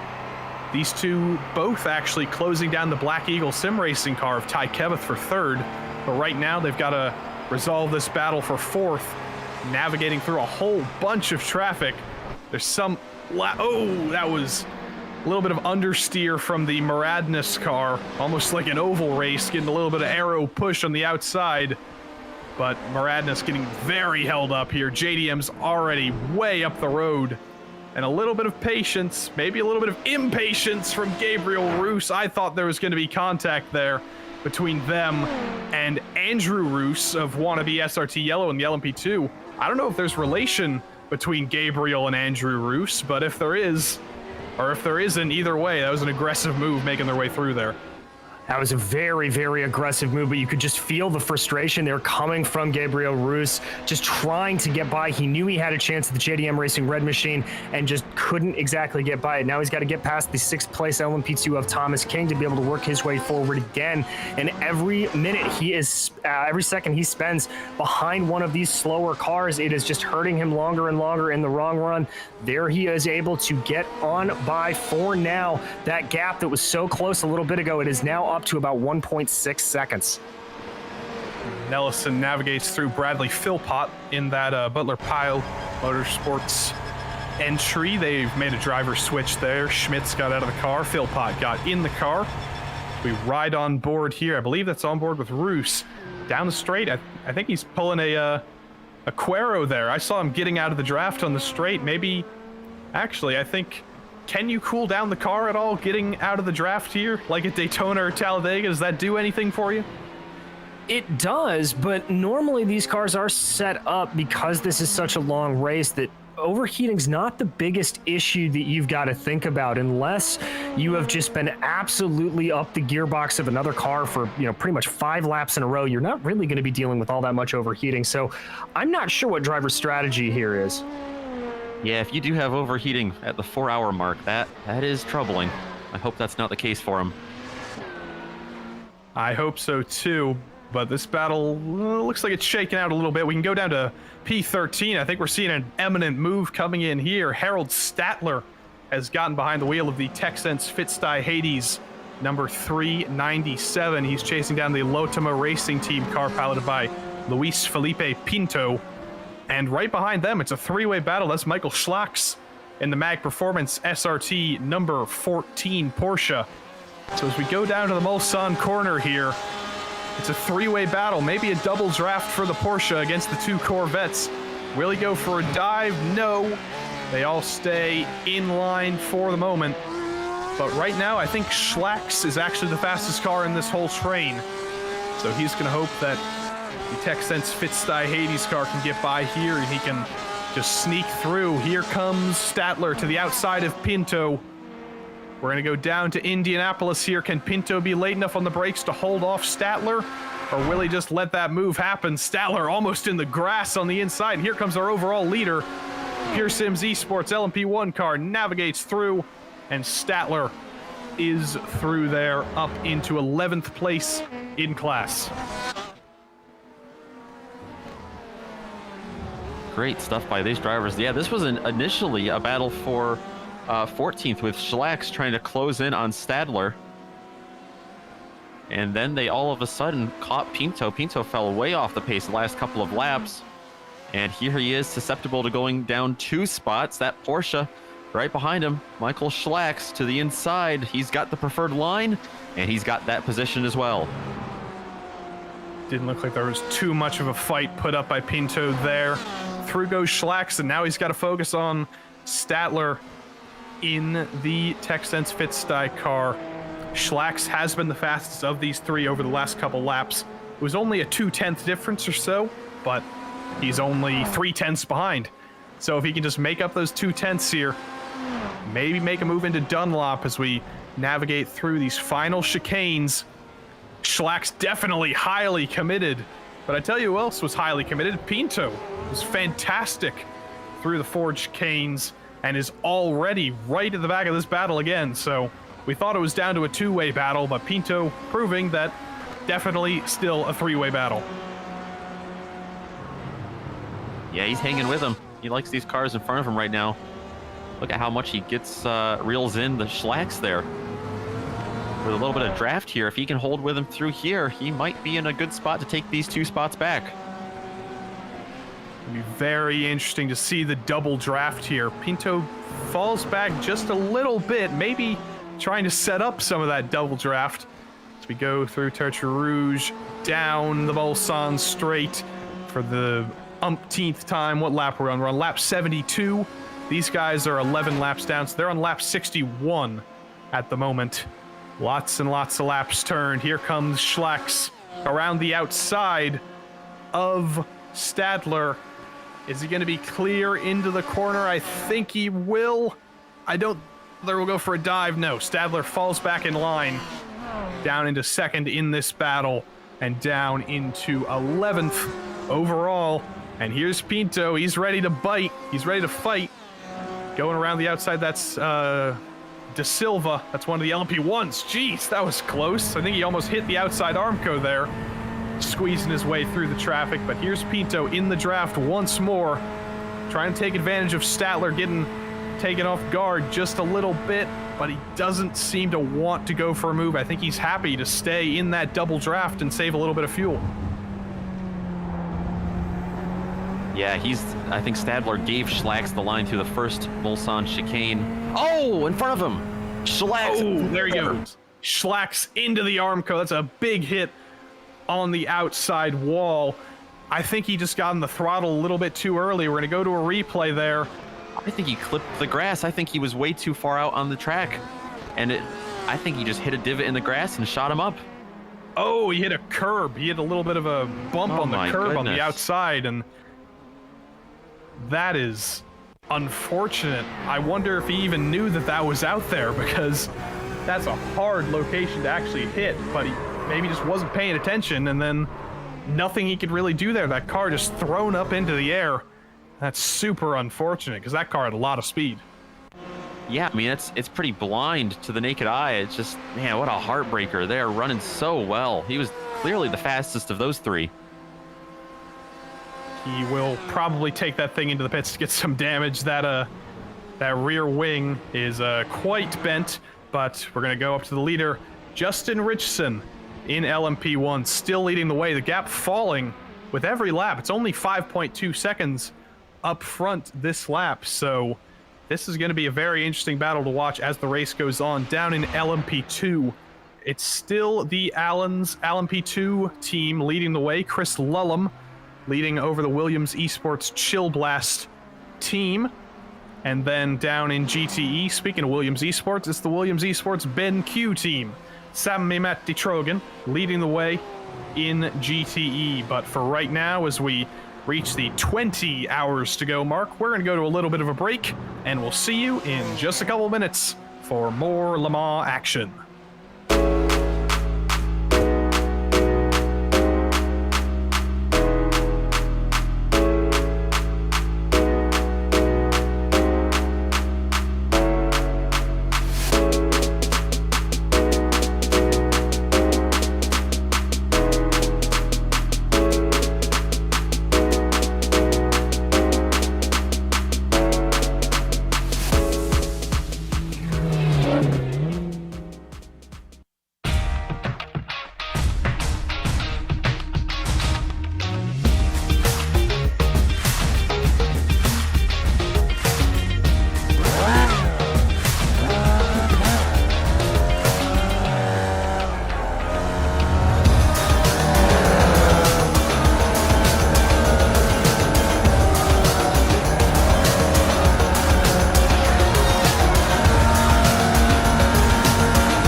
Welcome back to the Majors 24. Just under 20 hours to go, rather. I'm Joey Tebben here with you in the booth with DJ Clark and Nick Schmieg. Behind the scenes is Sean Ambrose, and he's using cameras provided by Dougie Beard. As we navigate through lap 60 to lap 75 for all these classes, your current leader is Justin Richardson, piloting the Pure Sims Esports number 118 LMP1 car. It's him in that car. It's also Chris McGrath and David E. Baker are your leaders in that car. Then the Allen's LMP2 Adventure car, the number 19 in LMP2, piloted by Chris Lullum, Yuri Kostorp, and Dylan B. Scrivens will be driving that car, I believe. And then down in GTE, the Williams Esports Ben Q team, the number 53, currently piloted by Sami Matti Trogan. He will be joined by Alex Arana, Martin Christensen, and Agustin Canapino a little bit later in the race. But the closest battle on the track, the one we were following before we went to break, it's still going, they're still going at it. Statler and Pinto for 13th and 12th, the 397 and the 46 in GTE. Statler kicks a cone out of the way, but we thought Luis Felipe Pinto had a little bit of a pace disadvantage, but he has absolutely fought back, and he's trying to get by Statler again here. He is going for it, clearing out anything in his way. Hopefully he shows some more respect to Stadler than he did to that cone. We've seen some great battling all day long down here in this GTE class, right in the midfield especially. And I think these guys, maybe they have the most to fight for. They're down in the rankings, at least in their class, but they do need to start making positions up with 19 hours to go, 20 hours to go. There's a long race ahead, but you want to be in the position of like the Williams Esports car. You want to be leading right now. You don't want to be in 13th right now, so you don't have to claw all that ground back. Yeah, Pinto definitely taking his time with that Lotema Racing team. They were so conservative in this race just a few minutes ago that we thought they were just off the pace, but no, they really are just pacing themselves around here, trying to keep it clean. They've done a phenomenal job of that so far, and now you see them right back in the battle. Statler taking the furthest extent of the track. He's got to be careful. We saw what happened to Schlax hitting one of those phantom bumps or curbs on the outside, so he's got to be a little bit careful. Schlax, if you guys were wondering, is still in the pits. They're getting that 83 car repair. Couple of laps down now. Yeah, there was a hard hit, and that was Armco. That was not a soft barrier, so quite a bit of repairs probably for that car. Hopefully we'll see them back out. But the battle continues. That is, who is that in the LMP1 car? That's an LMP2 car. Actually, that's Gustas Grimbergus. We've seen a couple times making his way back up the field in the LMP2 class. And that helped Stadler out a little bit. Extended that gap maybe by a car length or half a car length. Pinto not going away, but he's also not really showing that he has the pace advantage to actually make the pass, I don't think. And even if he does, maybe he doesn't want to right now. You know, we've seen a lot of these guys sit back and hold tight, run their stint behind another car. You know, you might save a little bit of fuel, but it probably won't pay too many dividends in the long run with this track being so long. But Pinto certainly, keeping that thing clean right now when we've seen so much attrition, especially lately in the GTE class. I mean, he just saw firsthand what happened to Schlax, and like you said, Stadler being a little bit aggressive as well.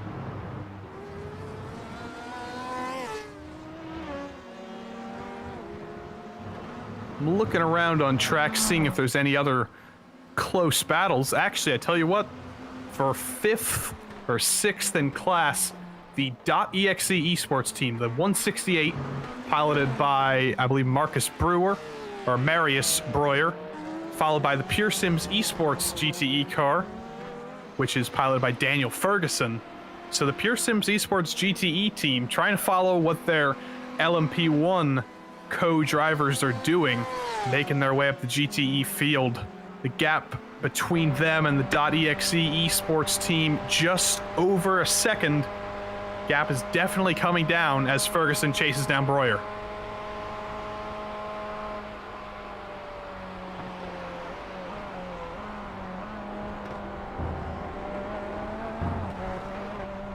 And Pure Sims Esports, they were the team, this 116, they were the ones to pit one extra time on the last stint. So they are trying to fight their way back as well. They had pace to be up in 4th. That's where they were when they came in a second time with Daniel Ferguson. They dropped down to 7th, which is where you see them now, but they have clawed their way back to a 6th place battle now with the .exe guys.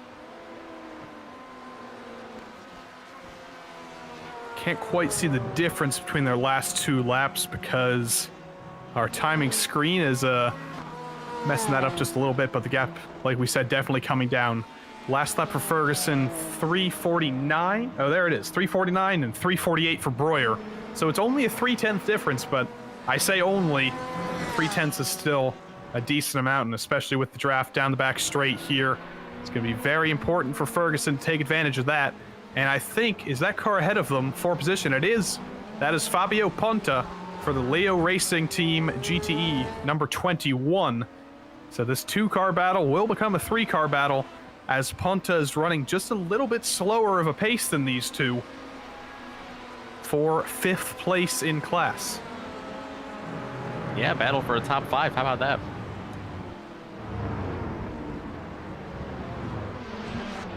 Speaking of battles for the top 5, LMP1 has a battle there. We were talking about this battle a little bit earlier with a different car. Maradness has absolutely lost the JDM Racing Red team. There's a minute gap between them. And here comes SOS Abruzzi, Sebastian De Silva, making the pass for 5th here. I don't know what happened to the Maradness car, because they were fighting for 4th earlier, and now they're down to 6th. Well, Joey, I can tell you exactly what happened. It was a pit stop coming in for Gabriel Roos in that Maradness satellite machine. Came in a couple of minutes ago on lap 75. That's a very off-cycle pit stop for them. I think they may be running on a different set of numbers than a lot of these guys are. Now, that said, this Brutus team getting by them, that is not what they want to have happen, I have to think. They want to keep trying to push ahead and take advantage if there were to be a full course yellow or something like that. And obviously, being off cycle a little bit, they did get collected in the first 3 hours of this broadcast. So that is what put them off cycle in the first place. But that's why they've dropped back this far. Roos definitely getting aggressive here. He doesn't want to be back here, and he wants to get back by De Silva. But these two seem pretty even on pace. We have seen a little bit of aggression from Roos before. Remember going through the chicanes with that lap traffic. Roos definitely does not want to wait for anybody. But here's a battle. That's Mauricio Cuero once more. This is LMP2. Mauricio Cuero trying to go for a move on the other Pure Sims Esports car. These guys have a monopoly on our broadcast today. Diego Ignacio Portel Garrido is piloting that car, not Cuero. Cuero gave the car away.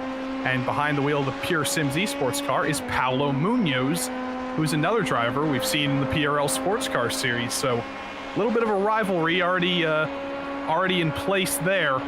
And Diego trying to make the move back by that Punto CL race car. This is only a battle for 7th, but every position matters. And if Pure Sims Esports want to go 3 for 3, they've got to hold off Diego here. Yeah, Joey, and I'll tell you, the number one factor that caused this battle was a lot of traffic that these guys had to fight through, and some of that traffic was the other Pure Sims car that we were just watching, the 116 in GTE. That car has gotten away around the .exe car, so they are moving back up through the field. They've won that battle we were watching earlier, but how about this other Pure Sims Esports car? Right now, Paulo Munoz trying to fend off Diego Ignacio Garrido. Yeah, really trying to hold him off here. And remember, this is another one where one of these cars is a bit off sequence from everybody else. The Punta Seal Racing red machine coming in on lap 67. So about 3 laps ago to make the driver change. That all precipitated by that black flag that Quero got. Up ahead of them, though, couple LMP2 pitters. Looks like the Lotemo Racing Carbon, RLR Abruzzi, and wannabe SRT Yellow all coming into the pits to take their service here on lap 70. That'll promote that battle that we were seeing between the Pure Sims and the Punto CL team. That'll now become a battle for P4. And also in the pits, the LMP1 leaders, VJoy Esports and Pure Sims Esports. We'll see if either of them decide to do a driver change here or anything. It doesn't look like it at the moment. Richardson's still in the car. Levine's still in the car. I think both of them just coming in for normal service. Richardson leaves the pits. VJoy with Levine waiting just a little bit longer, and Richardson comes out right behind.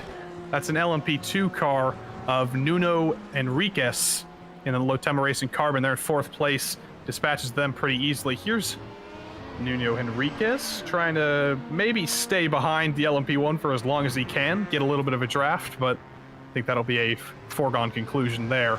Matthew Levine leaves the pits just a little bit, actually a little bit shorter of a stop. They had a 3/10 shorter stop, but the gap was so large that it's still 8.7 seconds. They're nowhere near each other on track at the moment, but VJoy has been clawing that gap down slowly but surely. He has. Here's Georgios Theodoros in the pits right here for GSI Bar Hertzner coming in. This is one of the LMP2 boys. This is way back. Here are the rest, though, of some of your LMP1 leaders. This is Black Eagle Sim Racing and JDM Racing Red, both coming into the pits here. These are, once again, 2 of your LMP2 guys. This is effectively the battle for the final podium position that we are seeing play out here in the pits. Yeah, Martin Nellison not seeing a driver change in this car for JDM either. They're just taking normal service. I don't think we'll see a driver change until probably a little bit later. These guys haven't been in the car for that long. Here's Ty Keveth, leaves the pits. That car stays in 3rd, but the JDM car right behind. That gap isn't even a gap. That's a non-existent gap, and Nellison is going to be all over the back of Keveth, I think. It's going to come down to who is better on these cold tires or old tires or full fuel or whatever. But we will see a battle here shortly, I hope. Yeah, indeed, we will. This will shape out, obviously, across the entire field. It's very much becoming a lot of pit strategy here going to come into play, seeing who can make a mountain out of a molehill with a bad moment like we've seen some of the accidents and the black flags that have come out. Here we see down for P5 with some traffic coming through there. That is Matt Levine in the VJoy Esports car. And right in front of him is Fabio Ponta, who is 5th place in the GTE class. Look at how much this battle has come closer together. Daniel Ferguson in Pure Sims Esports 116 still trying to fend off Marius Breuer, who he just got around, but the .exe Esports guys are not letting him get away, as Ferguson has another mission on his mind. He's trying to close in on Ponta. Here comes Nuno Enriquez around the outside here, navigating through this GT traffic that puts Ponta offline just a little bit. That's going to help both of these cars to move that gap down just a little bit. Breuer 3rd in the train. Ferguson the sandwich, the meat in the sandwich in the middle. But still, nobody able to make a move just yet. Ponta able to hold on. There's another LMP1 coming through, being a little bit patient. Who is that? That is Claudio Perucci in the Pro Drive Esport Team Rosso LMP1 coming into the pits, actually, so that will not play any role in this battle. And I tell you what, I think we missed the pass. Ferguson made it by Ponta. I think that was through the chicanes. We can get a replay of that. He did, yes. I think he just managed to sneak through a little bit of a gap here and caught Ponta napping. This was the slipstream on the way to the chicane, really, and Ponta got caught up on the curb, had no room to fight back. And Ponta has lost another position to Breuer. A little bit of contact under braking there. Nothing too egregious or damaging, but that was a little bit of a scary moment. And like you said, Breuer up to second as well. Can he set his sights on Ferguson for 5th place, or will Ferguson continue his march up the field? I'm sure the Pure Sims Esports team would be very happy to get all their cars on the podium in class, even happier to get all their cars winning in class. They do have quite a bit of ground to make up over the course of this race. But this 3-car battle, it's not going away. Breuer not leaving the back of Ferguson at all. Still 4/10 gap, still absolutely in the draft. No lift and coast going on right there at the moment. We'll see if he can make his way back through.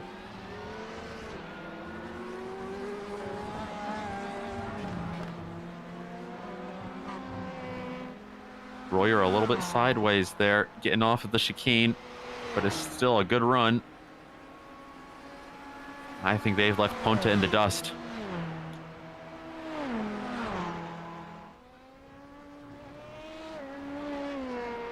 I think Breuer did have a little bit of a lift there. He was extremely close, and he was in the draft, but he didn't go for the move, and he didn't take full advantage of the draft. I don't think he wanted to risk it going through the chicane, maybe. We'll see if he does the same thing going into the Mulsanne corner at the end of this part of the straight. You can see him in the draft here, down the middle of the road, and then it's like he hits a wall, and he stops drafting up. Through there goes an LMP1 car. That is Thomas King, GTA Racing, LMP2 actually. And down to the Mulsanne corner, still just ducks in a row. Nobody moving forward just yet. Right back there, is that for position, is my question. That is the Vendaval SimRacing car, piloted by Dakota Fripp. That is for position. So this 3-way battle will be a 4-way battle. These guys keep battling the way they've been battling. Yeah, Fripp is doing a good job moving his way up through the field. Closing in here, he sees them. Those 3 dots in his windshield are getting larger and larger. Especially when they kick up some dirt there like they just did.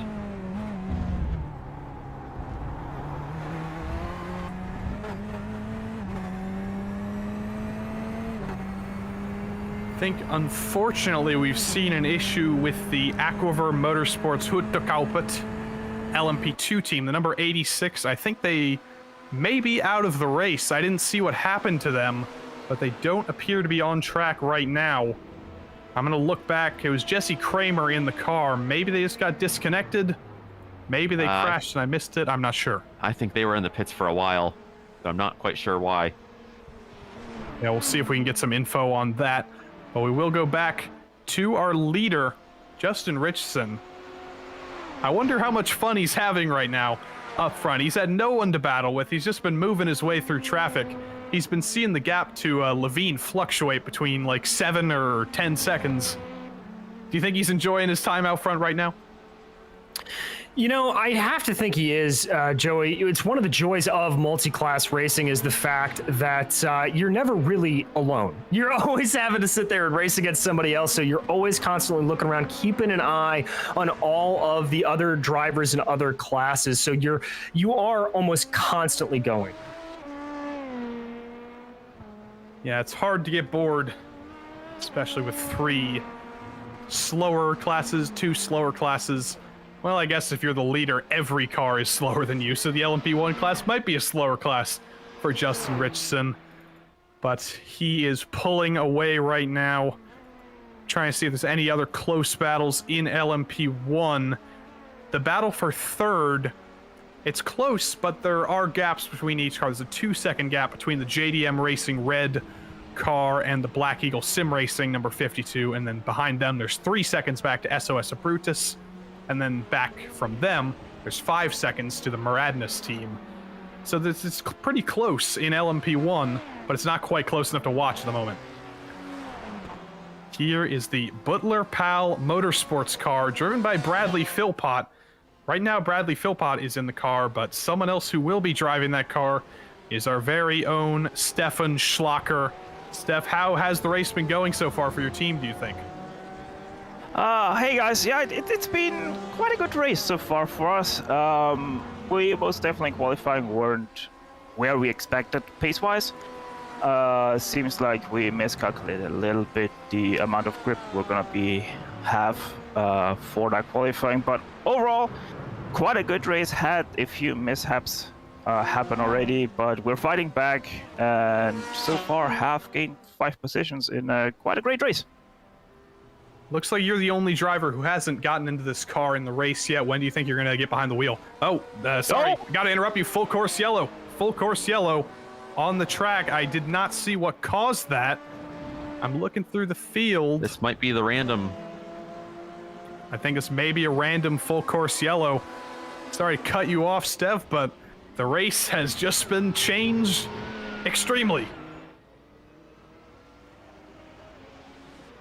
My goodness gracious, this is exactly why the organizers wanted to throw these in.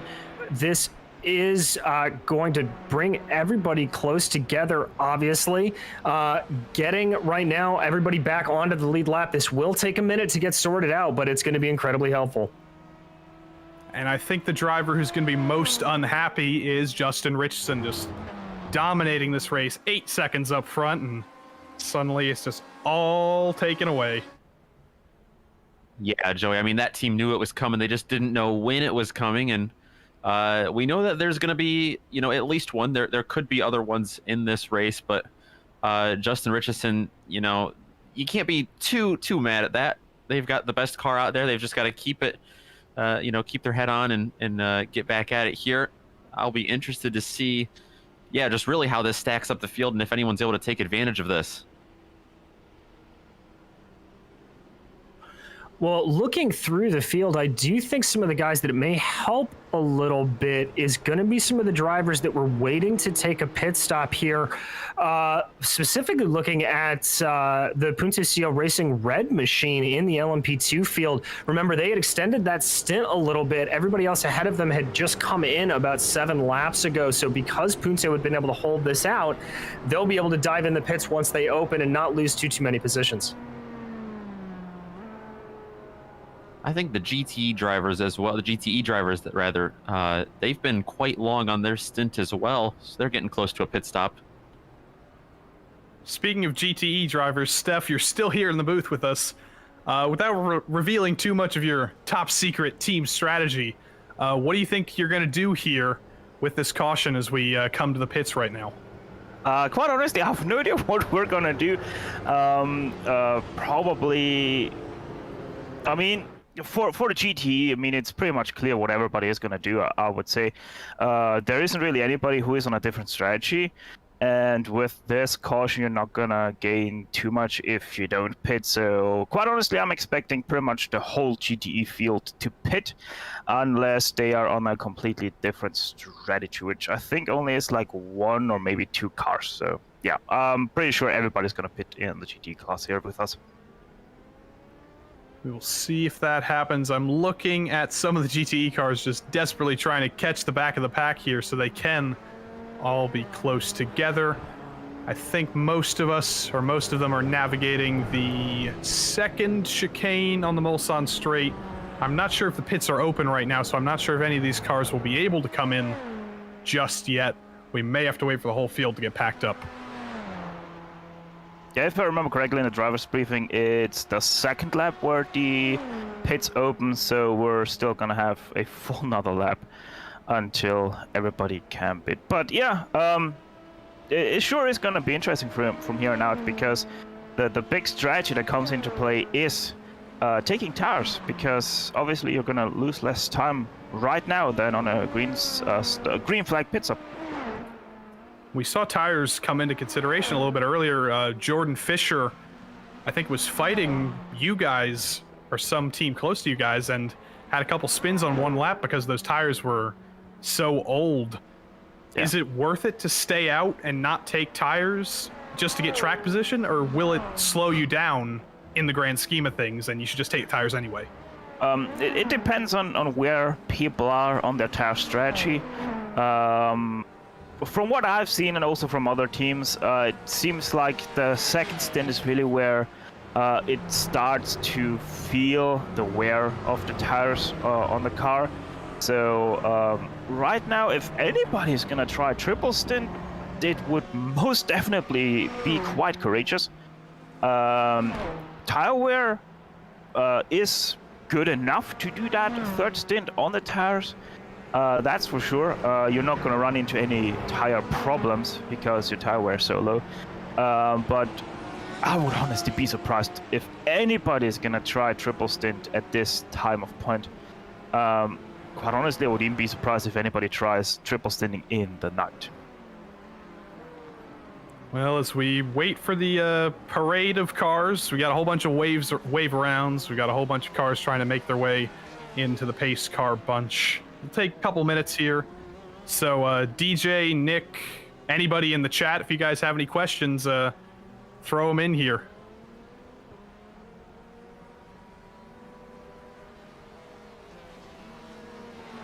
All right, we're going to throw to a break right now, but if you folks in the chat, if you have any questions you want to ask to any of us, or even Steph, we'll still have him here. When we come back from break, we will throw those questions to him, to us. No subject is taboo. Anything you got, throw it at us. But for right now, we're going to throw to break, and we'll be back with you in just a couple minutes.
Welcome back to the Majors 24. Still Joey Tebben, DJ Clark, and Nick Schmieg with you here with 19 and a half hours to go. Currently under caution right now. We've had our first random full course yellow of the day. This is not a competition caution. It's just to replicate the reality of full course yellows in real life, because we cannot throw them automatically for accidents on road course races on iRacing. There's been a little bit of shuffling throughout the field. Everybody has come in for pit service, or just about everybody. And as we wait for everybody to cycle through and reach the pace car, we do know the LMP1 order at least. Right now, Pure Sims Esports, despite having their gap, I think literally decimated, they still have a 2-second gap under pace speed at least, which will essentially be a 0-second gap. Justin Richardson still behind the wheel, followed by Martin Nellison, who's actually advanced himself in that JDM Racing red team car up to second place, and fallen from second to third is the VJoy Esports team, but they had a driver change. Stephen Kimmins is now behind the wheel of that car. In fourth place is the Black Eagle SimRacing team. They're trying to catch up to the field here. David Weisbeck behind the wheel of that car now, and SOS Brutus has put Justin Dardenne behind the field. I believe all of our LMP2s are packed up. DJ, who's in the top 5 there right now? Well, Joey, it is as it has been for about the past hour. That's the Alan S. Alan P2 Adventure with Friends Part 2 machine, currently being piloted by Dylan Scrivens, leading the pack here. Behind them, it's Williams Esports Chill Blast, Adi Kaupanen in the number place, and behind them it's the GTA Racing driven by Thomas King. In fourth, it's RRR Abruzzi Esports Black, followed by Punto CL Racing Red with Diego Ignacio Portel Garrido. Now, it's important to remember in that those top 5 drivers did not come into the pits on this last stint, on this last time through. In fact, none of the LMP2 drivers did. So the order basically has remained as it was under this yellow. But I think now we can go over. Nick's going to run us through those GTE standings. Yeah, right now I'm seeing on the timing and scoring, I'll have to have you guys double check, but it looks like Biela Racing Team is towards the top. I think that might just be when they stopped with the pit cycle. Williams Esports Ben Q has been dominating this class so far, and they've just had a driver change. Finally, some relief for Sammy Mati-Trogan, who has done 72 laps in that car. Martin Christensen has come in there, and behind him is Maniti Racing Green. And, you know, we've seen both Maniti Racing teams, the green and the red. They're second and fourth right now. Biela Racing Team, Euronics, in between them in the sandwich. And .exe Esports is behind them in the top 5. But quite a bit of shuffling for this GT class, so we'll have to see where this all cycles through on the timing and scoring. Yep, we should be going green very shortly. I believe the lights are out on the pace car. I'm not sure if they'll extend this if everybody is stacked up here. We're crawling down to Arnage at the moment, and we will go green this lap. We will go green in a couple corners time. And we've just received a fact from Adam Lindgren in our chat here. This is not the only race in the Majors 24 state. There's actually 8 splits. This is the top split. These are the top qualifying drivers, top qualifying teams. But there are 7 other splits with a total of 397 teams racing and at least 1,200 drivers in total. So all of you competing, maybe watching the stream on the side as your teams compete at any split, we welcome you. We're glad you're here. And it's been a fantastic event here. Yeah, it certainly has, Joey, and really and truly just a testament to what the majors are able to put on, getting this many drivers in here. Now, as we get ready to go green, we are getting confirmation from race officials that we will be going green this time by. And what's really going to be interesting to keep an eye on with all of this is that LMP1 battle up front between Pure Sims Esports and JDM Racing Red. Those two are nose astern. Behind them, it's the top 4 LMP2s. And then come the next 2 LMP1 drivers. So we're going to have a little bit of mixing around in lap traffic here, and we're going to have to see if that VJoy Esports team or the Muradna Satellite boys can move their way up past those dueling LMP2s quite quickly.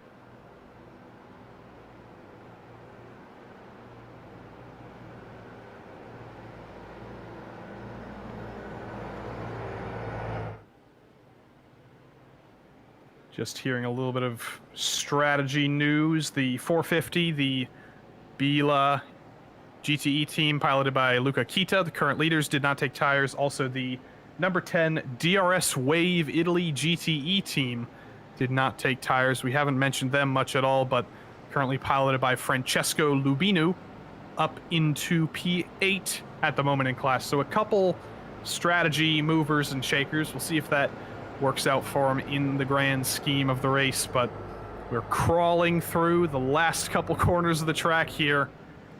You can feel the tension. All these drivers really want to go back racing. Oh, is that contact under caution? The JDM racing car, I think, was that them? Who hit them behind them? That was Dylan Scrivens in the LMP2 car. There was a little bit of a brake check there. I think there was definitely contact there. I don't think it was bad enough to need to pit, but that was bizarre. And there you can see Scrivens flashing his lights constantly, very, very upset by that move. He is not going to be happy. I don't see any visible damage to the front of that LMP2 machine, to that Dallara chassis, but weaving the tires here, getting ready to go as they make their way around these last couple of corners before the pace car will turn over control of the field to Pure Sims Esport driver Justin Rickson. Yeah, honestly, I looked back. I don't think it was a brake check, but the Pure Sims Esports car, our leader, just slowed down a lot, and that just was an accordion effect further back. But either way, as we navigate through the final corners, pace car will come into the pits here. There it goes. And the Pure Sims Esports number 118, Justin Richardson, a massive jump, leads the field to green. JDM Racing red, potentially a little bit of damage there in second place, and the VJoy Esports car trying to pass through a little bit of that LMP2 traffic. Yeah, indeed, that's Kimmins already up. Oh, and that's off in the back. I believe that's goal. That's the Miranda Satellite driver spinning off, going into the Dunlop chicanes. Disaster for Mraz. I don't think there was any contact there. Just a little bit late on the brakes, in the grass, in the gravel. We're going to go to a replay here. What on earth went on with this car? Well, he was trying to get around the 72 here, the RLR Abruzzi Esports black machine, as the VJoy Esports car ahead of him. Yeah, he just got onto the curb. I think the car bottomed out a little bit. Great job to catch it there on the asphalt, gets it going straight through the kitty litter. And you were right, Joey, no damage to the car, but definitely a bruise to his ego. Definitely. But he's not giving up yet. He's still trying to make his way forward. Those couple LMP2 cars who he let by in that incident. Marcus Deck in the RLR Abruzzi Esports Black LMP2. It's also Thomas King, who's still behind the wheel of the LMP2 GTA racing car. We're hearing that a few kerfuffles happened to GTEs on the restart. I'm not seeing anyone especially destroyed, but there is definitely a battle for the lead. Folks, there's a traffic jam. If we go back to the Bila Racing number 450, they're still leading the way in GTE, but I think they might have just gone 4 wide down the Mulsanne straight. Look at this. It looks like the highway. They sure did. They are getting swarmed back there. The good news for them is that they've still got a little bit of a cushion back to someone actually for position. Martin Christensen still a couple seconds in front of him, has some smoke that they have to go through. That was a problem with an LMP2 car, the 67. Theodoridis. Georgios Theodoridis, the GSR by Hetzner car. I don't know what happened, but they were the one. Oh, they had a spin exiting the first chicane. I think it was the same thing that we saw Schlacks do in GTE earlier. I think so. Lost it on the bump, and that car went into the wall. Luckily, no other cars made contact, but that's going to be a heck of a setback for the GSR by Hetzner team. But the field just trying to shake itself out. Everyone slightly out of place from the caution order here, but that 450 Bila Racing team still holding folks off. Here's Theodoridis. You can see on the front end, do we see any especially terrible damage there? I'm looking at it. I'm not seeing too much there, at least visually. But let's check this replay again as we come back through, watching to see. Coming into that chicane, here he is. This is the guy we're going to be watching again. Hits up onto that curb, bottoms out the car a little bit. That's a full slide. Oh, it may not be a visual bit of damage, but I guarantee you that car is going to be hurting. Yeah, I believe in France they would call that a bonk into the wall. Definitely some structural damage to the nose of that car, but they are only down in... Where is Georgios? Here's an LMP2 battle. Seeing P3 in the LMP2's GTA Racing. Thomas King still behind the wheel of that car, trying to chase down Marcus Deck in the RLR Abruzzi black car. These two have switched positions over the last lap. Can King chase Deck back down is the question. Well, we ride on board with Thomas right here, and obviously this battle was a little bit delayed by the SOS Abruzzi car and the Moradnis guys coming on through the field trying to get by them. So now it's really pretty mano a mano here for a little bit of time.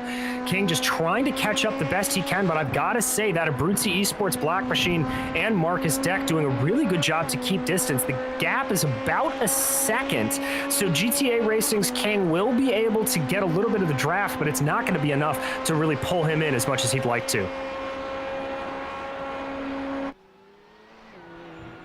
Here is your LMP2 leader, Dylan Scrivens, behind the wheel of that Allen's LMP2 car, but they're not getting away. They have Atte Kauppinen still behind the wheel of the Williams Esports Chill Blast LMP2 vehicle in the draft here. Will he stay behind this time or will he go for the move? Let's see. Let's keep an eye. He's definitely got a very, very good toe. He's got about 4 or 5 miles an hour difference and indeed backs off there before they get to the second chicane. Now, for anybody just joining in, this was a battle that we were actually watching about an hour and a half, 2 hours ago. Kauppinen and this number 1 Allen S LMP2 machine. But if you remember that the Williams Esports Chill Blast team was involved in the incident going into Mulsanne with the Punto CL Racing Red machine, and that set both of them back in the field. So the fact that the Williams Esports car here, the number 9, has been able to catch up this much and be back into contention for the lead tells me that that car has got some very, very serious pace under its tires.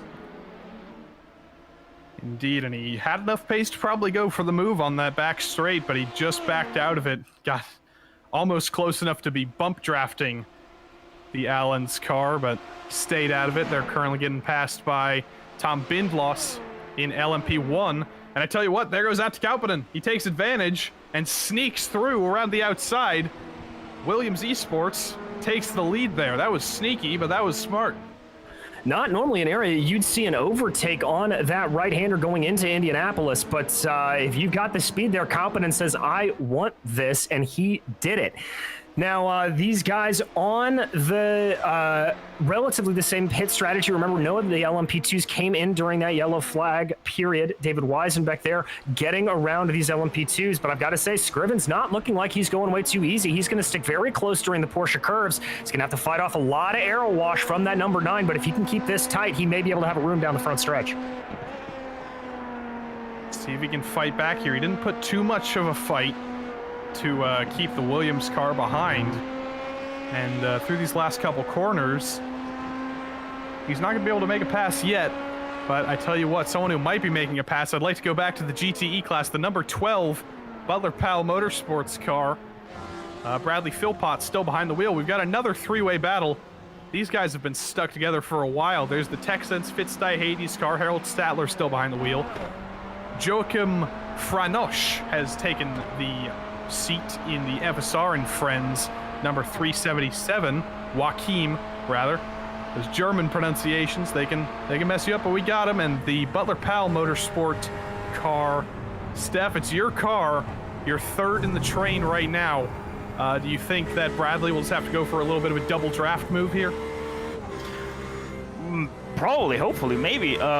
He did catch up quite nicely to them. All in all, that GTE situation really intriguing right now for us, especially because in this battle, the Texense Fitzy Motorsports car did not take tires in the caution pit stop, so they are interestingly fast right now with those old tires.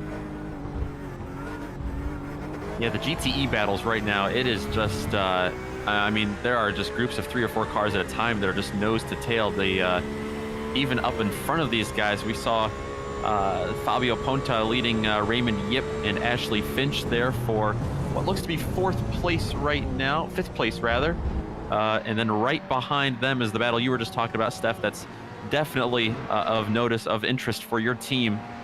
But if any of these guys get battling, that is going to be good free real estate for anyone in GTE to take advantage of. The problem is that caution just bunched everyone up.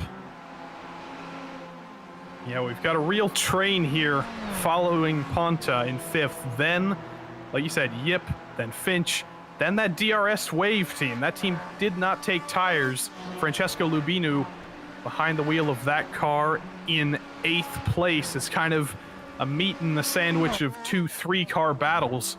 So we'll see if the Texense FSR Butler Powell group can catch him, or if he can just hang on to the back of that 3-car battle in front. Maybe even a 4-car battle. There is another car in there that I think I may have missed. I don't know if that's a lapped car. It is, yeah. That's a Ronin Academy car, the 78. Yes. That's Vincenzo Amico, couple laps down. So not fighting for position with these guys, but he's still got every right to just hang out in the back here, save some fuel, get a little bit of a draft, and we'll see if they can get their lap back over at Ronin Academy. Yeah, a lot of the GTE cars that were a couple laps down really benefited from that caution. They were able to get one of them back, so that is a big possibility for those guys, especially if they hang here. They've got the pace. You see in front of him, that is that 3-car battle. So Finch trying to close in on Yip, but Yip is doing a much better job than Finch closing in on Ponta for 5th place. It's the problem with these trains. It's hard to make the pass when the car in front of you also has the same draft. But I think everyone's maybe happy to stay in line for now. Still 19 hours to go. 19 hours and 6 minutes to be specific. We will be with you here for 1 more hour, and we will have the rest of this stint here with no breaks, I believe. So you won't miss a thing. Another thing with those trains, Joey, you were talking about, especially with these GTE cars, is that real estate is just so important here. Track position is so important that you're hesitant to make a move on the guy in front of you because, you know, the guy behind you still has draft, and if you're not able to make that pass, you might end up losing a spot instead of gaining one. So someone like Raymond Yip finds himself in that exact situation right now.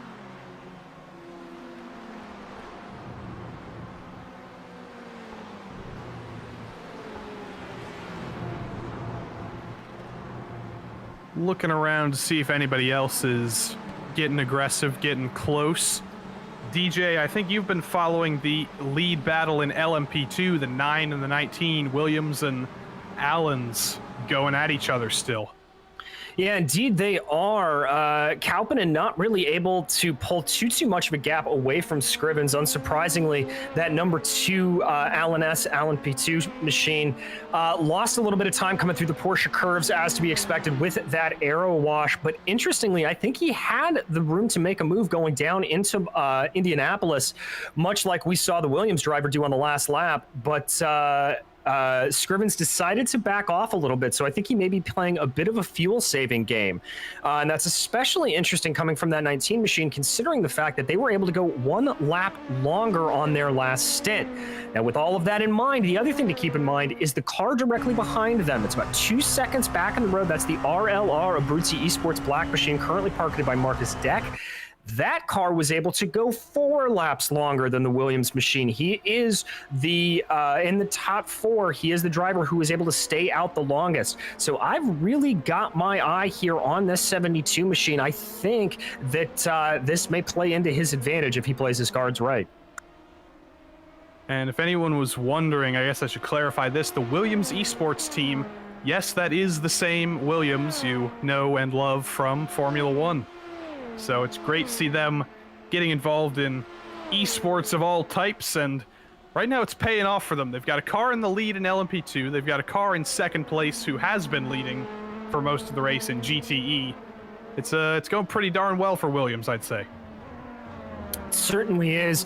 You know, they were one of the first major racing teams to embrace sim sports and embrace esports outright. They continue to be a very strong presence in all forms of e-racing. It's great to see them out.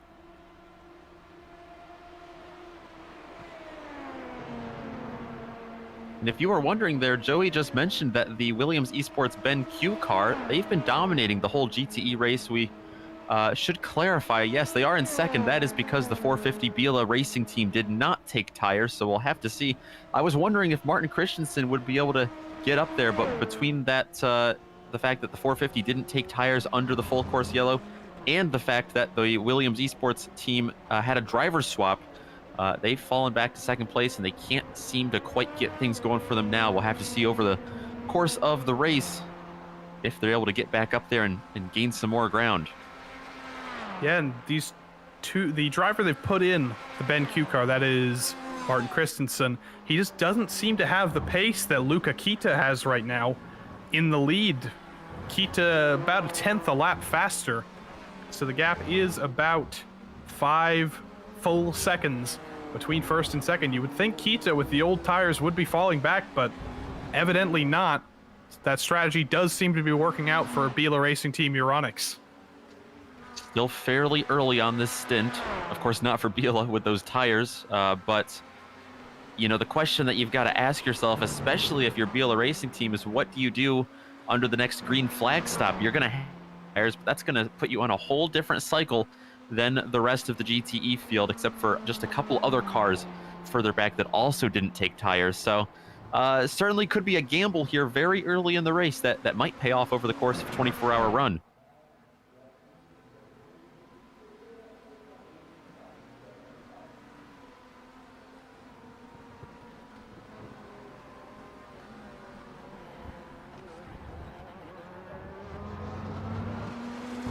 Here's a battle to look at. I've just seen that the Wannabe Racing SRT yellow car is battling with Kinetic Racing Surge and LMP2. That's the 55 and the 62. Currently behind the wheel of the Wannabe car is Ika David. And behind the wheel of Kinetic Racing Surge, it's who else but Joshua Chin. You see him all the time in assorted series on GSRC. He's fast in just about everything. It's kind of unfair, and he is proving his prowess right now, holding off Ika David for, that is 9th place in class right now. Yeah, Chin obviously known a little bit more for his open wheel prowess, but he is obviously a fantastic driver in whatever car you put him into. The Kinetic driver here just keeping that number 55 behind him up the road. You can see that's the GSR by Hertzer car currently driven by Georgios Theodoros right there. So he's also trying to keep him in tow. Both cars diving into Mulsanne. Chin piloting very well. Ooh, a little bit of a tail wiggle there coming out of that hairpin. You know, it doesn't really look like Chin is driving too hard or defending too aggressively here. He's just kind of driving the race that he wants to drive at this point, allowing for Eka David behind him in that wannabe SRT yellow car to do whatever he wants to do.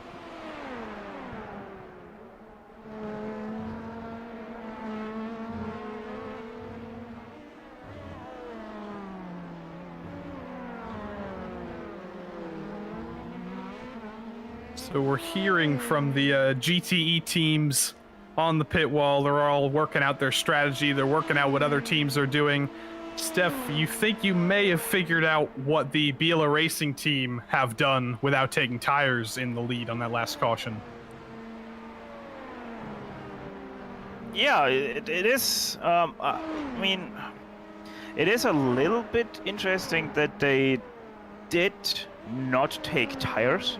But it most definitely seems like, especially that Luca Kita is only on his second stint right now in that car. They were more happy with the track position that they would gain from the 30 seconds less that they are in their pit stall than what they might lose at the end of the stint compared to the others on the newer tires. So it is an interesting fact, but yeah, those guys most definitely playing the on-track position strategy game right now and are setting themselves up for probably triple stinting in the night if they are able to do it. This battle for 5th place in GTE never seems to end. Fabio Ponta still leading this train, Nick. Nobody seems to be able to make the move. Yeah, not at all. There was a little bit of a challenge from Raymond Yip, who finds himself quite a couple seconds back now in the .exe car, but that attempt failed, leaving quite a bit of a cushion between these two. Now we have Ashley Finch, the aggressor, trying to get around the Leo Racing Team GTE. Like you said, Fabio Ponta has done a great job of defending, especially in this last hour.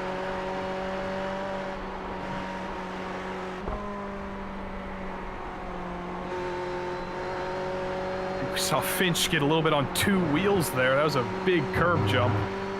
But chasing down Ponta, I don't think we'll see. We have seen a move on Ponta happen into the last couple corners before, but I don't think it's going to happen just yet. Here comes a little bit of prototype traffic, trying to get Ponta off his game, maybe. Hasn't quite worked. Finch just has to hang back here and maybe hope for the next chance on the Mulsanne. Yeah, all the prototypes making their way around for the first time since that full course yellow. Now's certainly not the time to be too aggressive. Finch doesn't want to get in the way and cause a 2-car stack up here in front of any of the faster machines making their way through. He's got a bit of time here. If he's able to close in, though, this would be a good opportunity for the Pure Sims Esports 116 team to gain back another spot from their double pit stop earlier.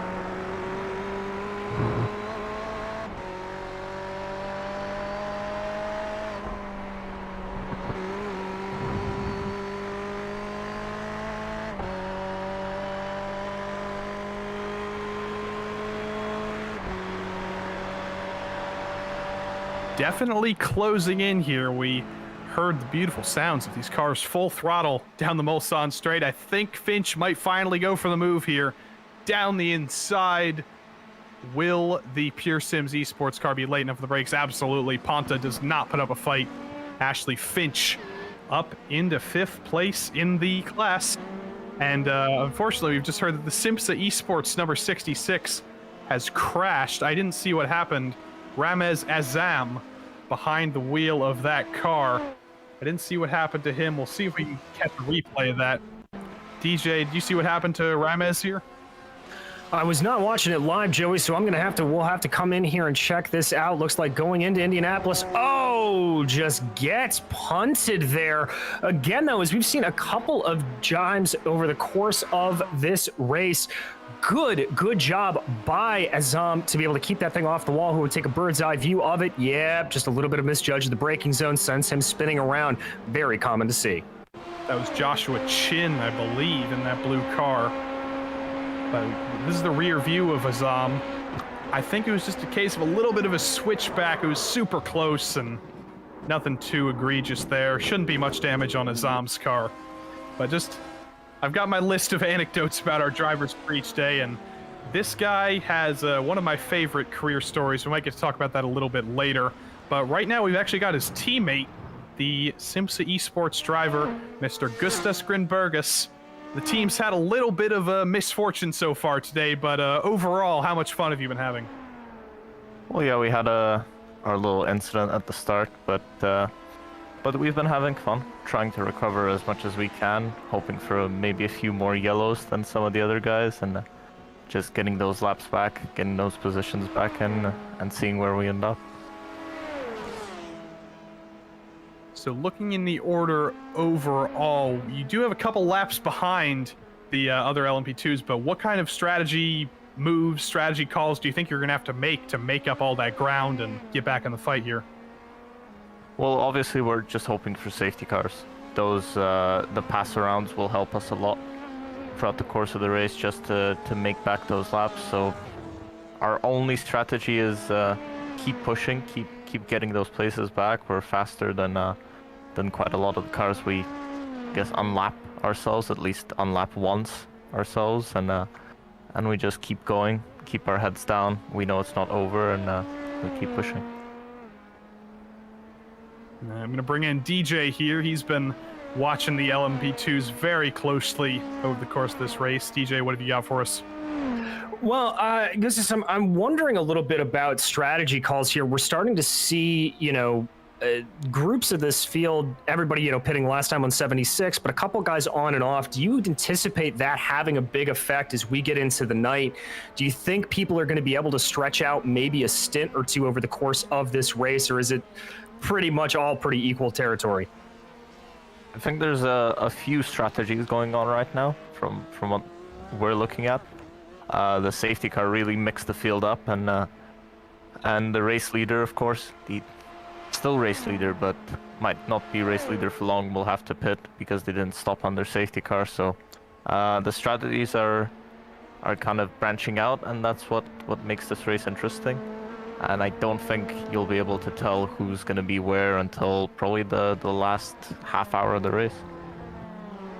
Well, excellent. That'll certainly keep us on our toes. And now, the other thing I wanted to ask you about is we start to get into night here. Obviously, track temperatures have cooled by about 20 degrees, I think, since this team first jumped into the booth. How much is that really affecting these LMP2s and your driving style behind the sim? Is there a lot that you're having to keep in mind with it, or is it just kind of business as usual with just a few sort of sticky notes, let's call them, on the side of the sim? Well, the weather makes a very big effect on these cars. Obviously, high downforce. It's a naturally aspirated engine, so a lot more power, a lot more downforce. The tires are easier to keep alive throughout the stints, so it does make a pretty big difference, and maybe more so than in the GT cars. So as soon as you get into the night, you could push just that little bit more. But obviously you have to keep in mind that in the night there's less visibility, so maybe the GT cars will not see every time. So it's an interesting dynamic once the sun goes down. And just to get off the topic of the virtual racing right now, I've wanted to ask you about this. You raced in real life for possibly one of my favorite racing programs of all time, the Rick Ware Racing Asian Le Mans Series LMP2 team. What was that experience like? Well, it was an interesting story of how I even got there. I got a last-minute call for a driver dropping out, and had to fly to. I think I flew out on Tuesday and had to be in Australia on Thursday.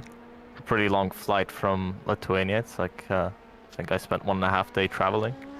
And I got there. We won the race in Australia and just kept on winning throughout the season, and got that championship for Cody. Obviously, I missed the first round, so the championship wasn't for me. But I think we all knew it was a nice team effort, and I still consider myself as part of that championship winning crew.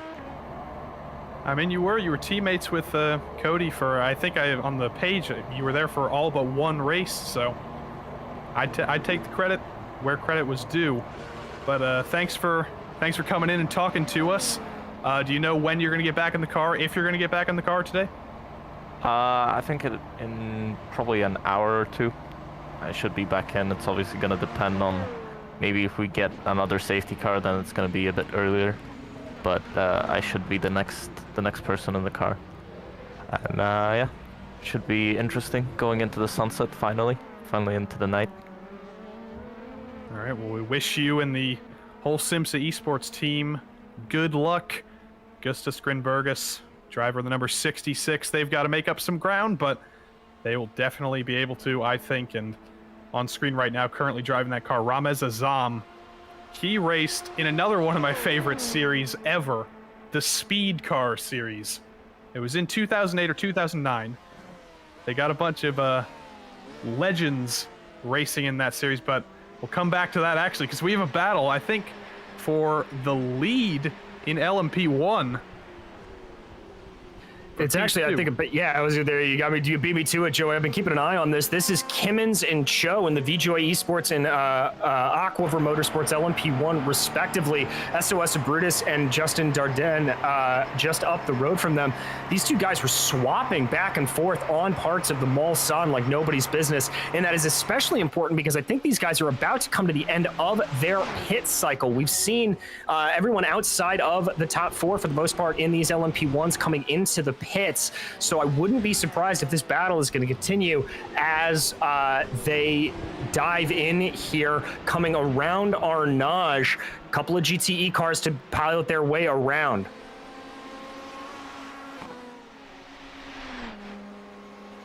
Remember, VJoy Esports, they were in second for the majority of this first stint, and they only lost that position under caution, so they'll be hoping to stay in second place now that they have gotten, or not stay in second place, rather, get by.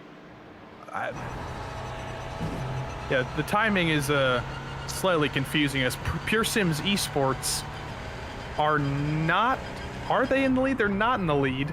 Our timing and scoring is showing them in 7th place because I believe they've made a driver change. So yes, SOS Brutus is actually leading the race. VJoy Esports is second, and Aquiver Motorsports is third. So, minor confusion, but I believe we have the order right now. Yeah, we do indeed. Pure Sims making that driver change, and as you said earlier, Joey, that means that there is a 30-second add-on to it, and most crucially with that driver change, that actually put JDM Racing Red ahead of your leaders. There is David Baker in what was the P1 machine, but JDM ahead of them on track, having also made a pit stop at the same time. About a 12-second gap in between the two, so Baker going to have to put the pedal down here. This is the JDM Racing driver Martin Nielsen here, who was able to get around him.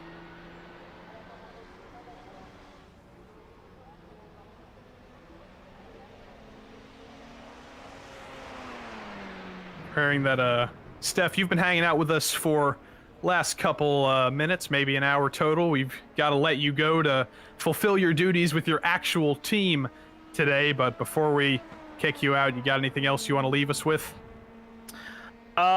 Yeah, watch out for those GTEs. I think they're gonna really be intriguing in the night.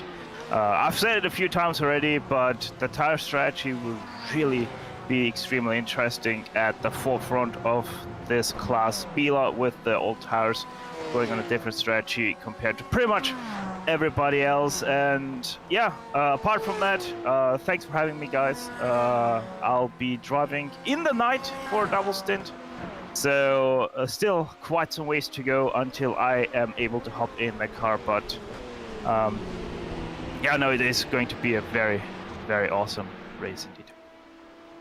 Yeah, will be a very awesome race indeed. I would say is a very awesome race indeed right now. Look at this three-way battle for the LMP1 lead. VJoy Esports going around the outside of SOS Brutus for the lead. Are they going to make it stick? Yes, they are. New LMP1 leader is Stephen Kimmins and VJoy. Yeah, throw a blanket over this top 3-4 overall lead in the field. And that, of course, behind them, that's Dylan Scrivens in the LMP2 as he goes along.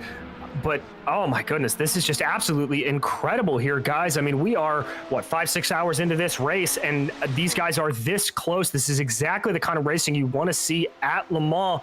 Going to separate out here a little bit, and this is going to be very telling to see. Coming through the Porsche curves, let's see if anybody's able to gain or lose a little bit of time. We talk about that dirty air. That's Kauppinen, number 7 in the LMP2s, right ahead of your leader in the VJoy Esports machine. He's able to get around them as they make their way in through the Corvette chicanes. That's going to slow down the SOS Brutus driver ever so slightly. Watch out for Cho in that Aquiver machine. He's going to maybe think about making a move down to the inside. Nobody diving into the pits, but there's definitely attempted overtake. Has to back off, does Dennis Cho. Just saw them navigate through the Williams Esports LMP2 car. They've made a pit stop. They haven't made a driver change, but they have stopped, and that's lost them quite a few positions as the pit cycle goes through. Leader in LMP2 right now is the number 72 RLR Abruzzi. Oh, there's been a spin.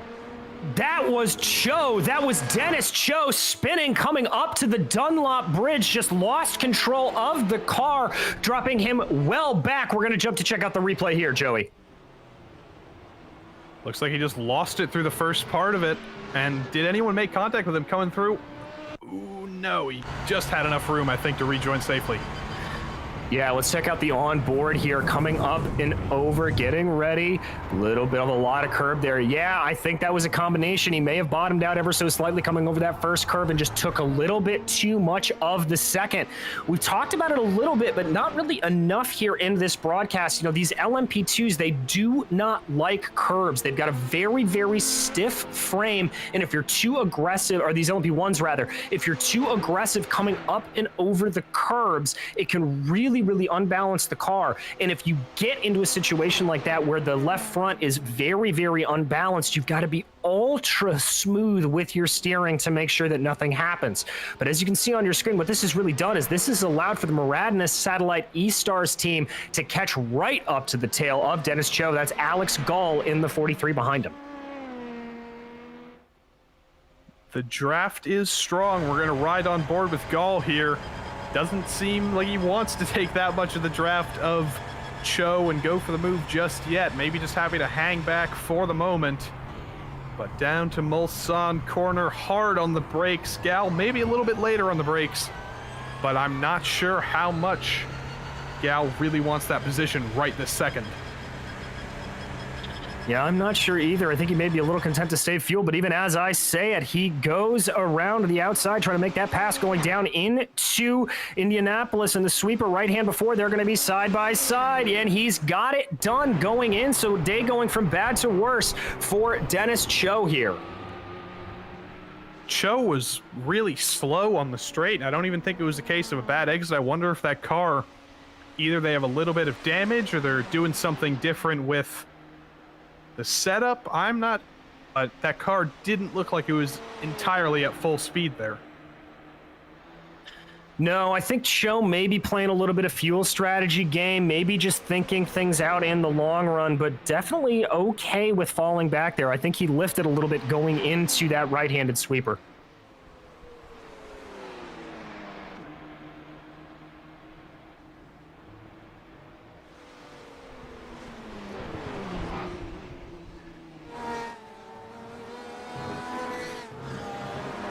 Got some good stuff all around the track right now. I did just notice, I think it was an LMP2 that came in the pits, but some great GTE action as well on track. Close battle here. This is the battle for 33rd overall, 9th and 10th in class. This is Butler Powell Motorsport. Bradley Philpott still defending against Francesco Lubinu, and then Hugo Valentin in the RLR Abruzzi car trying to get by Lubinu as well. It's a little bit of a four-car train. I think Philpott is pulling away, but we'll see if Valentin and maybe even Statler can get by Lubinu here. Yeah, Lubinu has been struggling. He's slid the car through a couple of turns. He's been off track at least once in the last 5 laps. So he's fallen back a couple of positions. That's why you're seeing guys like right alongside of him. Here's Valentin for RLR Abruzzi Esports Chrome take that position away from him. And now he'll have to set his sights on Bradley Philpott. He has been on rails in quite a while, or quite a while now. He's been there for, he's been moving up very nicely. He was 12th or 13th when we had Steph in the booth. They're up to 9th now.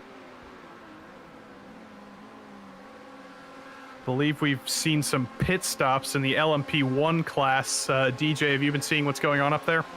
Yeah, I mentioned that all those leaders would be coming in at the same time, and indeed they did. But what this shuffle has done is it's put that JDM Racing Red Machine driven by Nielsen up into the lead with a gap of about 4.5 seconds. The battle that we had our eyes on before between SOS Brutus and VJoy, well, that is only about 1.8 seconds, as the Muradinus boys catching up.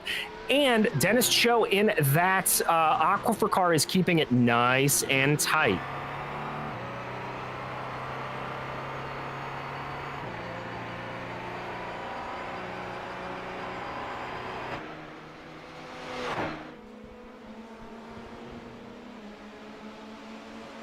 So the leader right now overall is JDM Racing Red. They've not made their stop yet. Martin Nellison behind the wheel. It's only a 4-second gap to the cars that have pitted, so Martin Nellison will definitely fall back through the field once he makes his stop and continues the cycle. But here's P4 in LMP2. Lotema Racing Carbon trying to fight with Pure Sims Esports. That is Daniel Kraft trying to make his way up a couple more positions. Yeah, just working it here as Kraft tries to go out and around. Both taking a very wide line into that right-handed sweeper down onto the brakes into Indianapolis, the Pure Sims Esports driver. I've got to imagine here that he is going to be pretty content, as we said there when we were talking, some of these other drivers, strategy is going to come into play, and if you can stretch this out as much as possible, it will most certainly help you in the long run. You're able to get even just a lap per stint in this long circuit, the Lasarth complex. If you can get one extra lap per stint by the end of the race, that may save you an entire stint's worth of fuel.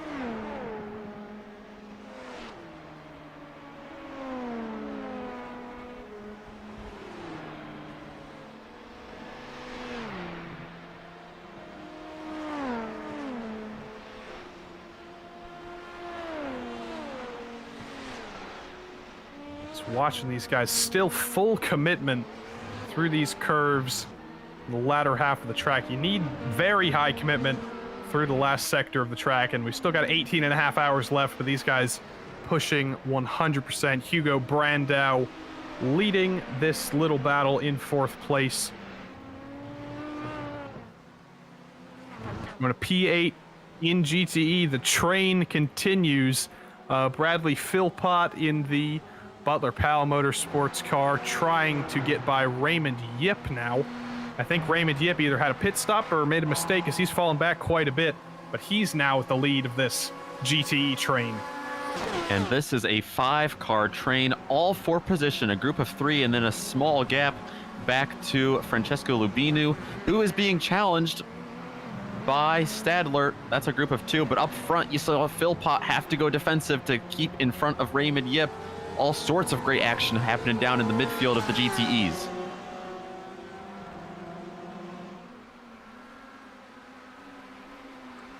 Raymond Yip now trying to fight back here. Can he get that position back? I think he is freshly stopped, so he might be on fresher tires and fresher just car overall, but I don't think he'll be late enough on the brakes to go around the outside here. Philpott hanging on, but on the inside next. Hugo Valentin trying to get in the draft and make the move. Yeah, Valentin's been closing in. He's been a little bit relaxed, it seems like. Hasn't been too aggressive. Now he's looking to get that back. Goes around the outside here. Coming down into Indianapolis. This is a tough turn to make it work there, but he's around him, around the outside. And he closed in a big time on Philpott as well. Very surprised about that. Yeah, not too much of a fight from Yip, and Philpott was not very fast leading them too. I thought we were going to have 3 cars going into one corner, but Yip backed out of it. And now Valentin trying to attack Philpott. This is for 8th in class. They're both about 6 seconds behind the next car, which is Dakota Fripp in 7th. There goes one of the LMP2s. That is Claudio Perucci. No, it's an LMP1 actually. Claudio Perucci, last of the LMP1s running right now. But that did not mess up this battle or this train at all. Philpott still leading the way, and he's not showing any signs of letting up here. No, he's not. That car has been on a tear forward ever since the drop of the green flag after that full course yellow. And, you know, that's the team that we had our very own Stefan Schlacker telling us about, that they are setting themselves up for a great run through the night, and it is looking like everything is on the up and up for them. Doing a great job here defending it. They don't even look like they have to defend very much. They look pretty comfortable right there with Bradley Philpott behind the wheel. Yeah, that car and that driver are working well together. They're melding together, and Philpott just trying to run away from this train. We're seeing a P8 battle behind these guys, or behind Philpott rather. Valentin falling back, trying to hold off Raymond Yip, who seems to be coming back just a little bit. If we can see a lap comparison, I think Yip might have been a little bit faster than Valentin overall on that lap, but that may just be a case of being behind in the draft. I'm not sure. But I think basically every car in this train, there's the lap comparison between Philpott and Valentin. Valentin was actually faster than Philpott on that lap, but he was in the draft for a grand total of about 9 years, so that's not a surprise. Indeed, and you know, just to kind of fill in a little bit of information on Bradley Philpott, he is obviously, is there, we got to move for it. That's Valentin trying to get around the outside of the first Mulsanne chicane. Can't quite do it, but look at the aggressiveness of Philpott on top of the curbs to keep that position. And Yip was trying to get a nice setup on the exit there. Couldn't quite take advantage of Valentin going a little bit offline, as here comes one of the LMP1s going through. This train is incredible. It seems like with every lap a new car joins it. And the LMP2, these are actually our LMP2 leaders going through, I believe. But and Butler, Dardenne is going to split them. that was close. Philpott and Dardenne, he kind of pulled over in front of that LMP1. Luckily, Dardenne backed out of it. But And look at Yip. Yip is going to be able to take advantage of that and get around Valentin. There's so much going on, it's hard to follow all of it. But yes, Raymond Yip up to 9th place. Valentin down to 10th. So that's, I think, 2 positions lost in 2 laps for Valentin. He's going to want to start fighting his way forward. But before he does that, he's still got to worry about Lubinu and Statler and this whole swarm of LMP2s coming by. This is a very tense moment in the race, I think, for all these guys. There's our overall LMP2 leader going by right now. Going by a Hugo Valentin who's trying to get back around Yip down to the inside, and he's got it done. Fantastic stuff. And now that we've got a little bit of break in the action, I can finish my thought there to fill in our viewers here on some of Bradley Philpott's CV. He is obviously a very, very experienced endurance racer, although he's never raced Le Mans. He's done 24 hours of the Nürburgring, 24 hours of Silverstone multiple times, does a lot of testing and driving in real life. So running a long race like this, keeping cool under pressure and knowing that there are still over 18 hours to go in the race, it is no surprise that Philpott is able to withstand and be holding in the way that he is right now. Saw a scary moment in front of these guys. Baker in the LMP1 went really deep. Had to check everyone up.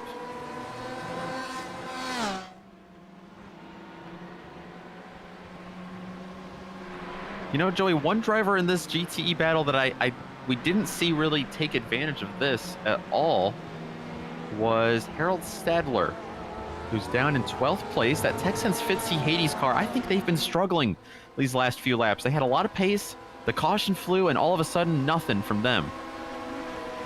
Yeah, I don't know what's going on with that car. I don't know if they took some phantom damage somewhere. It doesn't look like they did, but Stadler just doesn't seem to have the pace in this second part of the stint. Yeah, he really doesn't. He's very much fallen back here, getting swamped almost a little bit by being behind some of these cars, just not really able to do much.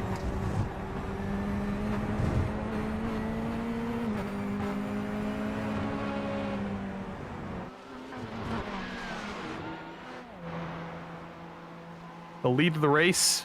This is overall in the LMP1s. They're back together. SOS Brutus and JDM Racing Red. They're stuck together again, DJ.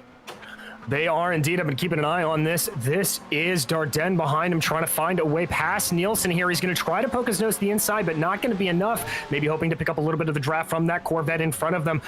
The Brutus driver having to fall back through the second chicane there on the Mulsanne. He's got one more blast by here. Takes a very wide line, trying to carry as much momentum as possible around the outside. Sometimes that works, sometimes it doesn't. I don't think he's going to be close enough here unless he is very, very brave on the binders. And indeed, as they start to wind the brakes down into the Mulsanne hairpin, not going to make the move here. But Joey, as we've seen a couple of times, almost looks like that the battle, the place to pass here is going down into Indianapolis. That's where I'd say we've seen the most action. Yeah, that does seem to be the place where we've seen the most passes. The Mulsanne, the chicanes, maybe just a little bit too tight for some people, and Indianapolis maybe a couple inches or a couple feet wider, and they think that's the place to go. But JDM Racing Red still holding off SOS Brutus. We've heard from one of our LMP1 teams, Black Eagle.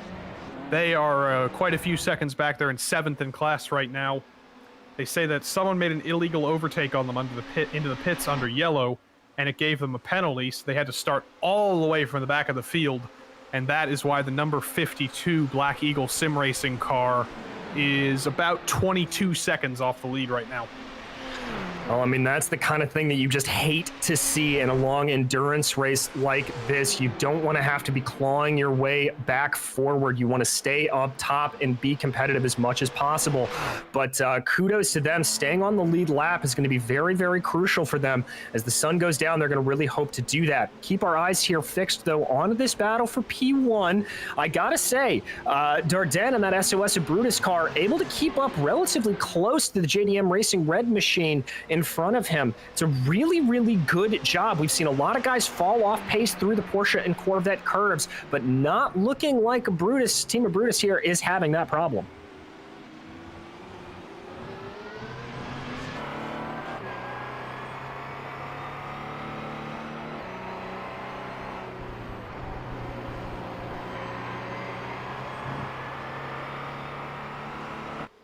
Going to go down to Dennis Cho, who is in the Aquiver Motorsports LMP1 car. We saw him have a little bit of a spin, a little bit of an incident earlier. We go back and see a replay. I think he passed the Maradness car of Alex Gal. Let's see what happened here. Coming up on one of the Williams Esports Corvette. This is after he did it. All right, we're going to jump back a little bit. Now, this is coming through Arnage right here, the blast down to the Porsche curbs. We're going to ride on board with Cho. Wow, look at that. Just an absolute mega speed. I wonder if there was some sort of penalty or something for Maradness. That was just strange. I mean, he let him by. Maybe, or like you said, maybe he just let him by. That is possible. We're hearing that the GTEs are pitting. Nick, who's in? Just about everybody. Actually, it is, in fact, everybody. And it is the Biela Racing Team Euronics who keep Luca Kita in the car. They have kept the lead. It was a phenomenal job done by them. Martin Christensen stays in the Williams Esports Ben Q number 53 Corvette as well. They come out in second. Don't see too many big moves happening here. Looks like Texans Fitzy Hades has stayed out, giving Harold Stadler the provisional lead for about a lap or so before he comes in. Here's Philip Morton's car, formerly Philip Morton's car, now Harold Statler's car. Currently leads the class, but they will be coming in shortly, and I've just seen that Bradley Philpott has gotten out of the Butler Powell car. Stefan Schlocker has not gotten the car yet. It's currently piloted by Dennis Weiss in are they down to P11 after making that pit stop. The other team that stayed out as well was DRS Wave Italy. Francesco Lubinu, he was battling hard with Stadler, and Stadler actually has gotten by him since we noted these guys last, so it'll be interesting to see. I know one of these drivers, I believe it was the Wave Italy car, that is on the older tires than everyone else, so they haven't had tires since before the yellow.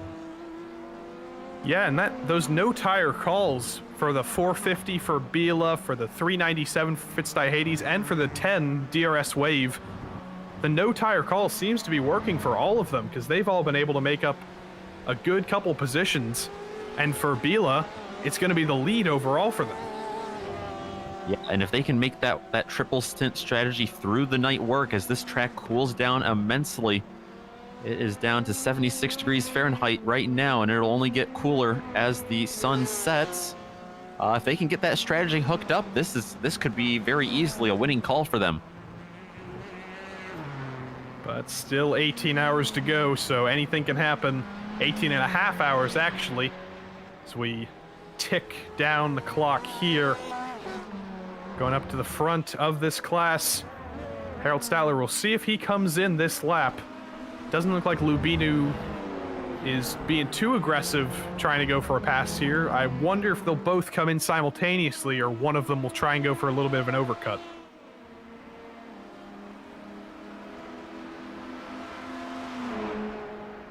Well, we're about to find out. I don't know how much they're able to stay out there, you know, regardless of what they want to do with strategy. A lot of times, LeMans does not leave you many options to play around with fuel saving. Tires are a little bit different story, but with fuel, you know, you definitely don't want to run out of gas halfway down the Mulsanne Straight. There goes Leandro Andretti in that GSR by Hetzner LMP2 car that we saw get a little bit damaged, and here they come into the pits. Here comes Statler. Here comes Lubinu, and also that LMP2 car coming in as well of Andretti. And right back out on track is Luca Kita going by them right now. So that'll give him back the lead pretty easily in the GTE class. Have to keep an eye on where Williams Esports is, also on the main straight. So how about this? Martin Christensen has closed that gap big time through the pits, as they are both within the same camera shot at least now. So we'll have to keep an eye on the overall lead if that gets narrower here in this stint. Yeah, the problem for Williams is the gap still 4.7 seconds between those two cars. But like you said, plenty of time to bring that gap down. Kita was actually a second faster than Christensen in the pits, so Christensen must have made up that time on track. I think he was maybe 5 or 6 seconds behind before the pits, or before the laps before the pits. Yeah, just about. Whatever they did there, even if it was a slower stop, they have brought down the gap just a little bit, and now Christensen can try and start to chase down to Luca Kita. But here is the race leader, Martin Nelson, still leading the way, and this is actually a milestone here. It's not so much that we're fighting for the lead here. When Nelson comes to the line here through the Porsche curves, we will start our 100th lap of the race. But I don't think he really cares about that right now. He's still trying to focus on holding off the SOS Brutus car. Justin Dardenne still stuck to the back of that other car. He hasn't been able to go for a pass, but he also isn't letting JDM run away.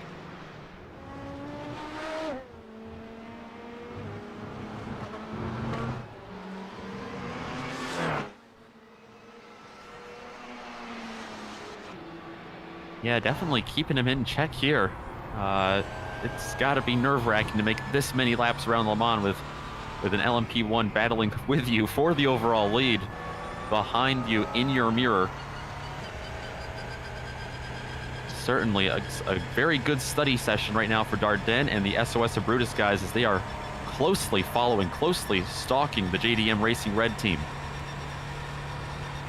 Yeah, I think that's a good phrase you used, a study session, because I'm seeing a lot of these similar battles to what's going on with JDM and Dardenne here. Pure Sims Esports and Lotema Racing Carbon in LMP2, the 30 and the 117, they're having a pretty similar situation here for 4th and 5th. Lotema Racing has about a 7/10 gap over Pure Sims, and you would think that they would be able to go for a pass, but they just seem happy to hang back a couple tenths behind, and I guess just save fuel, save their equipment. And Dennis Cho, he seems to be doing the same thing, chasing down the V-Joy car of Stephen Kimmins.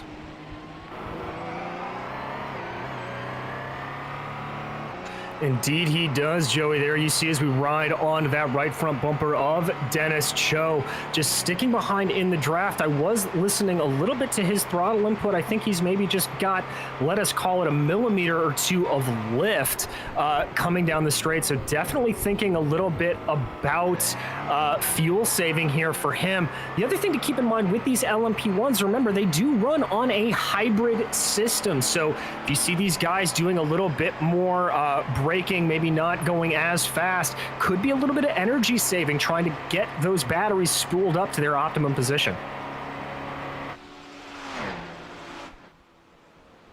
These cars are unbelievably complicated to drive, at least in iRacing terms, so maybe hopefully later in the broadcast we can get one of these drivers to come on here and maybe explain what half the buttons in that cockpit do and how they're using them.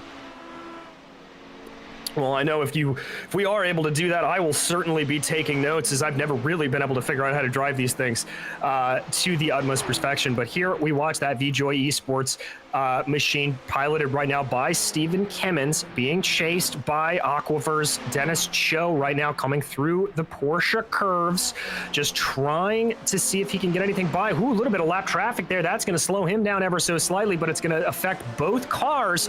Cho looks like he may have gotten out a little bit luckier on that. The gap coming down to under a half second.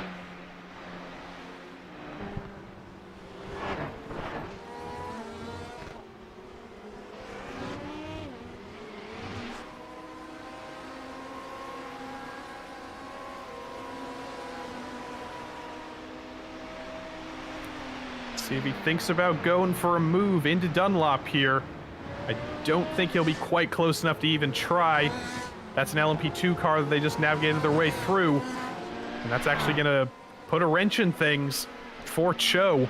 That was the number 67 of the GSR by Hetzner team, kind of stuck in the middle of this battle. And Cho, he won't be too happy about that. But he's going to try and navigate through the rest of this traffic, another traffic jam. But that did not help Cho at all. He lost almost a full second and a half, I think. Well, lucky enough for Cho, one of our favorite phrases, the traffic giveth and traffic taketh away, but we'll check back on this battle as it continues to develop later on. Yeah, one of the battles that Cho just got around was the battle for P9 rather in the GTEs. .exe Esports and Butler Powell, they have stuck right together like magnets throughout this race. That's Raymond Yip trying to close in on Dennis Weiss. They've separated a little bit. Too much separation here for Yip to get any kind of a slipstream, but they were really nose and tail before those prototypes came roaring through. I think a closer battle if we move a couple cars forward. Pure Sims Esports, the 116 Ashley Finch still behind the wheel, still trying to move that car up a couple positions. Tom Zwires is now behind the wheel of the Manatee Racing red car. And this is the battle for fourth. Finch does seem to be a little bit faster. Last lap a 3:48.9. Last lap for Zwires a 3:49.2. So if Finch can get close here, I think there's definitely enough pace in that car to make the move. Well, what a phenomenal run we've seen out of the last 3 hours from Ashley Finch. Being in fourth place with that team, dropping back to seventh with an issue that they had, and fighting their way back up. Here they are, looking right back at a fourth place. And Ashley Finch is right there as well. Yeah, it wasn't too aggressive going down to Indianapolis. I thought there might be a little bit of a dive, as here comes the sister car, the Pure Sims Esports LMP1 car, passing the Pure Sims Esports GTE car. Not putting up too much of a fight there, but they just need to time the draft right, I think. And for Tom Zwires, if he wants to hang on to fourth here, he's just going to need to, I think, defend pretty hard, because at least on that last lap, he doesn't seem to have the pace advantage in this duel. And they're actually coming up on the battle for 15th in GTE. A little bit of lap traffic within their own class.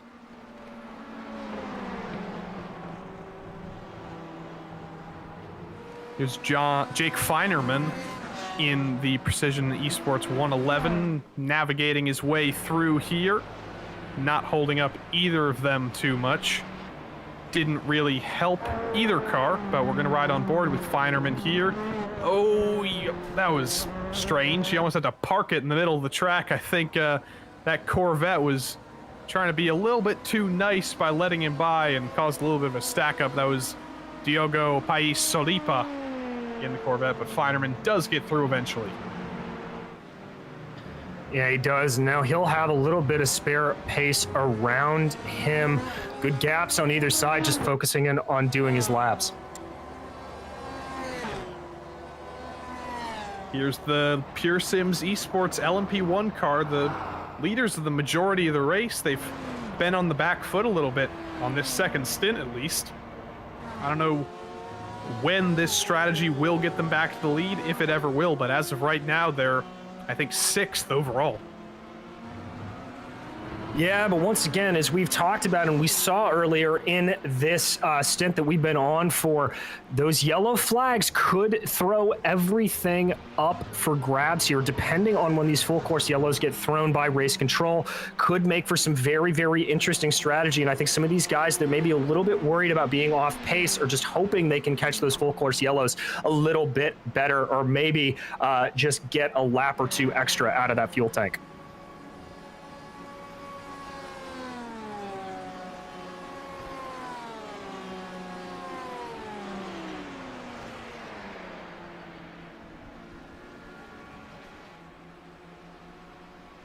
Back to the GTE train. Choo-choo. Ashley Finch still trying to find a way by Tom Zwires.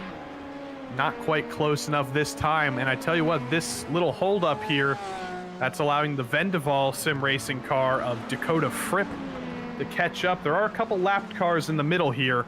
Daniel Towell in that Genesis SimSport car, a couple laps down, is kind of in the middle there. So that's not going to be very helpful. But Finch just trying to find a way maybe to sneak by. Finch has actually gotten around here. Zwires trying to fight back, it looks like.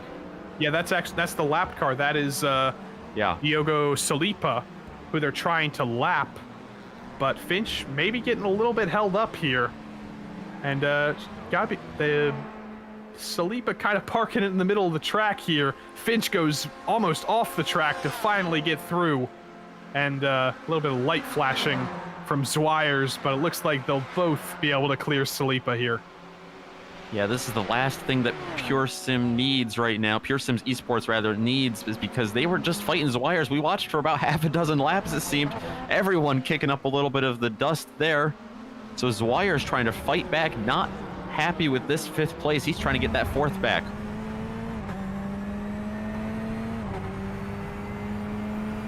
And understandably, trying to keep your track position in these GTEs has proven to be critical.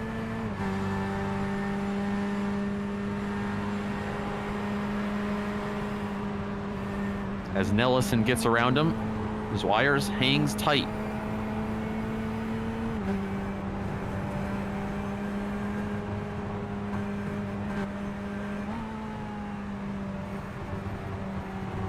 Ahead of these guys, if you're wondering why we're focusing so hard on the battle for 4th and 5th, the battle for the podium is a little bit far away.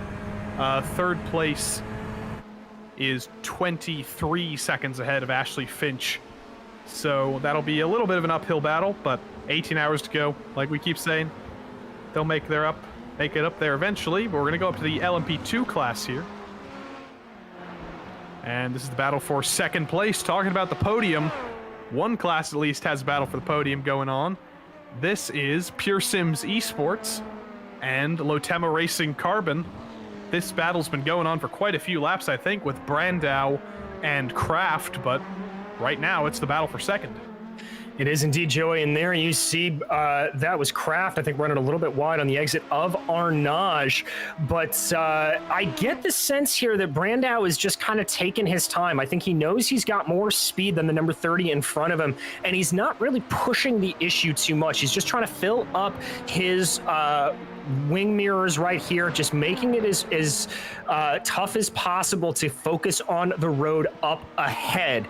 Ooh, forcing him to get by one of those GTEs he's coming through the Corvette curves. Oh, and that's going to catch out Kraft ever so slightly there, but he's able to keep up nice and behind, doing really, really good. The donut car, we've seen him a couple times today. That's Marcelo Caserta behind the wheel now, and into the pits. There goes Lotema Racing Carbon.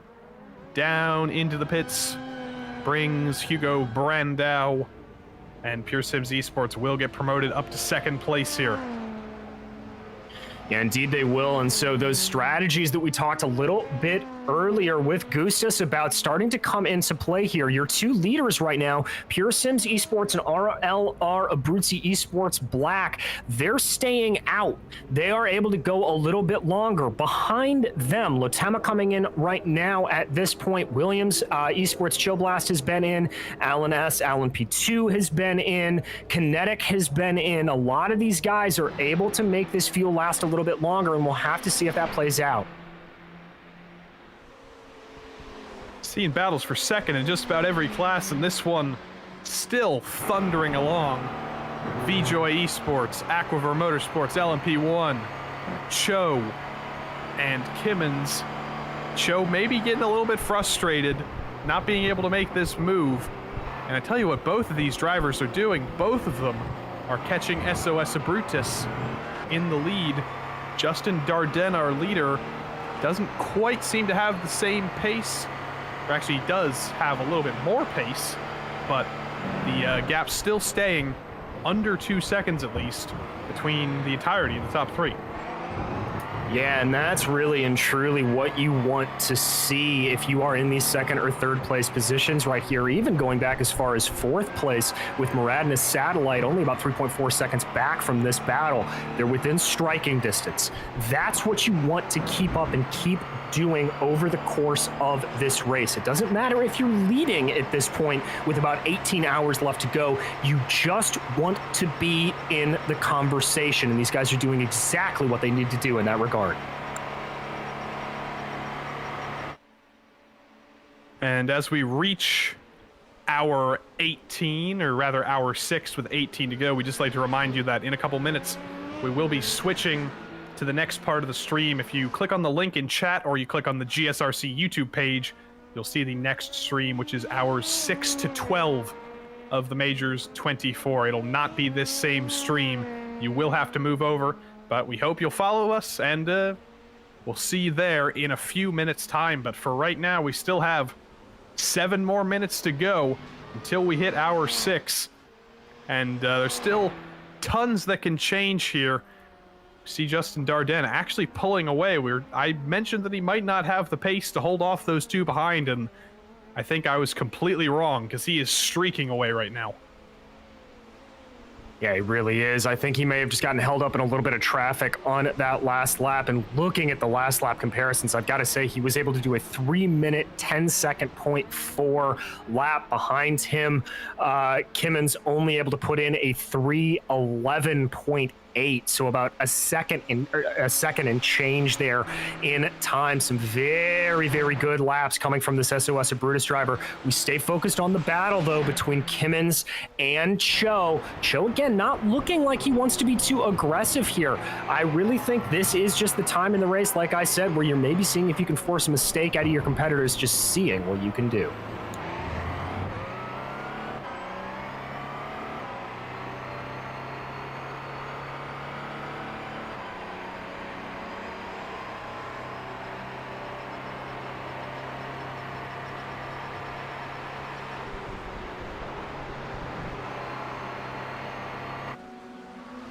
Over to Tom Zwires, the never-ending GTE train still going strong.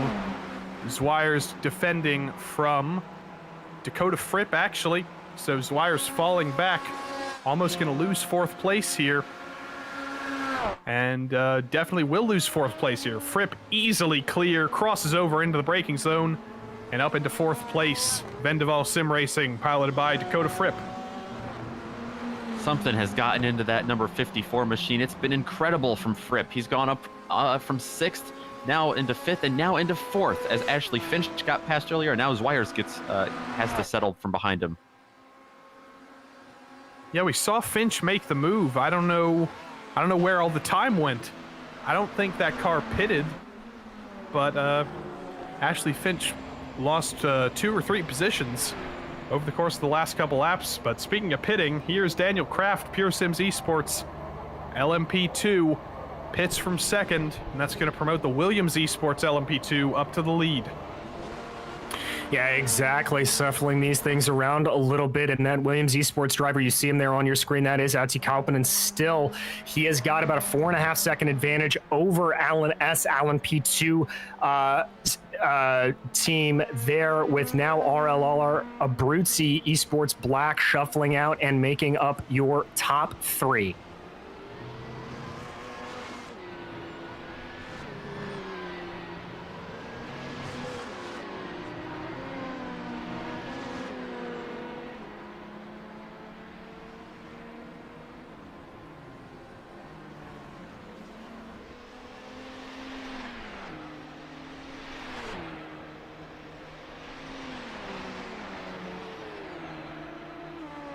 Watching Dennis Cho, he's pretty much all on his own here. He's not really battling with anyone anymore, but he's still throwing that thing around. He's giving it all he's got, and we'll see him and that team come into the pits shortly, I think. But for right now, about 3.5 minutes to go until the 18-hour mark.